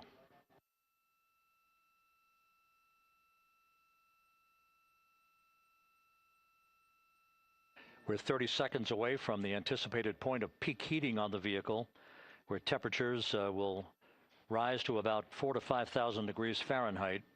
This is the true test of our trajectory.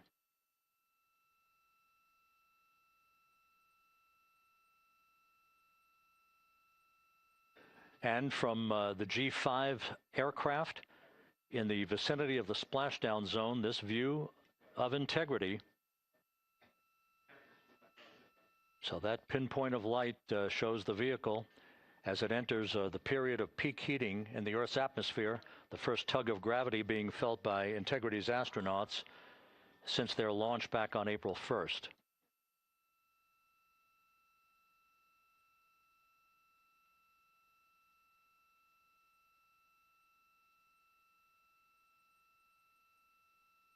Four and a half minutes until the end of the blackout period.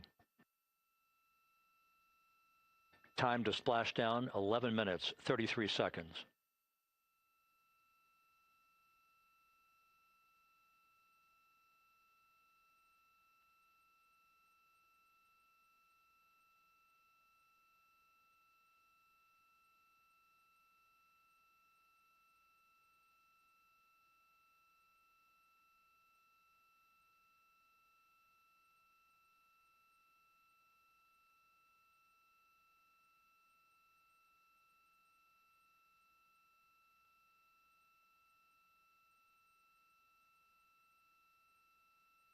The landing and support officer reports that the P-3 has acquisition on Integrity.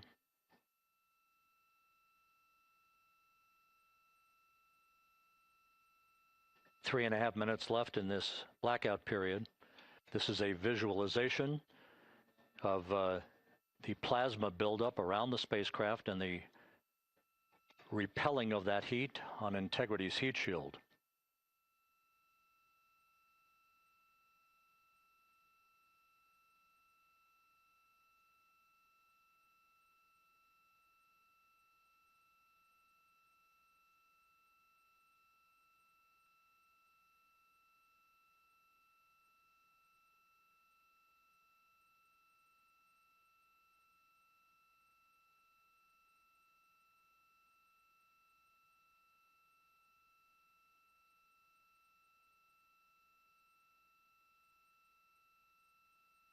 Flight Dynamics reports that airborne assets in the vicinity of the splashdown zone do have a visual on Integrity. Still 2 minutes and 40 seconds left in our blackout period. Time to splashdown, 9 minutes, 35 seconds.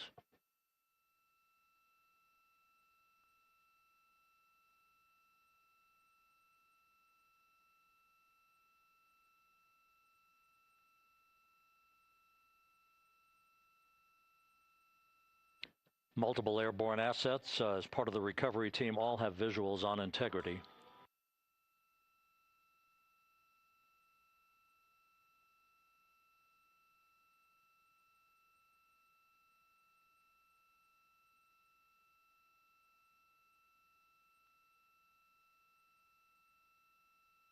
And the WB-57 flying in the splashdown zone also has a visual.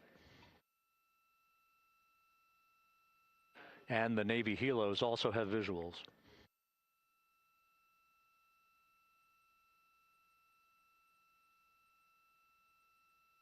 We're still in the blackout period. Still do not have communications from the crew.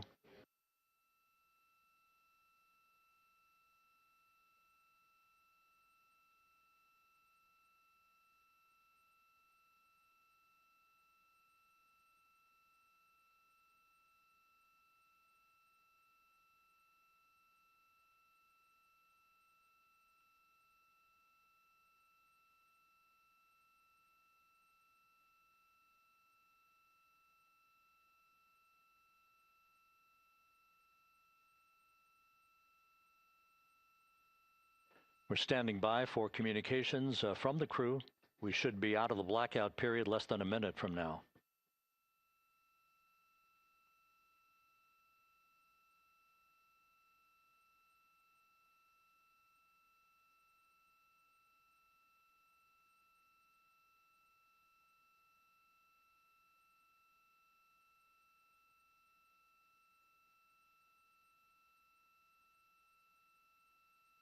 We are now processing data from integrity.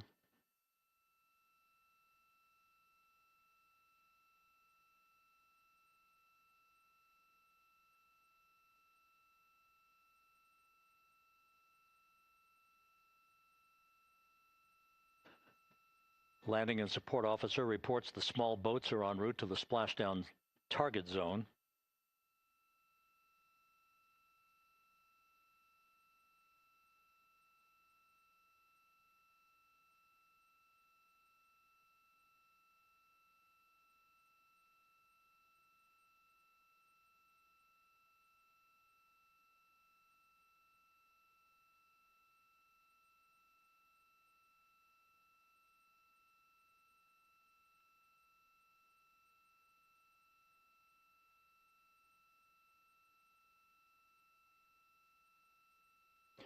Passing through 150,000 feet, our trajectory is perfect.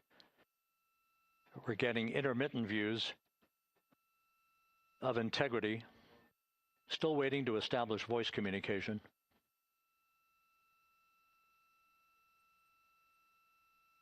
Integrity, Houston, comm check, post-blackout.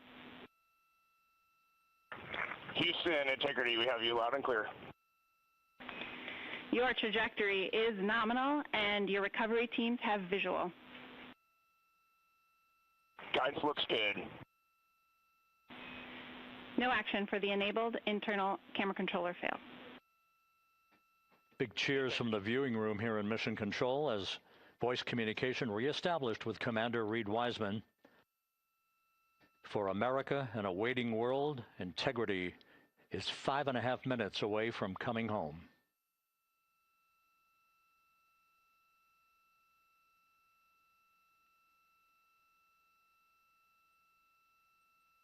Passing 100,000 feet now.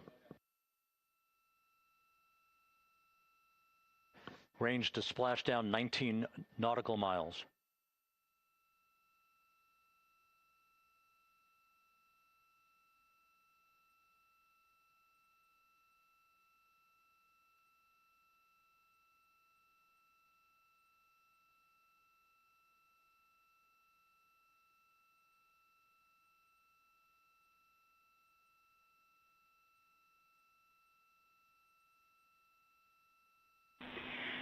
Integrity, impact to the camera controller fail is no Cab 1 views of the chutes.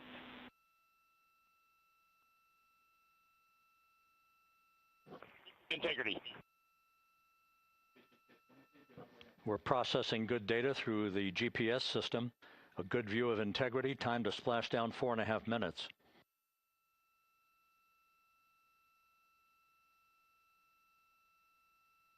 And a view of Integrity from the WB-57. We're at 50,000 feet.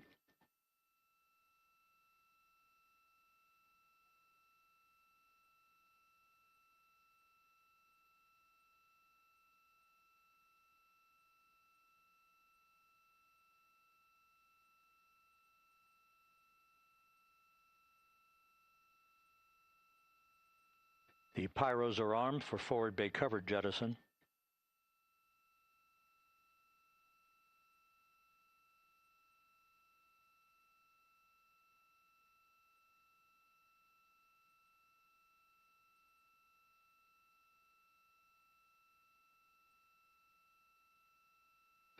And there go the first series of parachutes. And we're on drogues. And Houston, we're visual 2 drogues out the window.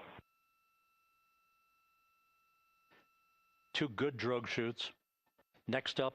We copy, we see them. Next up, the deployment of pilot parachutes that will pull the main chutes out. Time to splash down 3 minutes and 10 seconds.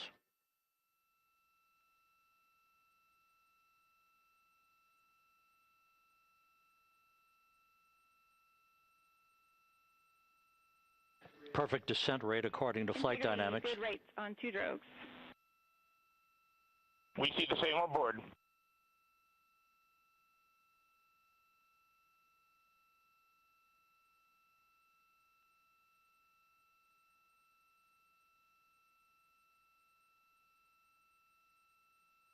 Passing through 10,000 feet, still on drogues.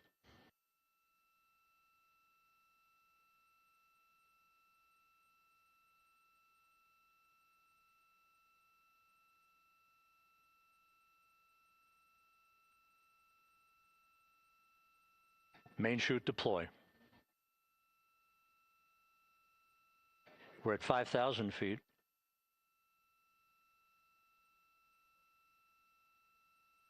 Search and recovery beacon has been activated on integrity.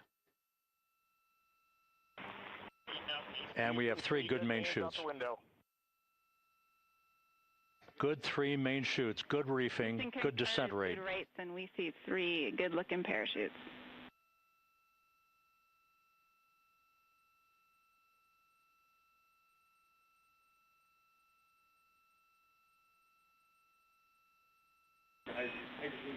Integrity. Cabin pressure indicates no need for hydrazine checks. Integrity copies. This is a perfect descent for integrity. Its crew sounding hale and hearty on board. Time to splashdown 1 minute, 15 seconds.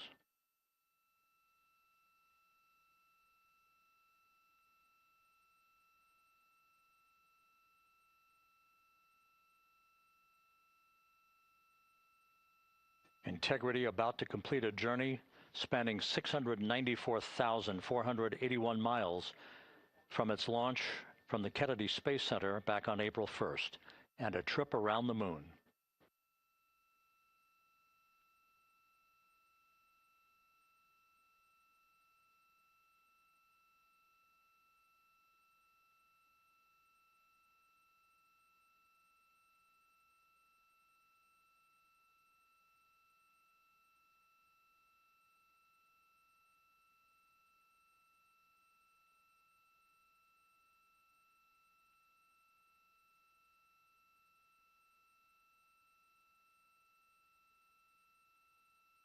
Passing through 1,000 feet.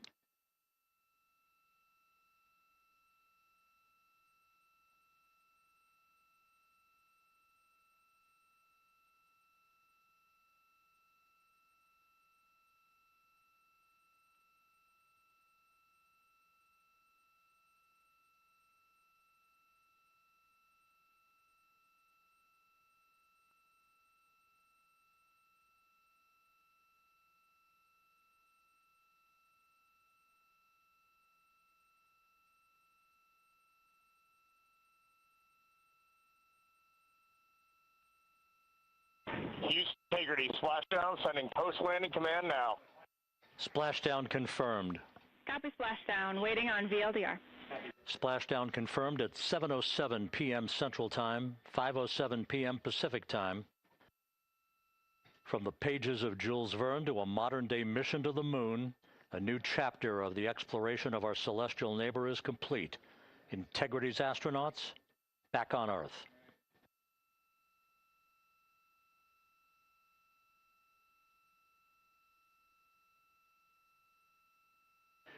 And the landing and support officer reports the vehicle is stable 1. We still will be deploying the crew module uprighting system to maintain that orientation. A perfect bullseye splashdown for Integrity and its 4 astronauts.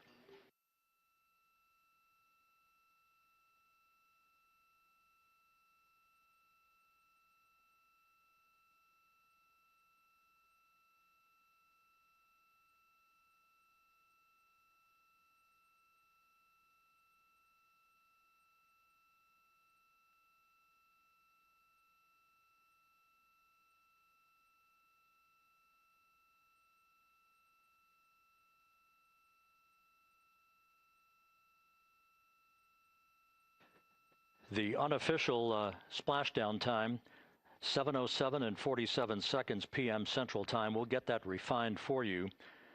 That would put the end of the mission at a mission elapsed time of 9 days, 1 hour, 31 minutes, 35 seconds.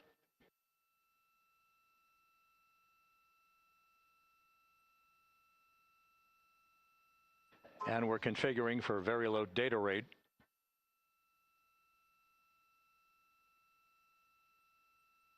Once again, splashdown occurring in the Pacific, southwest of San Diego at 7:07 and 47 seconds p.m. Integrity Houston, comm check on VLDR.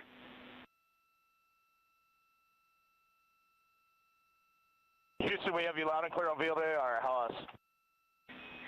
We have you the same. We'll meet you over in post-landing. Perfect communications established. What a journey. We are stable 1, 4 green crew members. Houston copies all. Reed Wiseman reporting 4 green crew members. That is not their complexion. That is the fact that they're in great condition. That's what that means. So stable 1, upright. The crew module uprighting system is being deployed. The 5 airbags being inflated through helium to maintain the upright configuration for the vehicle. This was a textbook entry and a textbook touchdown for integrity. Reed Wiseman, Victor Glover, Christina Cook, and Jeremy Hansen back on Earth after a journey around the moon.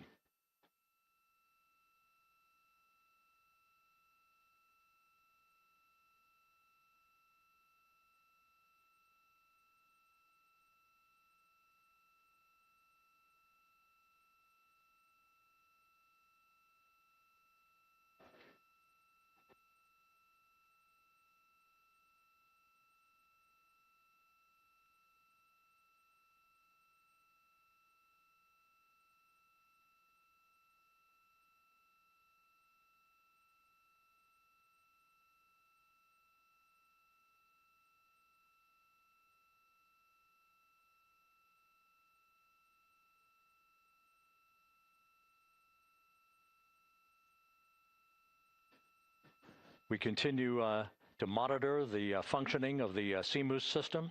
The airbags are being inflated to maintain a stable 1 or upright configuration. And there's a good view from one of the naval helicopters hovering overhead.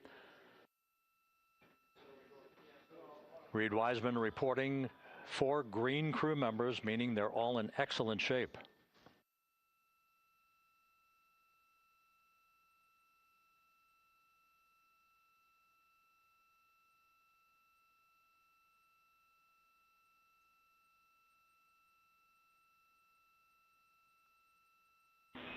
Integrity Houston for SAR beacon and radio.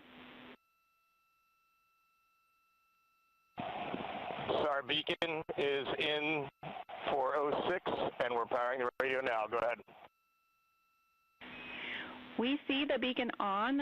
However, the recovery team is not seeing the signal. Your SAR radio uses the same antenna, so you may run into trouble with the radio. Okay, copy. And we are also powering up the sat phone now.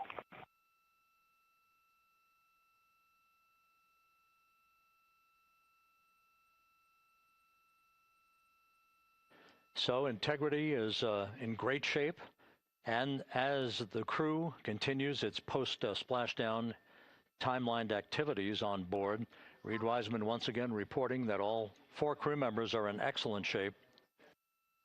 And we have 5 inflated airbags to maintain an upright configuration so that the recovery team can now begin a slow approach to the vehicle.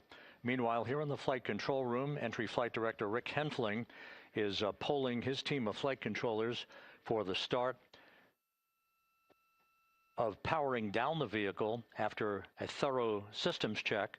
We have no toxic gases to be concerned about, so the recovery personnel can approach the vehicle, but not until we have powered down the spacecraft. That's expected to take a few more minutes.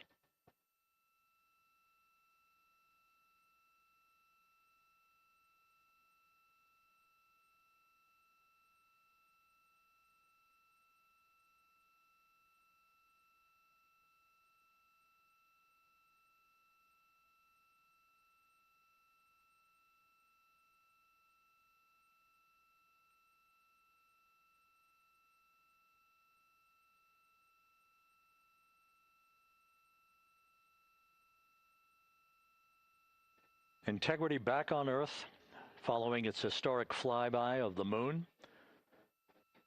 It was, for all intents and purposes, a textbook mission. On 28 per hour remain on this frequency. We copy.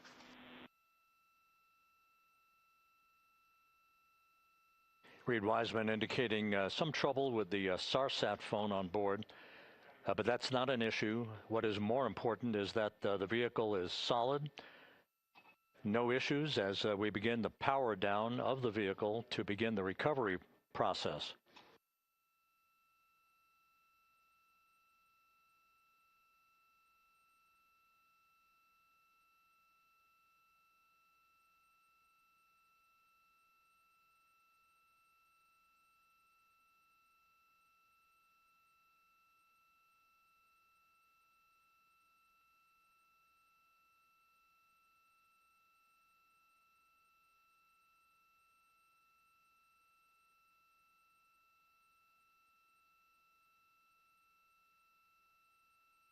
The propulsion officer here in Mission Control reports that we have safed the prop system on integrity.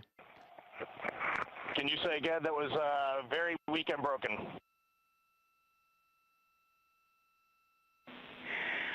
Integrity, Houston did not call.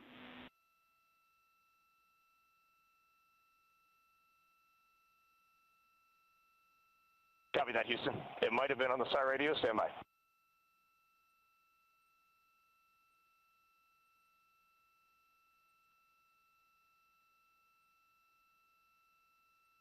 All of the milestones were executed in perfect fashion.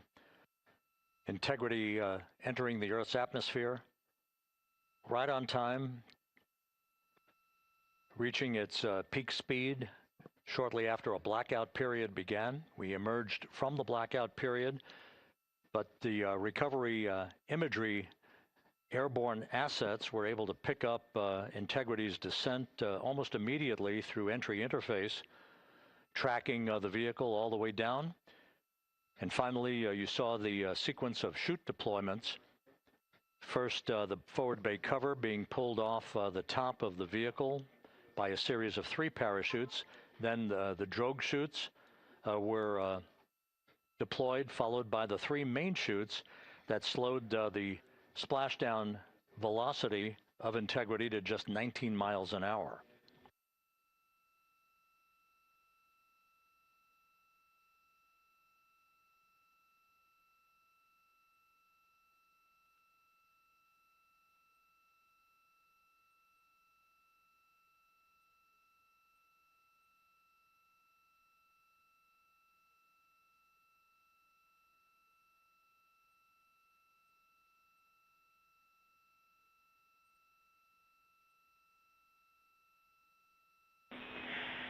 Integrity, Houston, with no joy on SAR and SAT phone, we'd like you to command an additional 15 minutes for a total of 30-minute power down delay.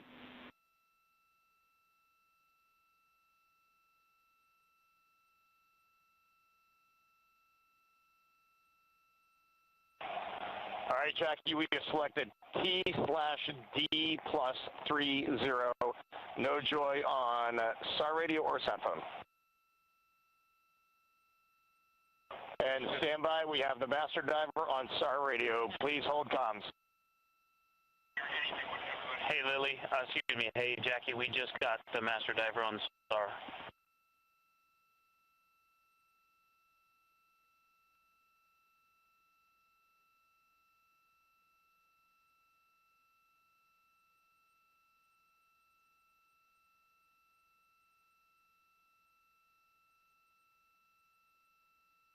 A good view of one of the fast boats. Integrity, Houston, if you are happy with your comm with Master Diver, you can go back to the 15-minute power down. Okay, stand by. Yeah, we'll confirm here in a second. The crew on board Integrity coordinating with the flight control team in Houston here in Mission Control on the timing of the power down of the vehicle, which will be the precursor to the recovery teams approaching the spacecraft. There are no issues with integrity. We've had a bit of broken capability in establishing a SARSAT or satellite phone communications capability between the crew on board Integrity and the recovery team. That will get sorted out here shortly. There's plenty of cooling on board Integrity, so there's no rush to begin the power down. I'm trying to call you on the sat phone and not getting an answer there either. Concur. We haven't had anything come through.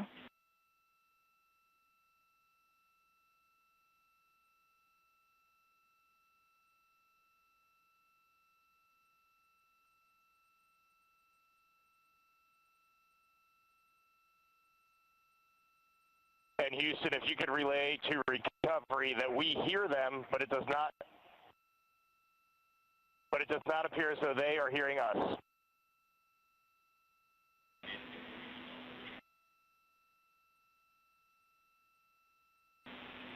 Houston copies, and Reed, just to confirm, you are pushing the PTT on the radio.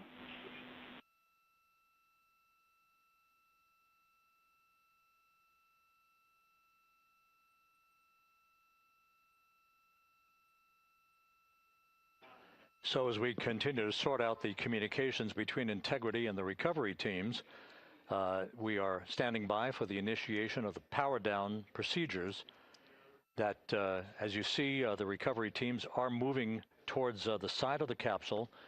The next major event will be the erection of that large inflatable raft called the front porch. That will be the port of call for the crew as they're being extracted one by one from the vehicle.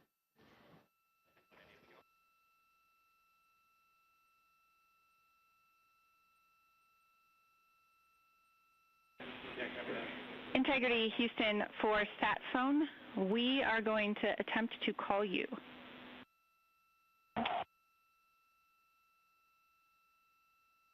Good idea, standing by. And Jackie, yes, we are pushing the push-to-talk, the two buttons on the left side of the radio below the up-down arrows. We are utilizing them. I'm rebooting the radio to see if we get good comms. Okay, we copy all, and just to confirm, you are seeing that you are touchdown plus 3030 for power, correct? That's affirmative.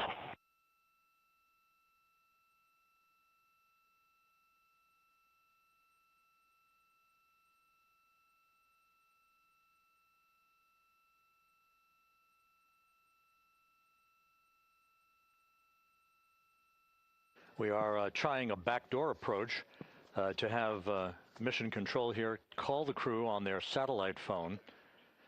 This is all part of the coordination for the power down of the vehicle that will initiate the actual recovery operation. The first boats with the Navy divers on board are standing by, waiting to close in on Integrity to begin the process of erecting the large inflatable raft that's called the front porch that will be where the astronauts are extracted from so that they can have a few minutes to get their land legs back before they're hoisted aboard the Navy helicopters for the flight back to the deck of the USS John P. Murtha. Cannot reply.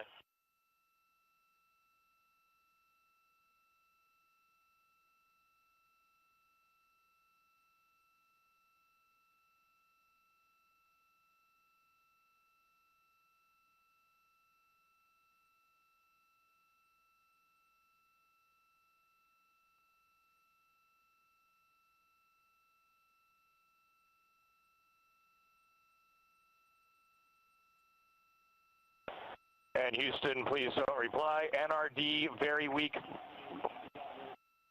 but readable. Master diver, we can hear, but they cannot hear us.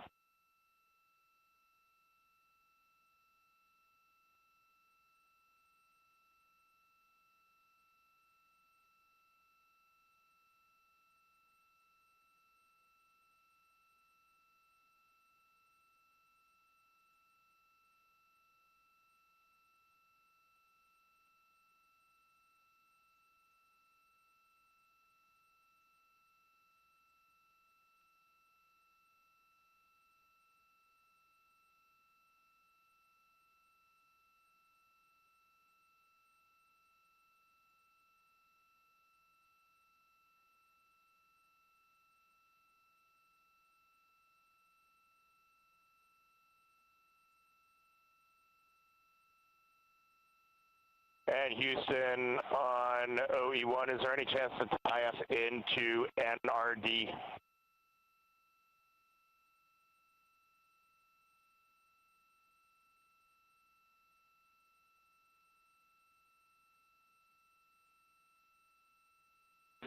Checking.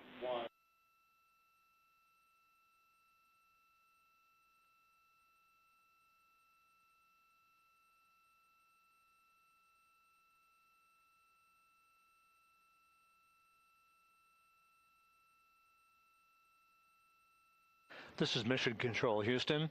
While we stand by for the establishment of communications between Integrity and the recovery team that is basically standing by very close to the spacecraft, we're going to go to the deck of the USS John P. Murtha, where Megan Cruz is standing by with Administrator Jared Isaacman.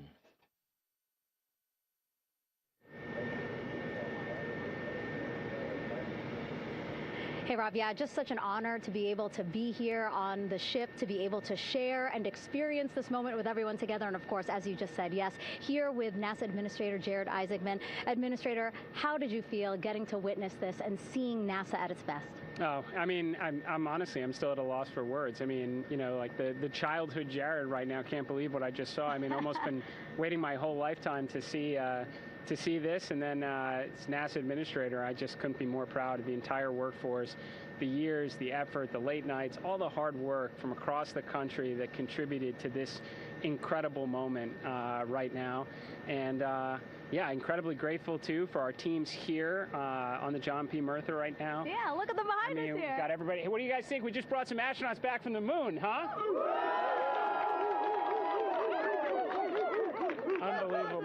Thank you. Yeah, so grateful to the Navy, the sailors that are here, the NASA teams. I mean, this is a joint effort that's on their way right now. These recovery forces are getting out to our Orion spacecraft, to Integrity, get our astronauts back on the ship safely. Yeah, and this is not just an accomplishment for NASA. This is an accomplishment for humanity. Again, a historic mission to the moon and back. How does this make you feel, and what do you hope people take away from this?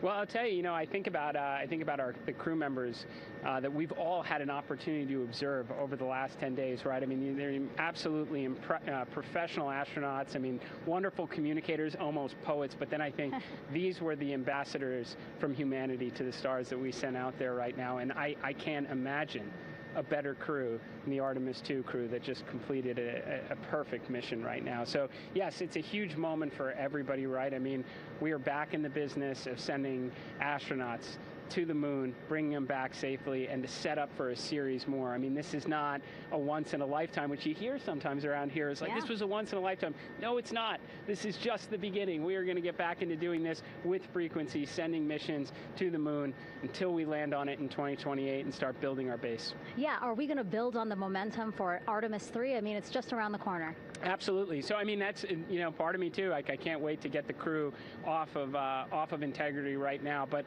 also getting Integrity back on this ship so we can start taking a look at it, because all that data is so precious to us right now. I mean, we are going to definitely want to take a good look at the thermal protection system. We're going to want to download all the data they couldn't transmit back to us and use that to inform Artemis III. But we're already making progress, right? You had SRB segments already showing up at KSC. Core stage for Artemis III is rolling out on April 20th.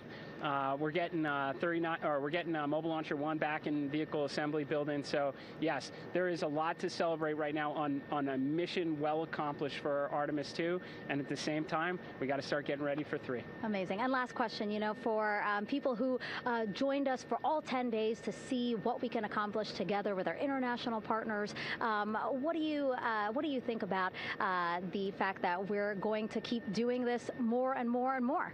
It's incredibly exciting. I mean, yes, it's the contributions, like the best and brightest across the NASA workforce from across the country, our industry partners, our international partners. We had a Canadian Space Agency astronaut on board in Jeremy. We had the European Service Module. And you think, in the days leading up to this launch, I mean, 48 hours prior to launching Artemis II, I was meeting with the Italian Space Agency. We signed a memorandum of understanding to build a habitation module on the moon. I mean, you have countries, all of our allies Horizon partners coming together saying, we are committed to this effort. We are returning to the moon. We're doing it to stay. We are building that enduring presence. We are going to master the skills on the surface of the moon so someday we can undertake missions to Mars. It's just an incredibly exciting time, and we're not going at it alone. We're bringing everybody along with us. Absolutely. And speaking of everyone, one more time, we're going to ask the crew here, you guys ready to land on the moon? Awesome. I love that. Okay, well, thank you so much, Administrator. Appreciate you being here. We're, of course, going to stay on to watch the crew get extracted from Orion, so stay tuned, and we'll see you back here shortly.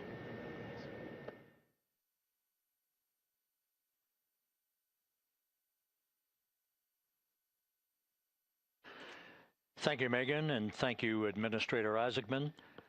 We are in the process of working to establish that communications link and to establish the procedures that will lead to the power down of the spacecraft, which is gently bobbing in the Pacific following a bullseye touchdown that occurred at 7:07 p.m. Central Time, 5:07 p.m. Pacific Time, 2.5 hours before sunset in the Pacific, southwest of San Diego. We have once again heard from the crew during that interview opportunity with the administrator, and we have 4 healthy crew members on board.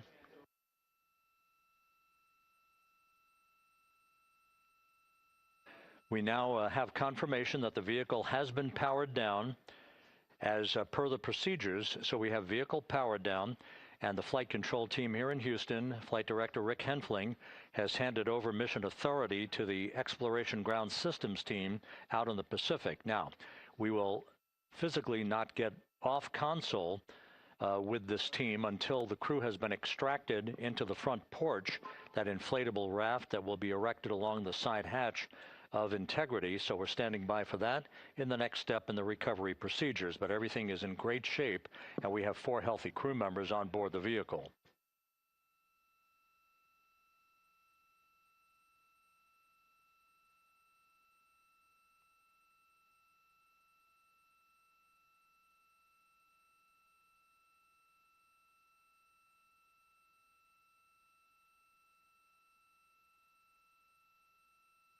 All of the entry events went by the book, no issues, perfect trajectory for Integrity that was culminated with one final raise burn to improve the angle of attack for the vehicle as it entered the Earth's atmosphere. All of that flight dynamics computation worked like a charm.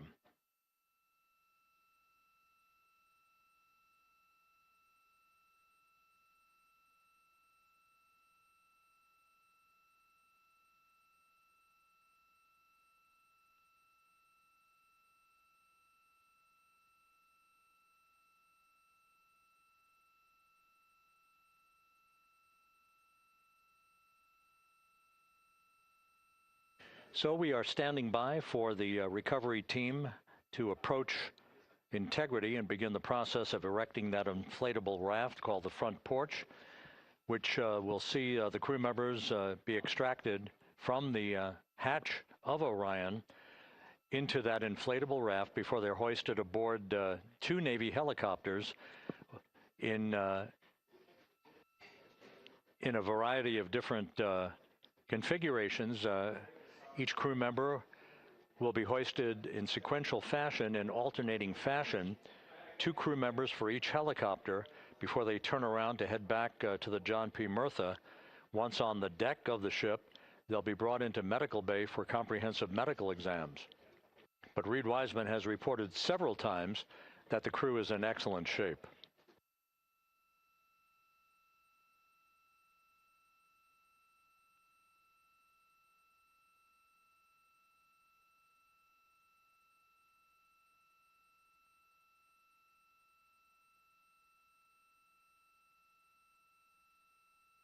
So just to recap, it has been some 26.5 minutes since the splashdown of Integrity in the Pacific. The vehicle is in excellent shape. It performed like a champ all the way down through the Earth's atmosphere. All of the vehicle functions were checked off in excellent trip hammer fashion. The parachutes all deployed as planned. Splashdown occurring at 7:07 p.m. Central Time, 5:07 p.m. Pacific Time.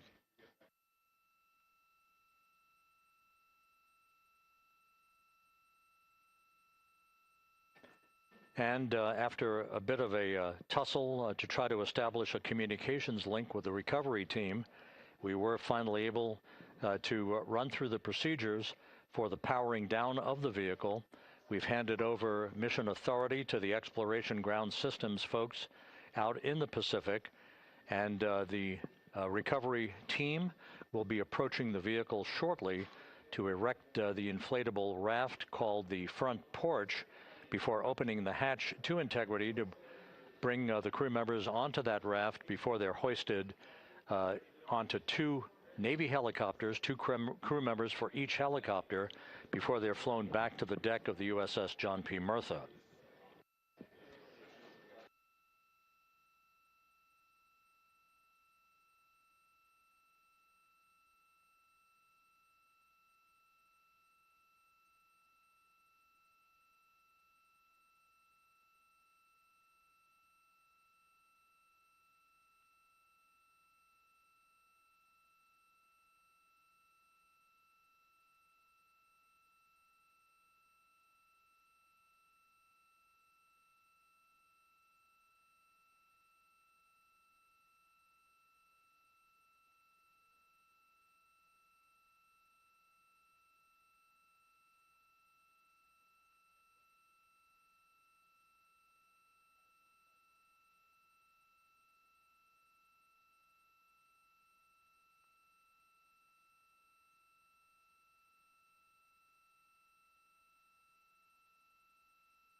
This is Mission Control Houston. After talking to the flight dynamics folks, we have a bit of a refinement on the splashdown time for you. Their computation shows a splashdown time of 7:07 and 27 seconds p.m. Central Time, 7:07 and 27 seconds p.m. Central Time.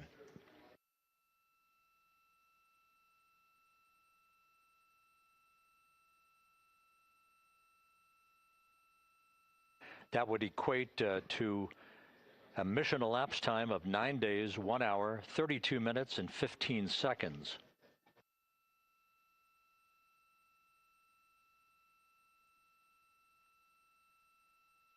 Once again, from Flight Dynamics, a splashdown time of 7:07 and 27 seconds p.m. Central Time. That would equate to a mission elapsed time of 9 days, 1 hour, 32 minutes, and 15 seconds.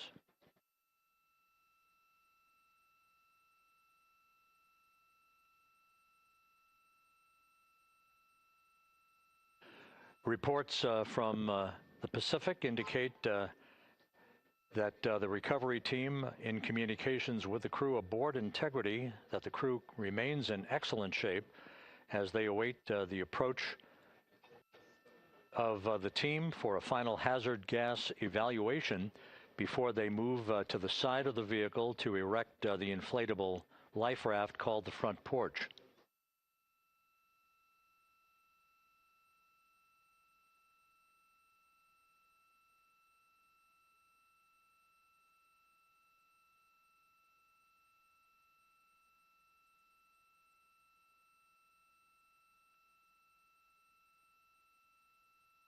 Again, no issues with Integrity. The vehicle is powered down.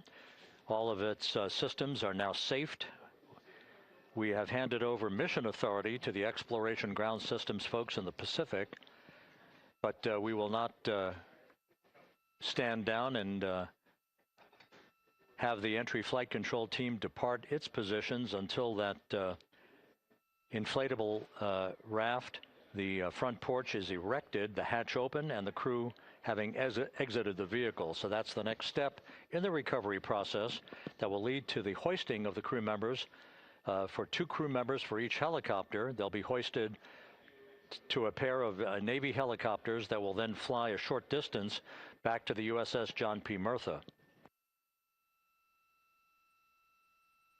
What you're looking at is one of the fast boats circling the vehicle to make a hazard assessment.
This is Mission Control Houston. Once again, you're watching the initiation of the recovery of the Artemis crew aboard Integrity.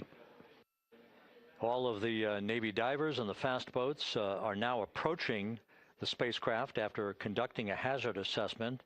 The vehicle has been powered down. Entry Flight Director Rick Henfling now waiting for the life raft, the front porch, to be erected along the side of the vehicle so that the hatch can be opened and the crew members extracted from Integrity, soon to be hoisted one by one into a pair of Navy helicopters for a short flight back to the deck of the USS John P. Murtha. If you missed it earlier, we talked to Flight Dynamics and received a more official touchdown time or splashdown time, as it were, of 7:07 and 27 seconds p.m. Central Time, 5:07 and 27 seconds p.m. Pacific Time. That would equate to a mission elapsed time of 9 days, 1 hour, 32 minutes, and 15 seconds.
Continuing to get excellent views from the imagery assets out at sea in the Pacific of Integrity. We continue to get good reports from the landing and support officer, who's in contact with the recovery team, that the crew is in excellent shape, no issues. They're just currently biding their time, waiting for the front porch to be erected. We have no hazardous hazard gases and no hazardous situation with the vehicle. It performed perfectly all the way down from entry interface to its splashdown in the Pacific at 7:07 and 27 seconds p.m. Central Time. And as you can see, the first phalanx of recovery personnel now pulling up alongside of Integrity.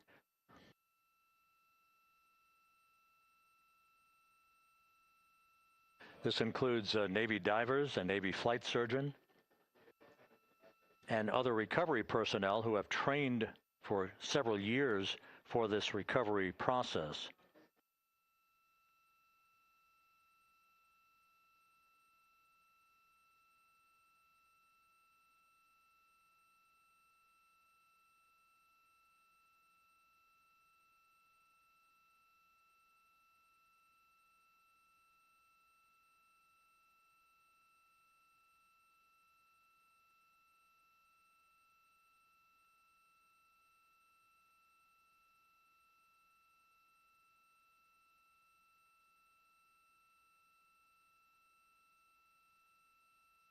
At this hour, some 41 minutes following splashdown, The vehicle has been powered down. There's no hazardous gas emanating from the vehicle. That's why the first team of recovery personnel has been able to pull alongside Integrity.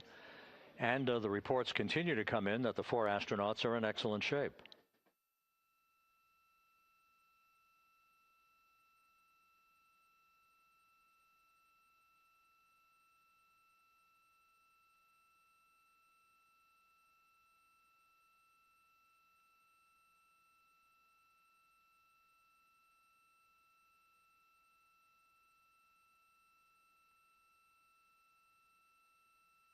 Yes.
This is Mission Control Houston, continuing to watch the initiation of the recovery of Integrity's astronauts. One by one, they'll be brought out of the spacecraft onto a large inflatable raft just a short time from now. In the meantime, we can go back to the USS John P. Murtha, where my colleague Megan Cruz is standing by to provide her situation report. Megan, can you hear us?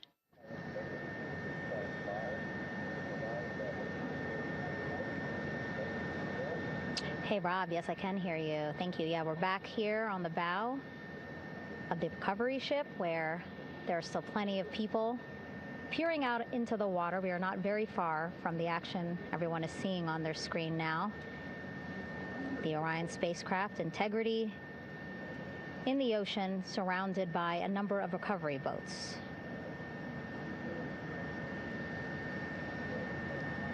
As Rob has been saying, in those recovery boats, NASA and Navy personnel specifically trained to get the astronauts out of Orion.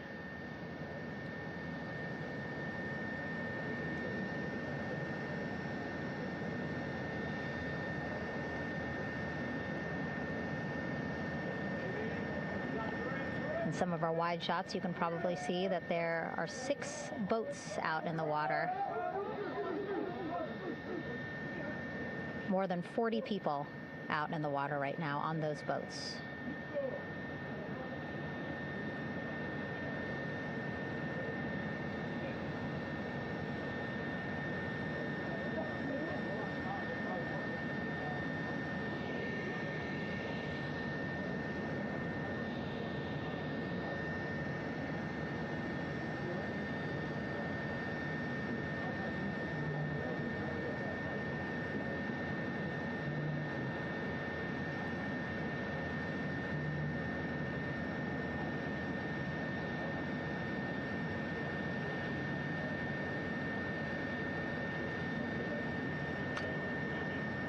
First order of business is to set up the front porch and the stabilization collar.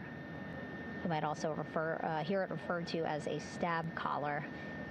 Basically just to make sure that Orion stays upright, doesn't sway in the water too much, again, to make it easier for recovery forces to get the astronauts out.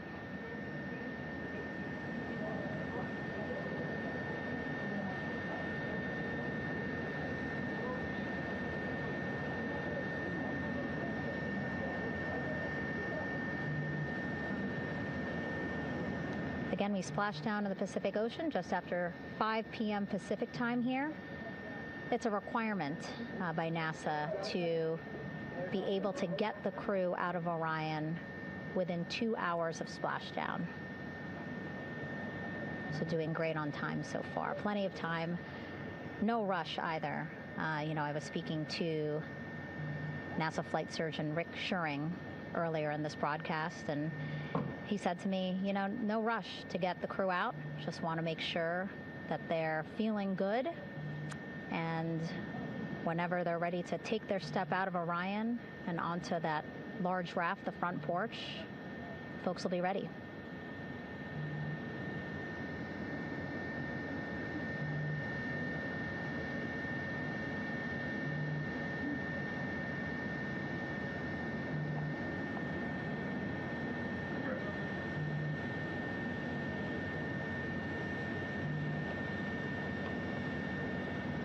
And as there are mission audio loops in mission control in Houston, there is a mission audio loop here on the ship, and it was just reported out that the side hatch is open. Side hatch of integrity is open. You're getting these beautiful shots from our aerial assets. The ship itself, where I'm on, just 3,000 yards away. Again, plenty of people on the boat here, glued to the side closest to where they can see all this action. And again, with just 3,000 yards separating us, great views from the bow here. You can see now that side hatch is open. One of the Navy personnel is about to get inside there.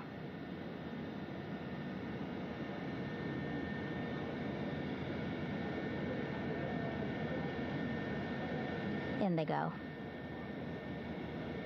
In total, 4 will go into Orion. So it'll be a little bit of a tight squeeze, but the goal is to have a recovery personnel with each astronaut assessing them.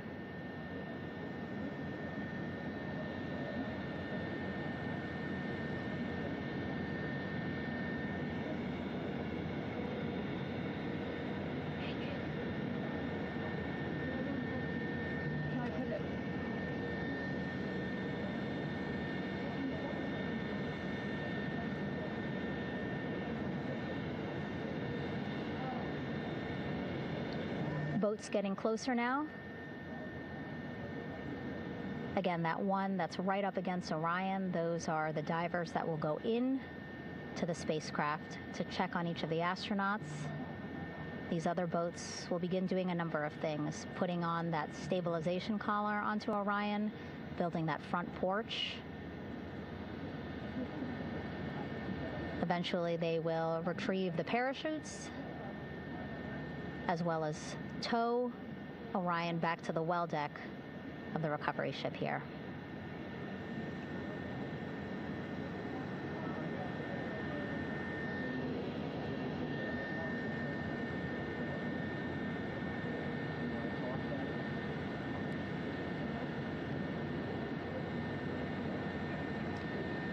And so as we wait for the Navy and NASA personnel to get their assessment of the crew inside of Orion, why don't we toss it back to Rob for an update? Yeah, thank you, Megan. Here in Mission Control, Flight Director Rick Henfling and the entry team of flight controllers still on duty. The vehicle has been powered down for some time now. There are no hazardous gases emanating from integrity. That, of course, allowed the recovery personnel to approach the vehicle and then open the hatch to begin the initial medical assessment of the crew, as you just indicated. Now we're standing by for the erection of that inflatable raft, the front porch, alongside of the vehicle that will enable the crew to be extracted one by one onto the raft, have a moment or two to get their land legs back before they're hoisted into 2 hovering Navy helicopters, 2 crew members for each helicopter, for a short flight back to the deck of the USS John P. Murtha.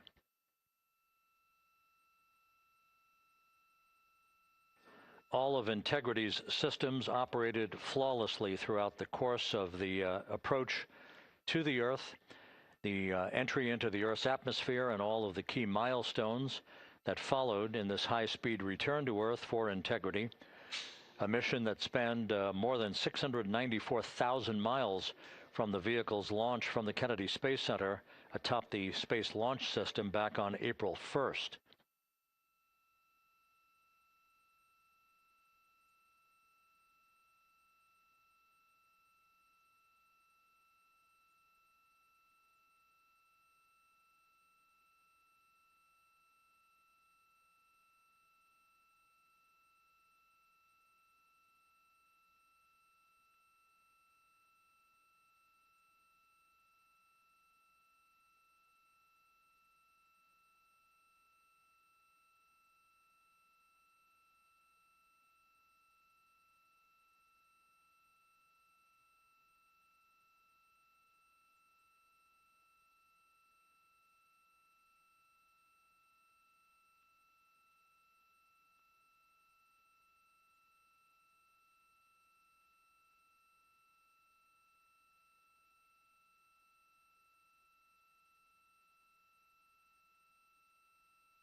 As we mentioned at the top of the broadcast, the last time that the Apollo program saw a splashdown in the Pacific was Apollo 17 back on December 19th, 1972. So for the first time in some 53 and a half years, we have reenacted that with the arrival of Integrity's astronauts as they flew around the moon in that historic lunar flyby that began with a trans-lunar injection burn that took them out of Earth orbit following 24 hours of a high Earth orbit trajectory. The high Earth orbit trajectory enabled flight controllers here to have a full 24 hours to evaluate the systems on Integrity and the condition of the crew before they would commit to flying to the moon.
With the side hatch of Orion having been opened to set the stage for the erection of the inflatable life raft, known as the front porch, to be erected alongside the spacecraft for the extraction of the crew. Let's play for you an interview that my colleague Megan Cruz conducted on the USS John P. Murtha with Navy diver First Class David McMahon that explains how this process is unfolding. Okay, Davey, so you and some of your team, one last look over of the stabilization collar, correct? Yes, ma'am. Okay, so what is this stabilization collar? This is what's going to stabilize the capsule out there in the ocean. We don't know how good the weather or the waves will be that day, so this will help prevent any unnecessary occurrences from happening, stabilizing the capsule and the astronauts inside. So basically this is a float that will go around Orion. I'm assuming that what they're doing right now, these are the lines that will attach the collar onto Orion? That is correct. And so what are they doing here? So we've got the lower line that will secure the inflation device before we inflate it. That gives us the go-ahead that it's secure in its space, and then we'll inflate it, and then once that is done, we'll undo all the carabiners and get this orange line on top tied in the same fashion, and then this will be secured to the capsule, and the astronauts can safely take their first steps out of the capsule onto the front porch. Okay, and how long will it take them to set up the stabilization collar? We should definitely be able to handle this in under 10 minutes. Okay, wow. And then you just mentioned the front porch. So basically after they set up the stabilization collar, then they set up what's called the front porch here. That's correct. Okay, and what's the front porch? Front porch is basically a bigger waiting room for the astronauts to sit in while we wait for the helicopters to show up and grab them. Okay, so the medical team that was inside with the crew, they're going to help them out and onto the front porch? That is correct. And then what happens here?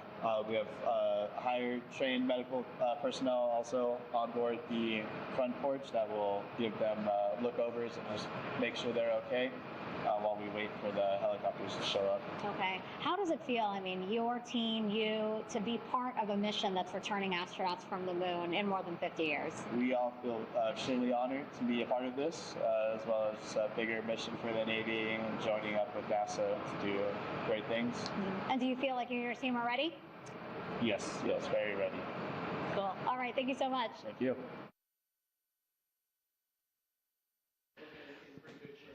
Once again, the recovery operations are continuing out in the Pacific. We shortly should see that life raft, the front porch, erected alongside the side hatch of the vehicle.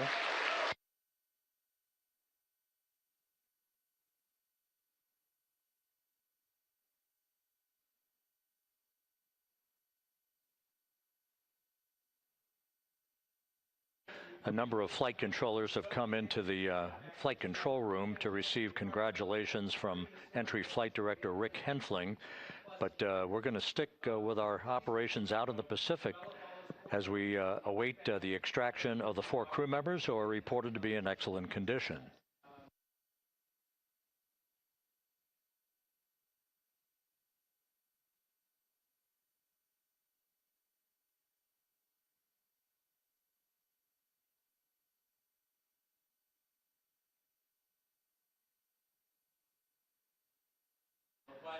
Again, while we stand by for that front porch to be erected alongside of the side hatch of the vehicle, let's go back to the USS John P. Murtha and Megan Cruz. Megan?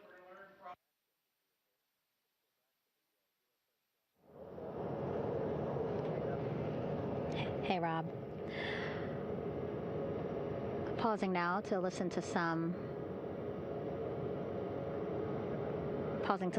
internal audio loops. Again, the operations team here on the ship communicating with everyone out on the water. It seems like currents are hindering them a little bit from unfurling and inflating the stabilization collar as well as the front porch. But again, the requirement to get the crew out within 2 hours of splashdown, plenty of time. So no concerns just yet. But as calm as the water looks, yeah, it looks like it's hindering the teams just a tad.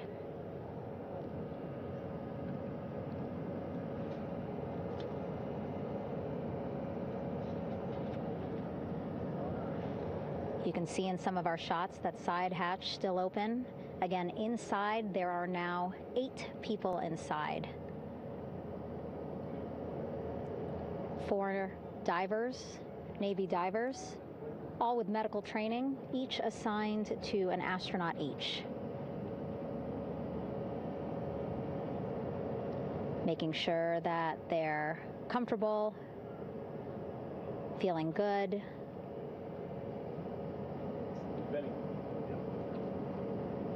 As you've heard us say in the broadcast, you know, they expect a little bit of discomfort. Again, these astronauts just traveled back to Earth at 25,000 miles an hour, a nearly 695,000-mile journey around the moon. If you think you get carsick.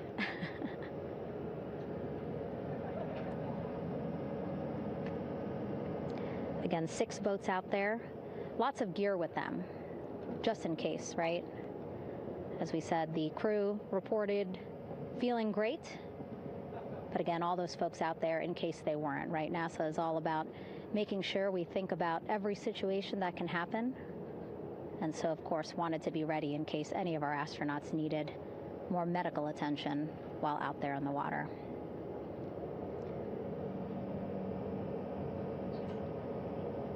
You see now teams, again, trying to set up the stabilization collar and front porch for the crew to get out of Orion. They need both, right? The stabilization collar will keep Orion from swaying as you see it is doing now.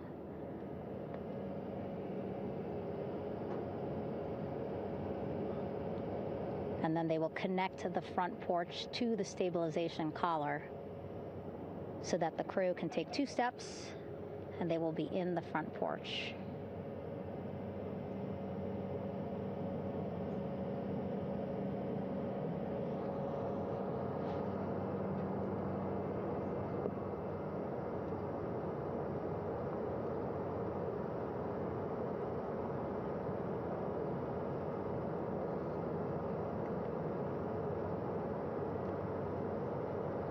Not a lot of chatter on the mission audio loops. That's a good thing. Again, things proceeding pretty nominally, even if they're fighting some currents out there on the Pacific Ocean.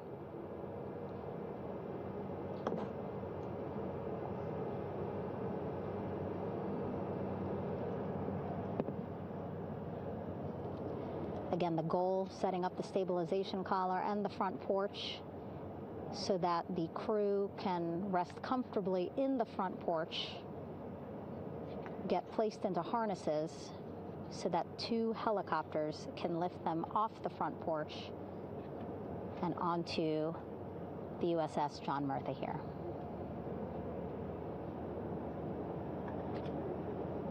The helicopters are going to take turns picking up an astronaut.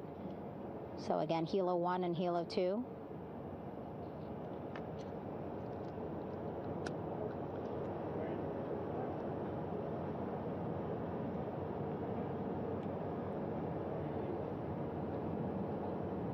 Okay, and the recovery team here on the ship just got a report from the undersea medical officer who is inside the capsule with the crew. He is reporting all 4 members are green. All of our 4 astronauts, Reed, Victor, Christina, Jeremy, green, meaning they are feeling great, not the complexion of their skin. They are feeling great, happy to be home, and ready to be extracted as soon as possible.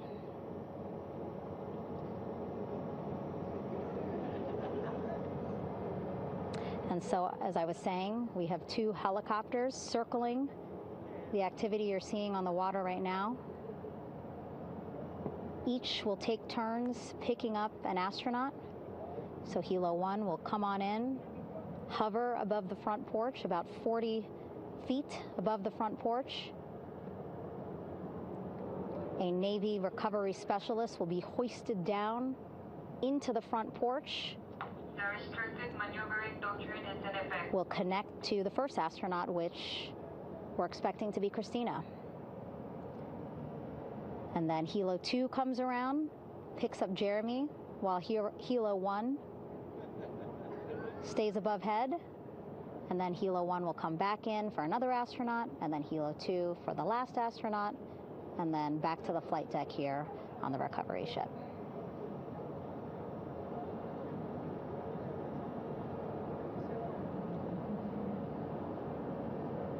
I was talking to Assistant Artemis Recovery Director Paul Sierpinski. He said helos are a much quicker, safer way to get on board. They did actually consider boats, but then if you think about it, longer time, the crew would have to move through more of the ship.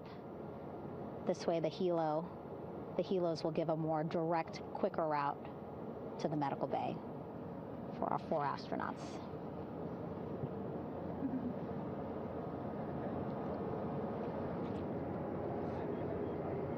Beautiful shots from our aerial and imagery teams.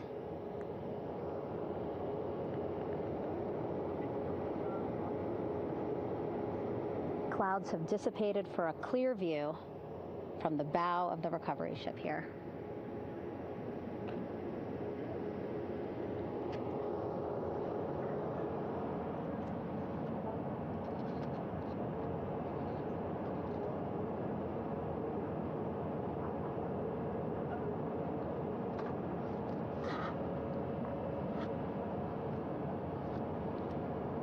You can still see divers in the water there. Encircling Orion, that is that stabilization collar we've been telling you about. As you saw in that interview just a few minutes ago, they have to first connect it to Orion, and then once it's secured onto Orion, they can inflate it, and then they'll further secure it with other harnesses and lines.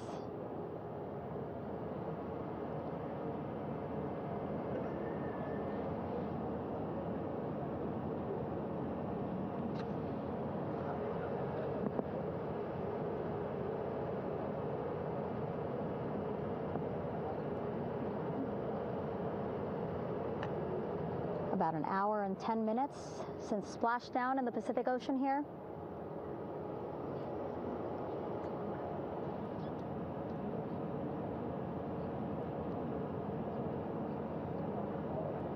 Reed, Victor, Christina, and Jeremy back home after a history-making mission to the moon and back.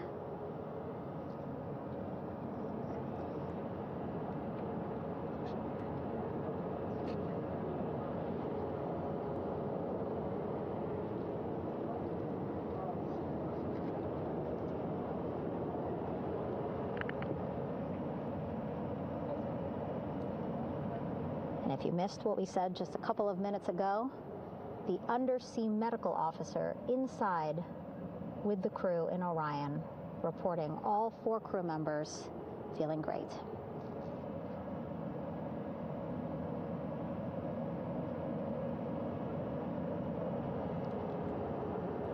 Progress being made there on the stabilization collar. It looks like they are beginning to inflate it.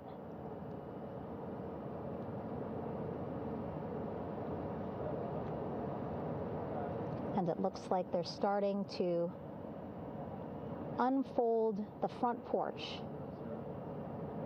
in order to get that into the water here shortly and inflate that as well.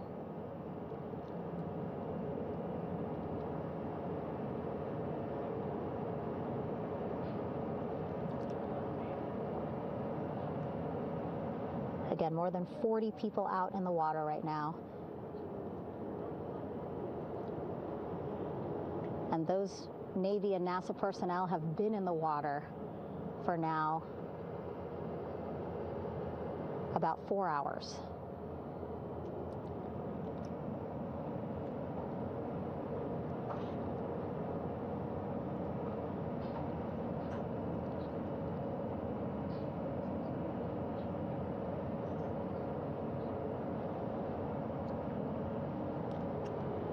The reason why they had to get out so early is just to stage everything. And actually here on the ship, when there are flight operations happening, you can't have anything else, right? Just because the flight deck can be a dangerous place, so they just want to focus on planes coming and going from the ship, so that's why they wanted to get the boats in the water to make sure that they have all the time they needed for the flight ops. And then the same crew here out in the water, they will stay out in the water for a number of hours after we recover the crew and get them back on the ship, because then they have to recover Orion.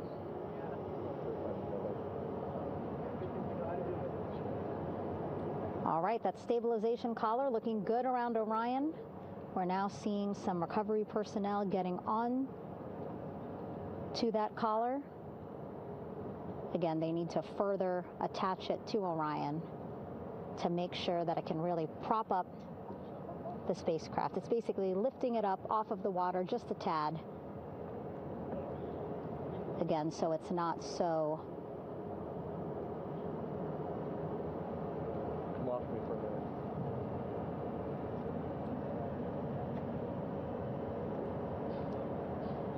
so it doesn't sway so much in the water there.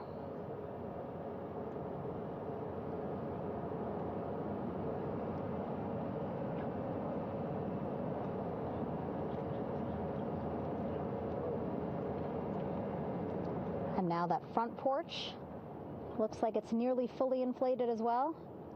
You can see a much larger surface area.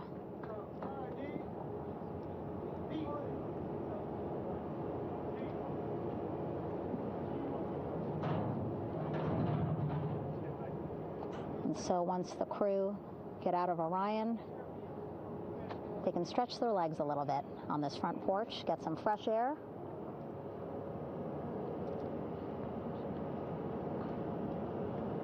And enjoy this beautiful day here on their home planet.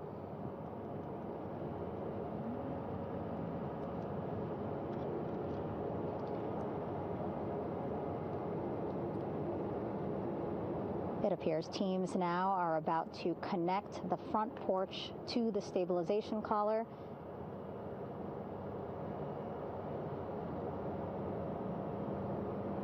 And at that point, when both are secure, we should soon see astronauts come out of Orion.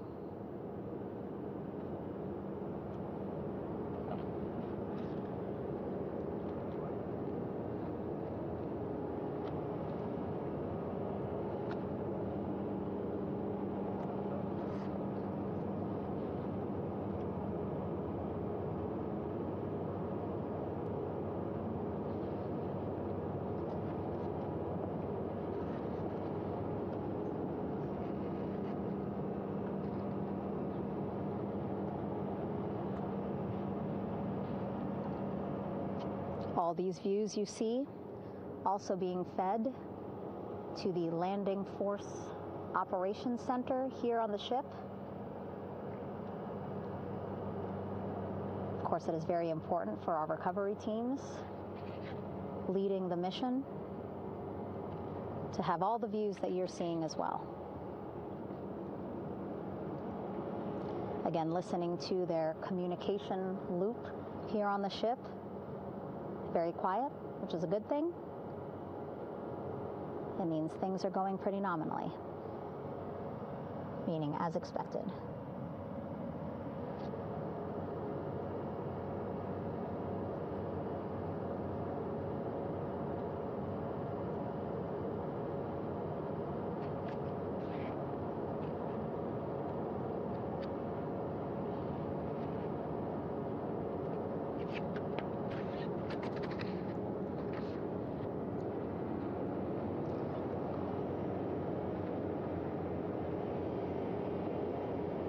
Again, all this activity happening just 3,000 yards away from the ship. So that means this will be a very quick flight back on the helicopters for the crew. 2-3 minutes, and then they'll be back here on the ship. I know.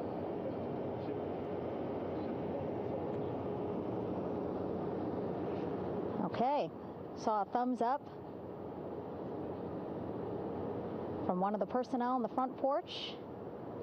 It looks like they are now getting ready to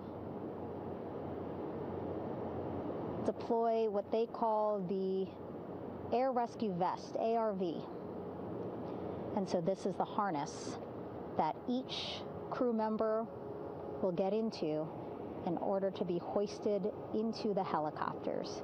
Again, those helicopters hovering just about 40 feet above the front porch when they're ready to pick up each crew member.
This is Mission Control Houston.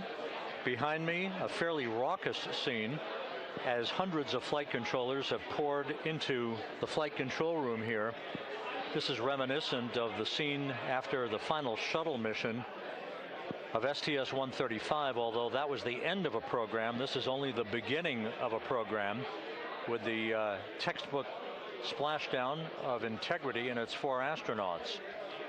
We're standing by for the crew to be extracted from the spacecraft.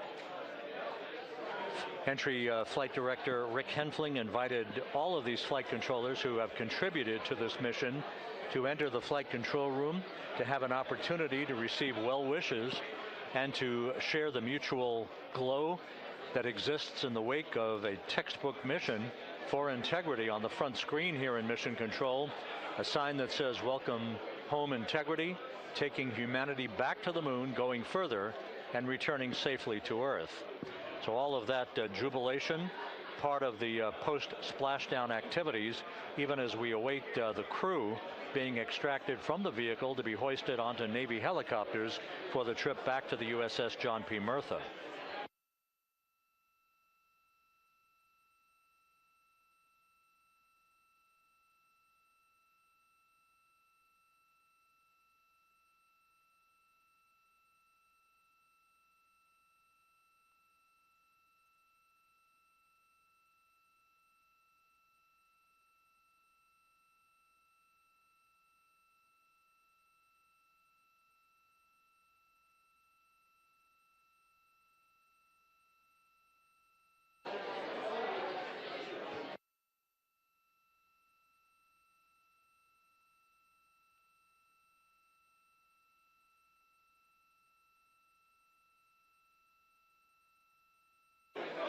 Once again here in Mission Control, this view of the Artemis flight control room, known as the White Flight Control Room. This is the old shuttle flight control room, and now is the home of Artemis missions to the moon and beyond. Once again, quite a few flight controllers were invited in by Entry Flight Director Rick Henfling to share in the jubilation following the successful splashdown of Integrity. That splashdown occurring an hour and 22 minutes ago, as we stand by for the completion of the extraction of the crew, and ultimately their hoisting onto Navy helicopters for a short flight back to the USS John P. Murtha. Splashdown occurred at 7:07 and 27 seconds p.m. Central Time. I had an opportunity to talk to the head of flight dynamics, Jeff Birch, a moment or two ago. He said the trajectory of Integrity coming through the Earth's atmosphere was so precise, they've never seen anything line up on a ground track like today's entry by Integrity for its splashdown southwest of San Diego.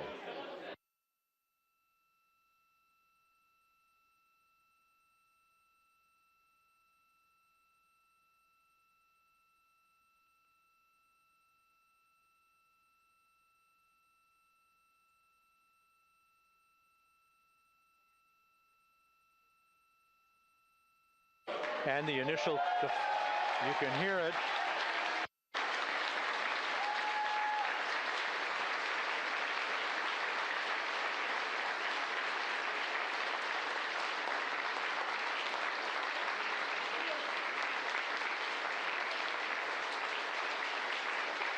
Jubilation here in the flight control room. The first crew member is out of Integrity.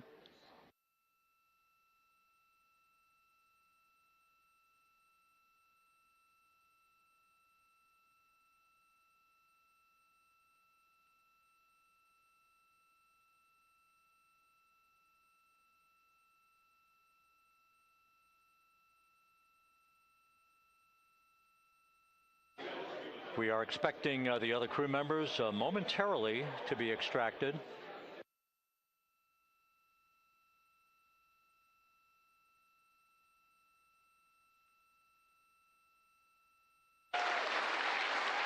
We now have 2 crew members out.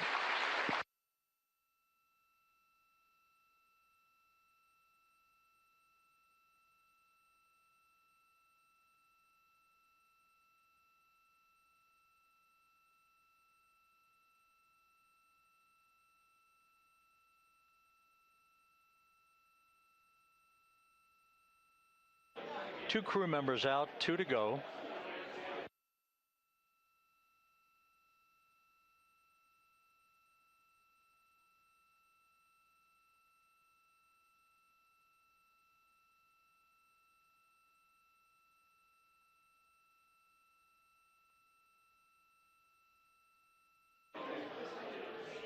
We're about 1 hour from sunset out in the Pacific. Everything continues to go well. Integrity's systems function perfectly during its entry back to Earth. And Reed Wiseman, the commander who will be last out of the vehicle, reported that all the crew members were feeling very well.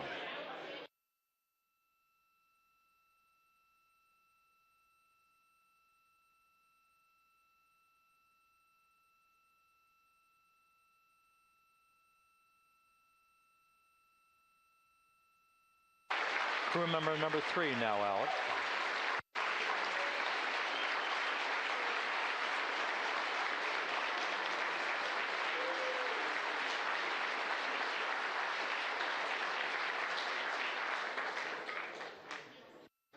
And now standing by for the commander, Reed Wiseman, who will be last out of his ship. Bobbing in the Pacific under almost ideal conditions, Integrity spanned 694,000 miles during its journey from launch to splashdown.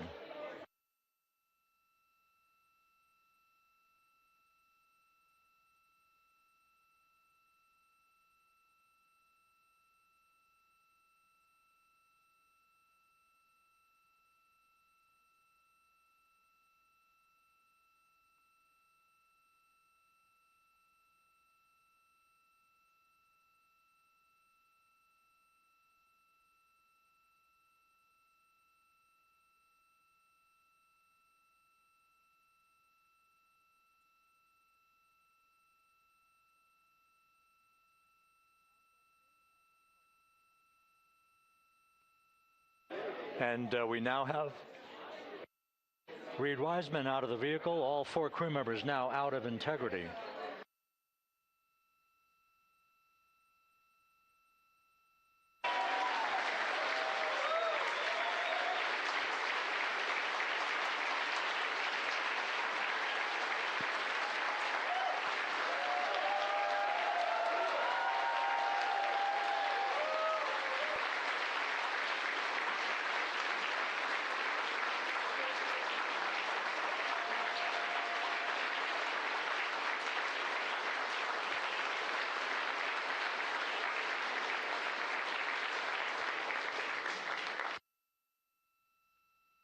Once again, all 4 crew members now on the front porch, and the procedure to begin hoisting them up to these 2 Navy helicopters hovering overhead will begin shortly.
This is Mission Control Houston.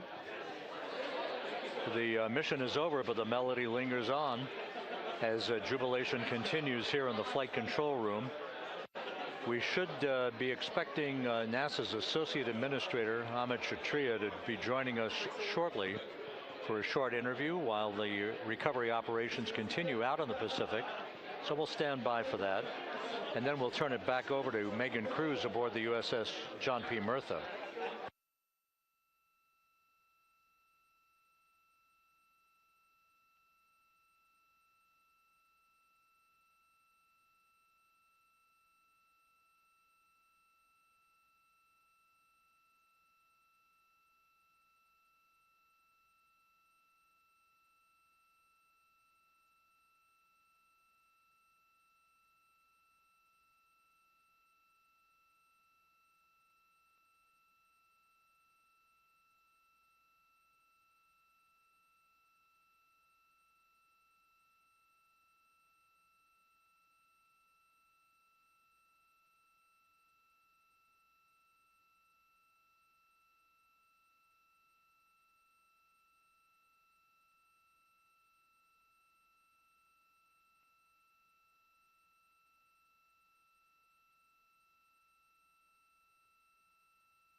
This is Mission Control Houston here in the Artemis Flight Control Room.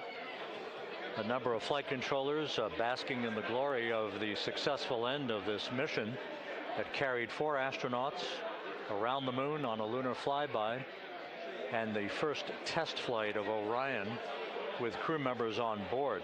Splashdown occurring an hour and 32 minutes ago after a flawless descent back into the Earth's atmosphere for the vehicle. Its 4 crew members in good shape, simply enjoying their time right now on the front porch, as it were, the inflatable raft alongside of their Integrity spacecraft. We're expecting Amit Kshatriya, the NASA Associate Administrator, to join us here momentarily for a brief interview before we turn it back over to Megan Cruz aboard the USS John P. Murtha, the recovery ship.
This is Mission Control Houston. We're about an hour and 34 minutes since the textbook splashdown of integrity in the Pacific to bring home our astronauts. And with us now is Amit Kshatriya, the NASA Associate Administrator. Amit, a little bit of history made tonight, a little bit of history made over the past few weeks. Your thoughts as this team here basks in the glow of what they just accomplished? Yeah, Rob, we're here in the control center, and it's kind of overrun with jubilant folks in the Mission Control Houston, as well as engineering, and folks that just want to be here, part of it, as we watch our crew get extracted from the vehicle. And, you know, my thought is always, always, always about these teams, the team that's in the water right now, pulling the crew out, the team here in Houston that worked so hard over the last 10 days, no sleep to get this done.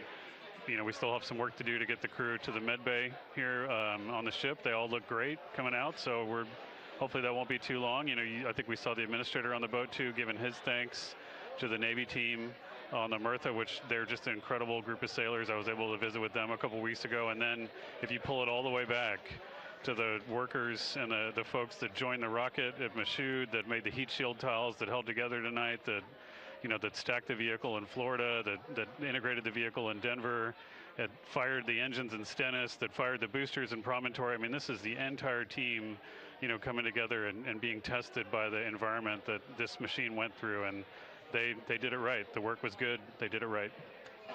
You've said in a number of briefings, of course, and in other forums that this is just the first step. The cadence has to step up, as the administrator has indicated. Now, it's a little early for the full report card on how integrity did, but did this mission ultimately, from your eyes view, exceed expectations? It absolutely did. I mean, I was waiting to talk about this until we were in the water, and, you know, I think we still have, again, work to do to bring it in and really kind of go through it bolt by bolt and see what we learned. But, I mean, so far, given what we learned during the mission and given how we performed on ascent, on entry, you know, I always think about energy in terms of the states that you worry about the most, and every time we put these machines through these incredibly energetic states, they came through. So I'm fairly confident that we made a big step tonight to get us on the path towards the surface. I think the path to the surface is open now. You know, we do have to do all the work, and we'll make sure we talk about that as cleanly as we can. We learned a few things during the mission, but I have to tell you, this was an incredible test of an incredible machine. From an American psyche standpoint, the Empire State Building was lit up red, white, and blue tonight. Our coverage was seen on baseball stadiums around the major leagues. How captivating was this experience for the American people, for the world, in fact, as we returned to the moon? You know, I have not been able to watch a lot of the coverage as we've progressed through the mission. I will tell you, just, you know, from my witness in Florida before launch, and then seeing the people's faces here, and then, you know, reading where I can about how things are going. I think this has been a gift to the world from NASA. NASA has given the world a gift, proving to folks all over the place, especially young people, and that to me is what this is really about. Young people, when they see what we can do when we work together, when we have teams that collaborate, that, you know, it doesn't matter how hard the problems are, we can solve them. I'm hopeful that Artemis II, as folks witness what we were able to do with this incredible crew, this incredible team that we've birthed into the world, scientists and engineers and artists that have been inspired by this. And even if they don't come work in the program, which separately they should come work in the program, because Lord knows we need the help, but even if they don't want to come work in the program, hopefully they grow up to recognize they can do amazing things when they work together and contribute to society and be good citizens and really change the way, you know, the challenges that are coming in the world are overcomable if we work together like this. And one final question. You know, flying to the moon, we did it. We've done it again this past week and a half or so. But the engineering that went behind the design of this mission and the precision, the pinpoint precision of this vehicle entering that entry corridor, it's almost mind-boggling. Yeah, it is incredible when you think about the energies involved and the uncertainties involved. That you know, when we inserted the vehicle into orbit, it was 99.2% down the middle. When we dropped the vehicle right on top of the fleet here, you know, our guys knew exactly where to go, but the guidance was perfect. You know, it's interesting. I've got this question a lot over the last few weeks about, you know, we did this before 53 years ago, and you know that. I mean, it is a reasonable thing to contemplate, like what's gone on since then. And what I'd tell you is, you know, when we did Apollo, which again, the more we learn about what they did, the more magical it seems what they were able to accomplish given the technology and the learnings that they had. But when we did Apollo, the architects of Apollo, you know, Gilbert, Seaman, von Braun, Mueller, what they really wanted to do, you know, as they were contemplating what it meant to expand our range of action to the lunar surface, what they wanted to do was learn how to live and work in space for a long time. They wanted to do that first before they were confident they could expand their range of action to the moon. Now, of course, the politics of the time and the mission at the time was different, and so they had to go straight to the moon and bring people home. And then after that, the program kind of lost its momentum. But you know, after that, NASA kept moving along those paths, right? So we recognized during Apollo that reusability was going to be important. We spent a lot of money on those machines, and you know, we spent a lot of money on these machines here.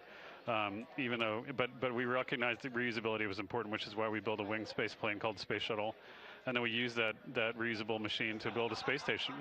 And we learned for 25 years how to live and work in space, and have been able to develop technologies that can enable exploration. So really, what I think is now, 53 years later, we're at the point where the architects of Apollo would have been pleased that we're now ready to actually go back to the moon and go back to stay, because we've learned all the things we needed to learn. There's a lot of people pleased here tonight, and we really thank you for joining us. Amit Kshatriya, NASA's Associate Administrator, as we begin to hoist the crew onto the helicopters to head back to the recovery ship. Thank you very much, and congratulations, Amit.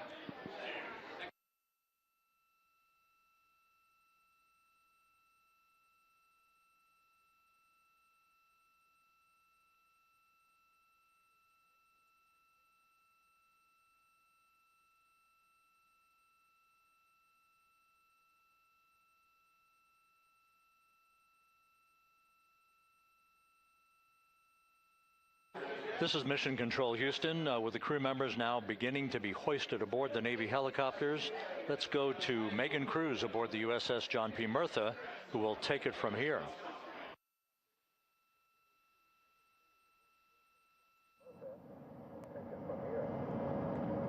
Hey, Rob, yeah, back on the bow of the ship here, we are seeing the helicopters circling Orion, the first one there, having just completed picking up the first astronaut.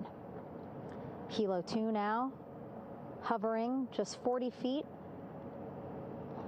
above the front porch, lowering a recovery specialist out of the helicopter.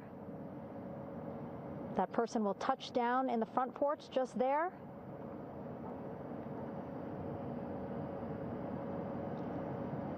The crew members already outfitted with a harness that will allow them to quickly attach to the hoisting device.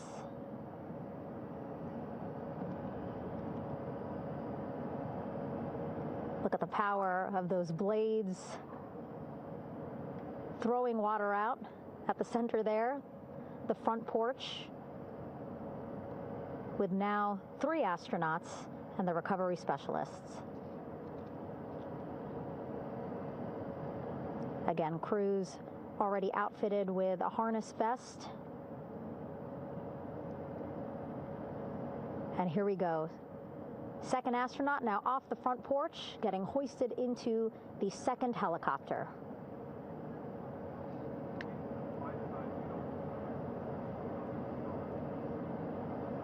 That helicopter will now hover just a distance away to give room for the first helicopter to come back and pick up the third astronaut.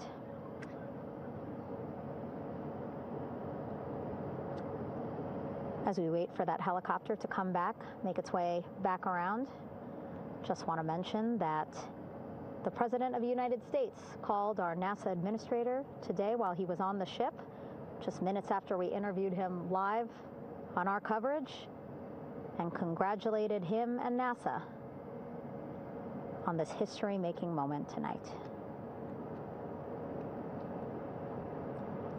Helicopter 1 again hovering 40 feet over the front porch, We will soon see another recovery specialist getting lowered onto the front porch.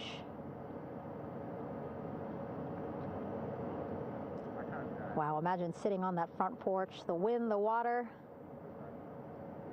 But again, the recovery team determined that a helicopter flight back to the ship here would be safer, faster, and more comfortable for our crew who just completed a 10-day mission around the moon. Third astronaut in the air, getting hoisted quickly back into the first helicopter now.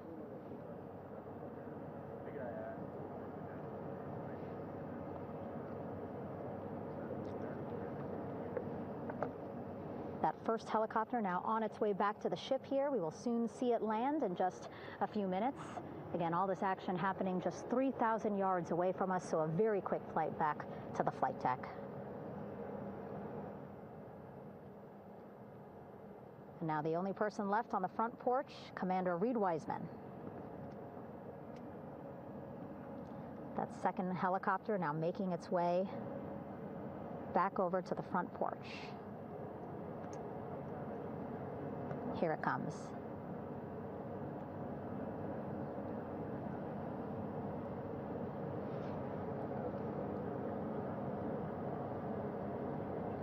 Making its final approach here.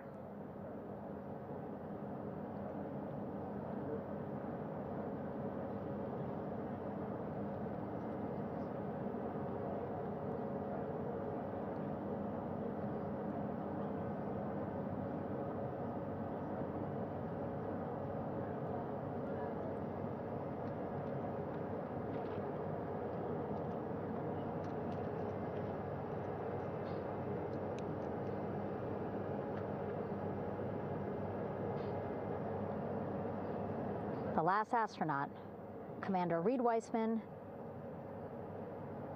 now off the front porch and almost into the second helicopter. Both now on their way back to the ship where we are, the USS John P. Murtha, just west of San Diego in the Pacific Ocean.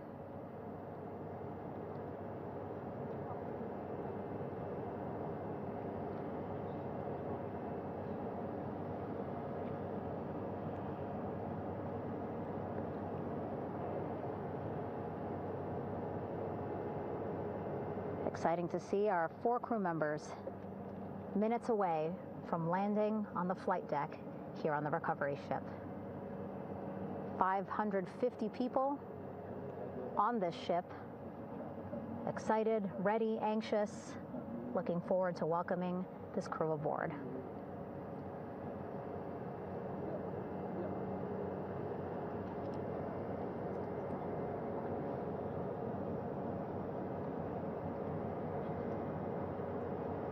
Watching them now with our own eyes. Close to the ship here. Hearing them begin to hover on the flight deck, which is just across from us, here on the bow.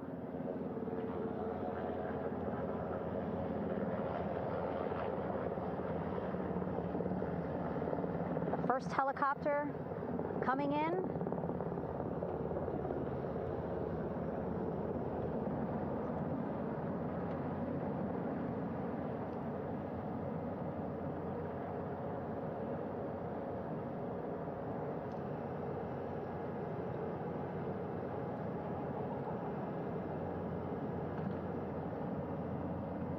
And wheels down.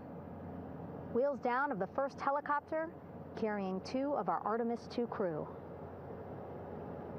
Pilot Victor Glover and mission specialist Christina Cook.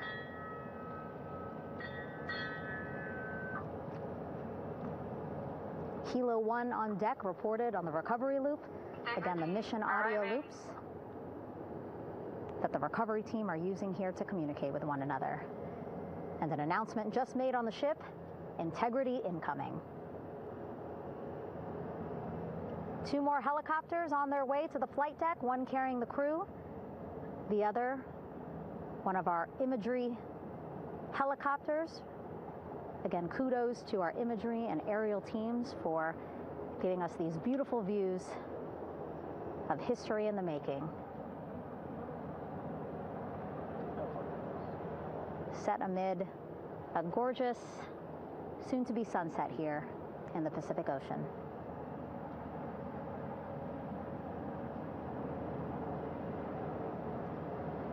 Second helicopter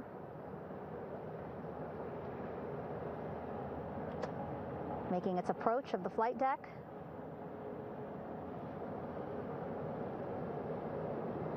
Plenty of people here on the bow with their cell phones out, filming this moment.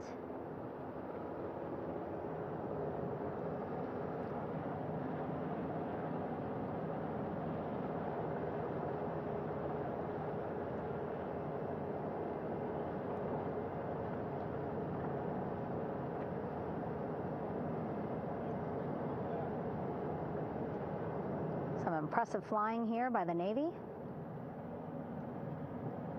as we are seconds away from wheels down. And there you go. We now have all 4 Artemis II crew members on the USS John P. Murtha.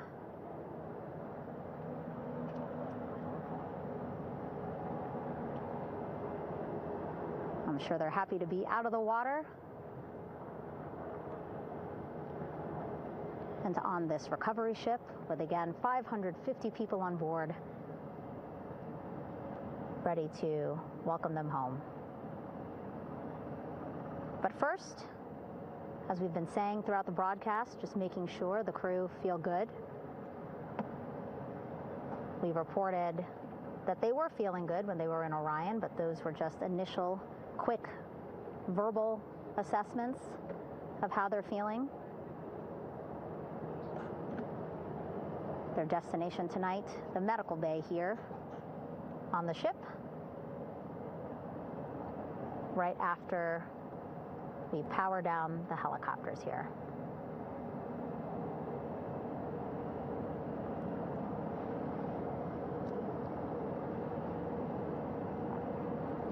The team on the flight deck working quickly but methodically.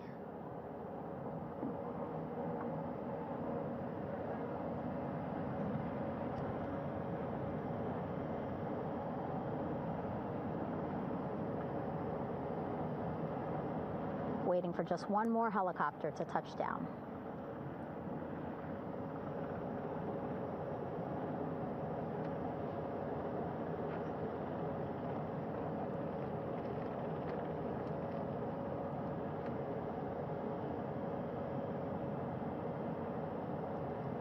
Very limited personnel here on the flight deck. Restricted maneuvering doctrine is in effect.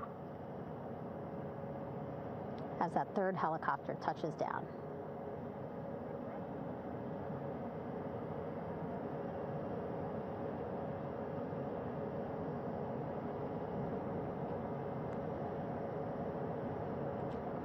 The ship is at flight quarters. Stand clear of weather decks, ACO frame 095, or no cover stop sign, throw articles over the side, hold all trash and garbage on station. Flight quarters. While just a few folks on the flight deck itself, there are plenty more on some upper decks. I see in some of our views a very packed crowd overhead. Announcements being made over the ship's loudspeaker system, reminding folks to stay clear of operational areas like the flight deck, so that teams can work quickly to get the crew off of the helicopters and into the medical bay.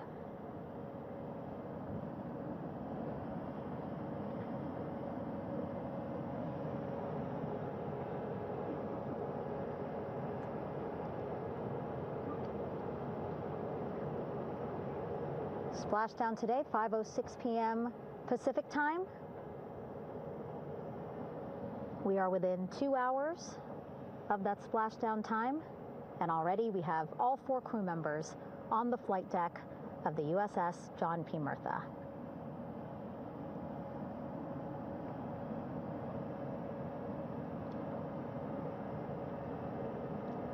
Again, crew waiting before getting out for the helicopters to completely shut down.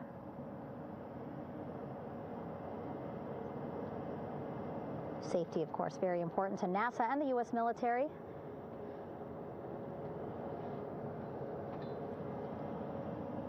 So we'll wait just a couple of minutes here before we start seeing crew members walk off the helicopters one by one.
All right, and now here we see pilot Victor Glover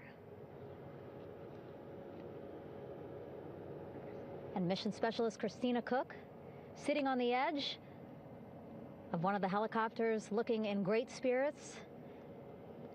That familiar smile and laugh from Victor, I can see it from here. Christina, I'm sure, feeling the same way, just blocked a little bit by our camera here, but we'll see her here shortly.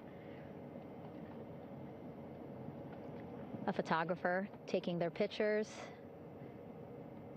Victor saluting folks on the flight deck. They look like they're in great spirits. Happy to be home, I'm sure.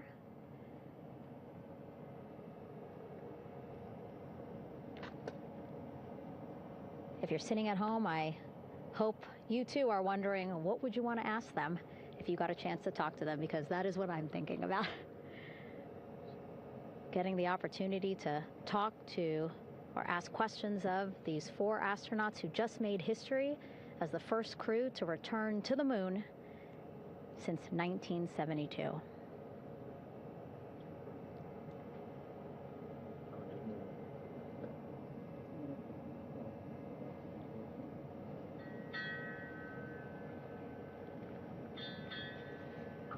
Oh, there we see Christina there, also smiling. Finally peering out, waving at the cameras. Hello to you too, Christina, yes. Welcome back. Welcome, welcome home. A loudspeaker announcement on the ship saying, "Welcome home, Integrity."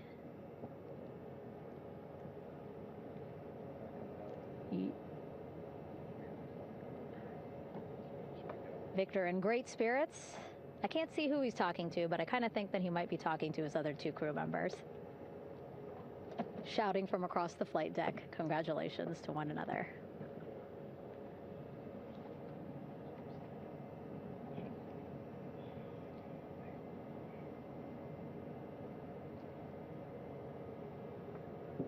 And so now we see some Navy personnel walking up to the helicopter.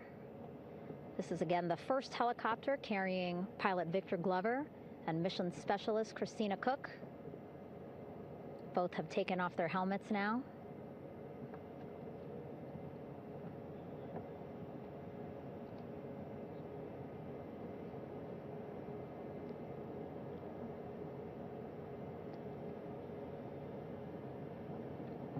Some pictures, video to catalog this historic moment. A beautiful sunset just behind them here in the Pacific Ocean. Golden hour. These pictures will be beautiful.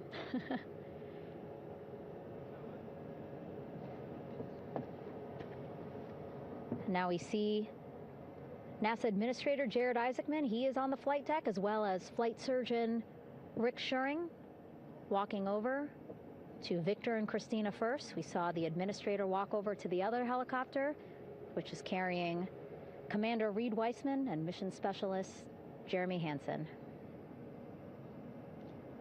We heard from Rick earlier in the broadcast. Again, he said he's going to be out there on the flight deck to do another initial assessment of the crew, ask them how they're feeling, anything bothering them. But again, from what I'm seeing, they look like they're in great spirits and feeling pretty good for folks who just traveled 695,000 miles from Florida to the moon and now here to the Pacific Ocean.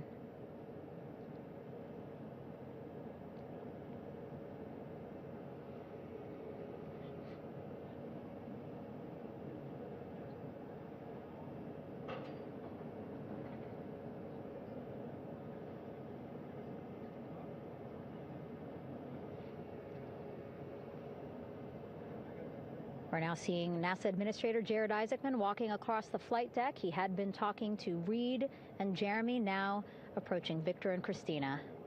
A hug from Victor, a hug from Christina. What a moment that we're getting to experience together.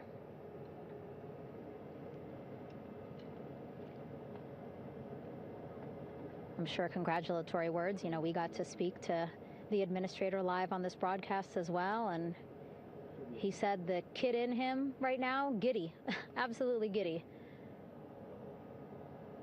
at what we were able to accomplish today. Returning them home safely and in good spirits after a 10-day mission around the moon. And here we go.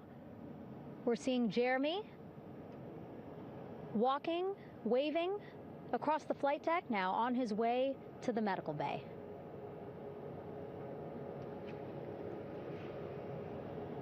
It's a short walk, less than a minute. Again, that's why the recovery team decided to use helicopters to get them on the flight deck for that short walk to medical bay. And now on the flight deck, we see the chief of the astronaut office, Scott Tingle. Rick Schuring switching places. He's going over to the other helicopter. Big hugs from Victor, Christina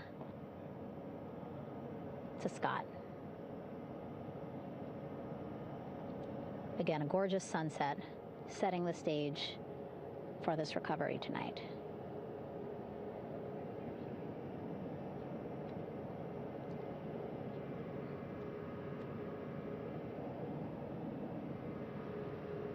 All right, and now here we are, Christina, making her way, looking thankful, grateful, happy to be home.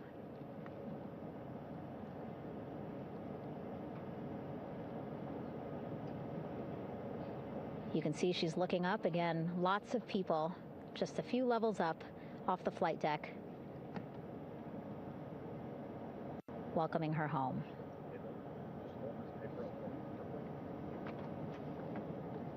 Scott holding the door like a gentleman, but back on his way to the other crew still on the flight deck.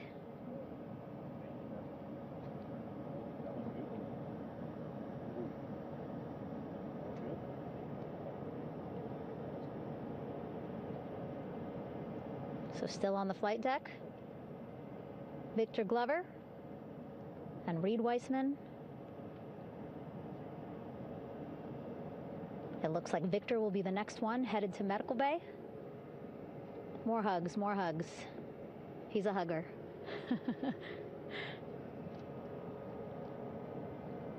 Victor looking good as he walks across the flight deck. NASA Administrator applauding. Victor applauding for all the folks on the ship with him who played a role in their safe return today.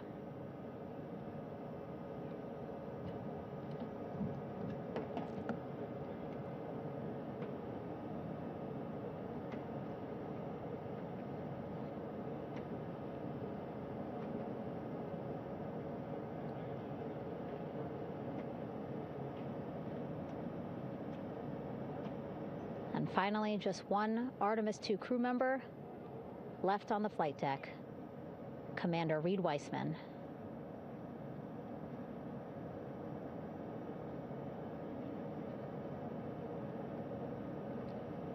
Applause from the group there on the flight deck, I'm sure, as well as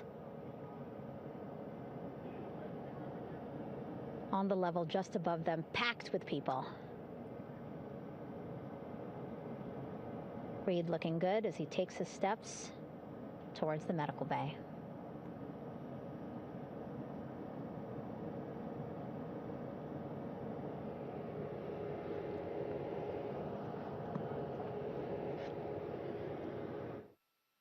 See our 4 Artemis II crew members back on the ship.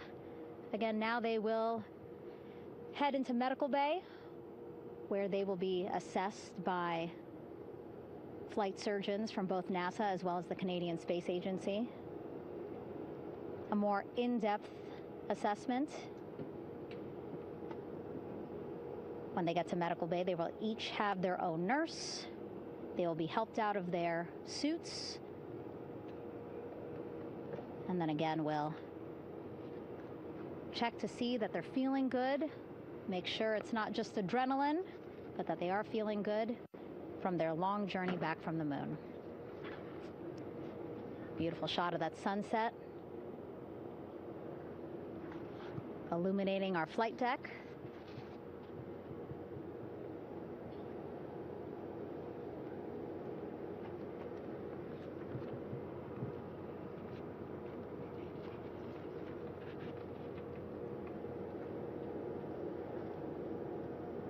All right, and now with our astronauts safely on board, I want to welcome on Artemis Recovery Director Lily Villarreal.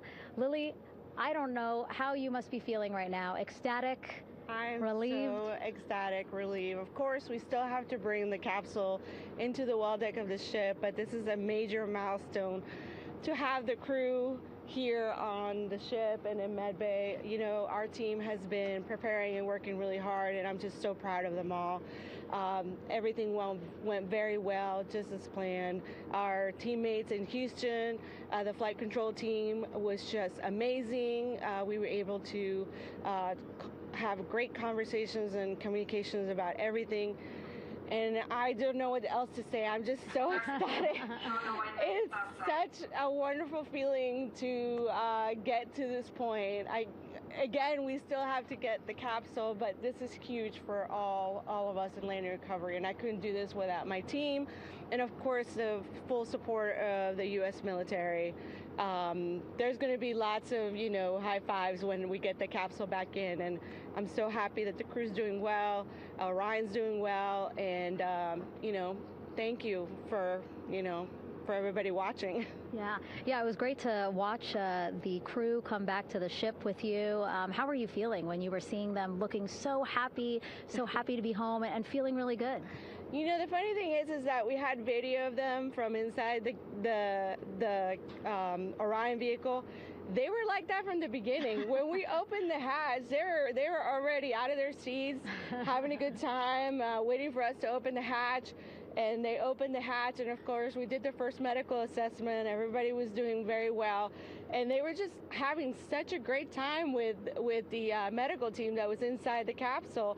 I think they were all taking selfies with the phones that they have, probably talking about what they saw, and it was just smiles all around. They were having such a great time.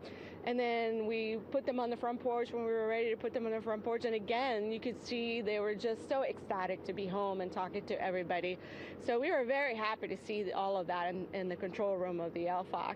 How remarkable is that? Again, if we think about their journey, the 695,000-mile journey around the moon and back, coming back at 30 times faster than the speed of sound. I mean, how remarkable is that they are in such good spirits? I mean, this is an amazing crew. I think you guys have seen it for the past 10 days. They're wonderful people, and we're so happy that they brought us along on that ride. And I can't wait to see all the additional videos and pictures that they have that, we'll get a hold of now that they're back on the ground. And I can't wait to hear how, a little more than what we saw on the press briefings from the crew about what they saw It's just fantastic. You know, some of my favorite people around this 10 days was the science team and how excited they were. And so this is exactly how we feel in the landing recovery team when the science team went, oh my goodness, when they heard all the discussions about the moon. This is exactly how we feel now in the landing recovery team. We're so ecstatic. Yeah. Again, we have to recover the capsule. I want to make sure we don't forget about our Orion. Lily's all about business. She's thinking about what's next. But yeah, speaking of these 10 days, I mean, we have been along for the journey with them, live with them 24/7 for 10 days, and just really seeing the engagement that we've gotten from around the world. What do you hope people take away from this mission? I think that's fantastic. So, you know, my story was that